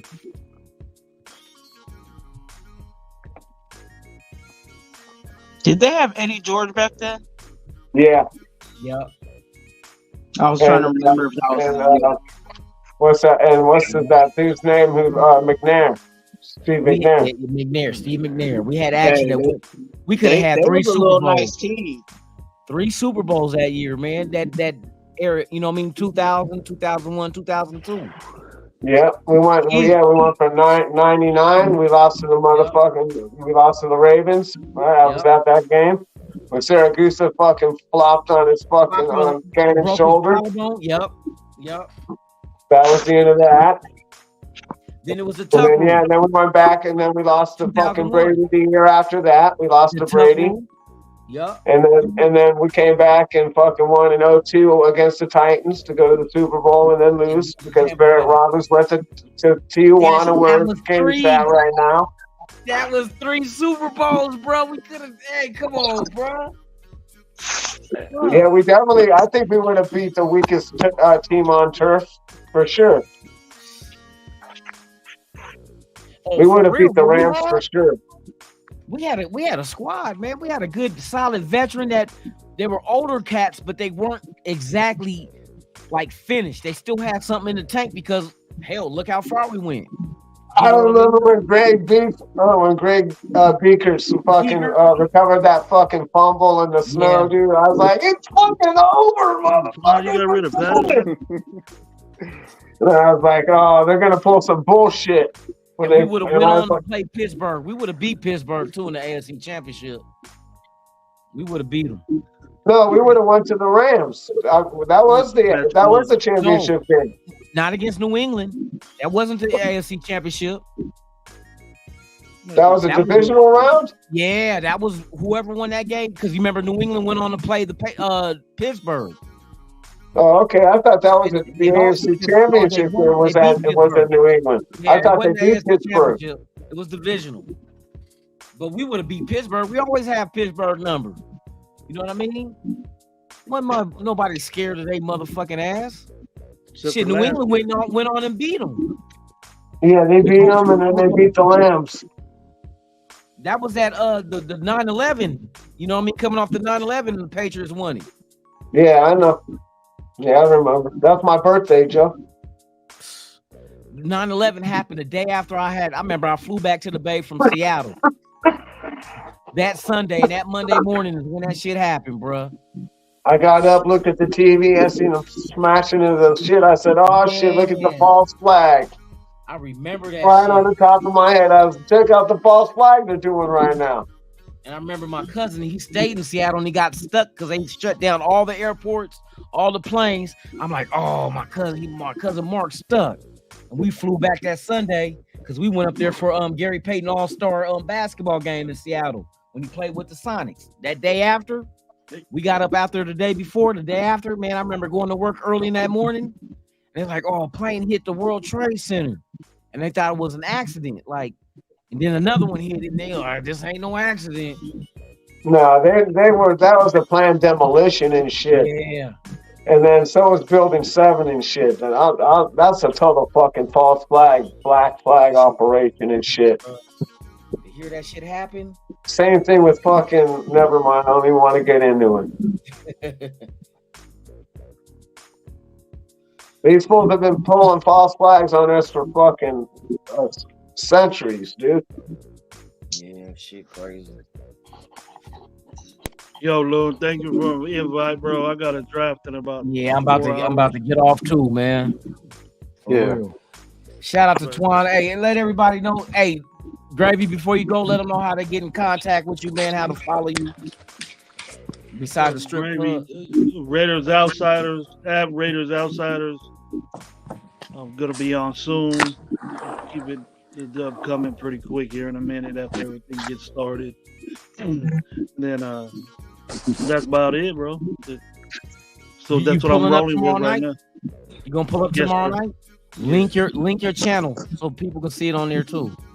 Okay. I'm gonna post the link in the chat. So not this chat, but the NWA network chat, so everybody can do their thing and get ready. But I want everybody to have their channels up and connected. I can't wait too. for it. Yes, I indeed. can't wait Yes, for that. indeed. Appreciate it, man. Thank you for pulling up. Loud. Hey, Twan, let them know how they can get in contact with you, my brother. Man, simply Raider Twan on YouTube. You know what I'm saying? Hello to everybody.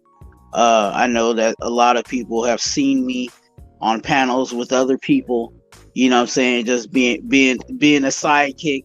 But now I am officially out there, you know what I'm saying, as a content creator for the Raiders. So definitely, go ahead and go to Raider Twan, subscribe, click the notification bell, because I do go live at random. I will be joining my brothers on the panel tomorrow.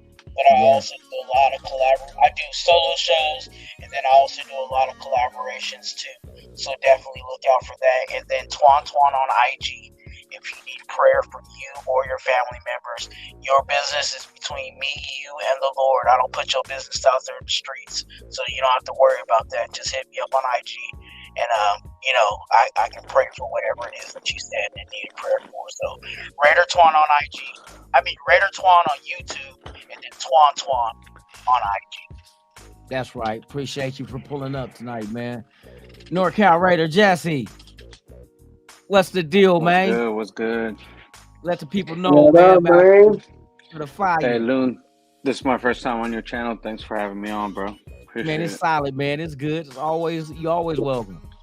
Twan, nice sharing the panel with you, Fizzle. Yes. You already know. Chat. Yeah, right on for sharing the panel. Right on, Lou, for having me. Man, thank you can for find me pulling on, up, man, for real. On Instagram, NorCal Raider Jesse. You already know. You gonna be also on Black tomorrow? Saturday? I'll be on Black Saturday. You gonna be on the in the chat on tomorrow night for the round table? I'm gonna try. I'm supposed to take my sons to fucking Monster Jam, so I'm gonna see if I can take them earlier one, or if not, I might take them to the night one. So I'll try to make it. If you can, it's good. If not, it's good. Don't trip. If y'all send me the link on DM, I'm gonna put it up in the little chat. I'll try to show up. So okay. Appreciate it, bro. Appreciate it, man, for real. What's up with you, Pizzle? What up, man? Let them know, man, how they can find you and everything. No, man. I don't got anything going on like that, Loon. I'm just a kicking it guy right now. I ain't doing no shows or nothing like that, man. I ain't got nothing going on. I'm just a chilling guy. I'm an affiliator. Hey, you here, bro? I appreciate you for pulling up, man. For real. Yeah, no problem. Right on for having me, man. Man, appreciate it. Right on, NorCal. Hope you're doing good, man. I'm good, bro. Thank you. Yes. Hope the same. That's right. Right on, Twan. Right on. All right, man. Hey, blessings to everybody, for real. That's right. Hey, shout out to everybody in the chat, man. I appreciate y'all for pulling up, man. Don't forget, tomorrow night, 8 p.m. Pacific, 11 p.m. Eastern, it is the Raiders 2023 season kickoff roundtable, man, with a lot of your favorite YouTube content creators from NWA, man. You know how we get down with the get down. We're going to bring you some good content, discuss what our outlook is for the team this season. And I do hope that each and every one of you guys can make it. Appreciate y'all, man. I'm Lunatic Raider. This is Raiders Allegiance. You've been watching the Dyrti-Lunatik Show. See y'all tomorrow night, man. Hey, let's get it. I'm out this bitch. Catch y'all tomorrow night.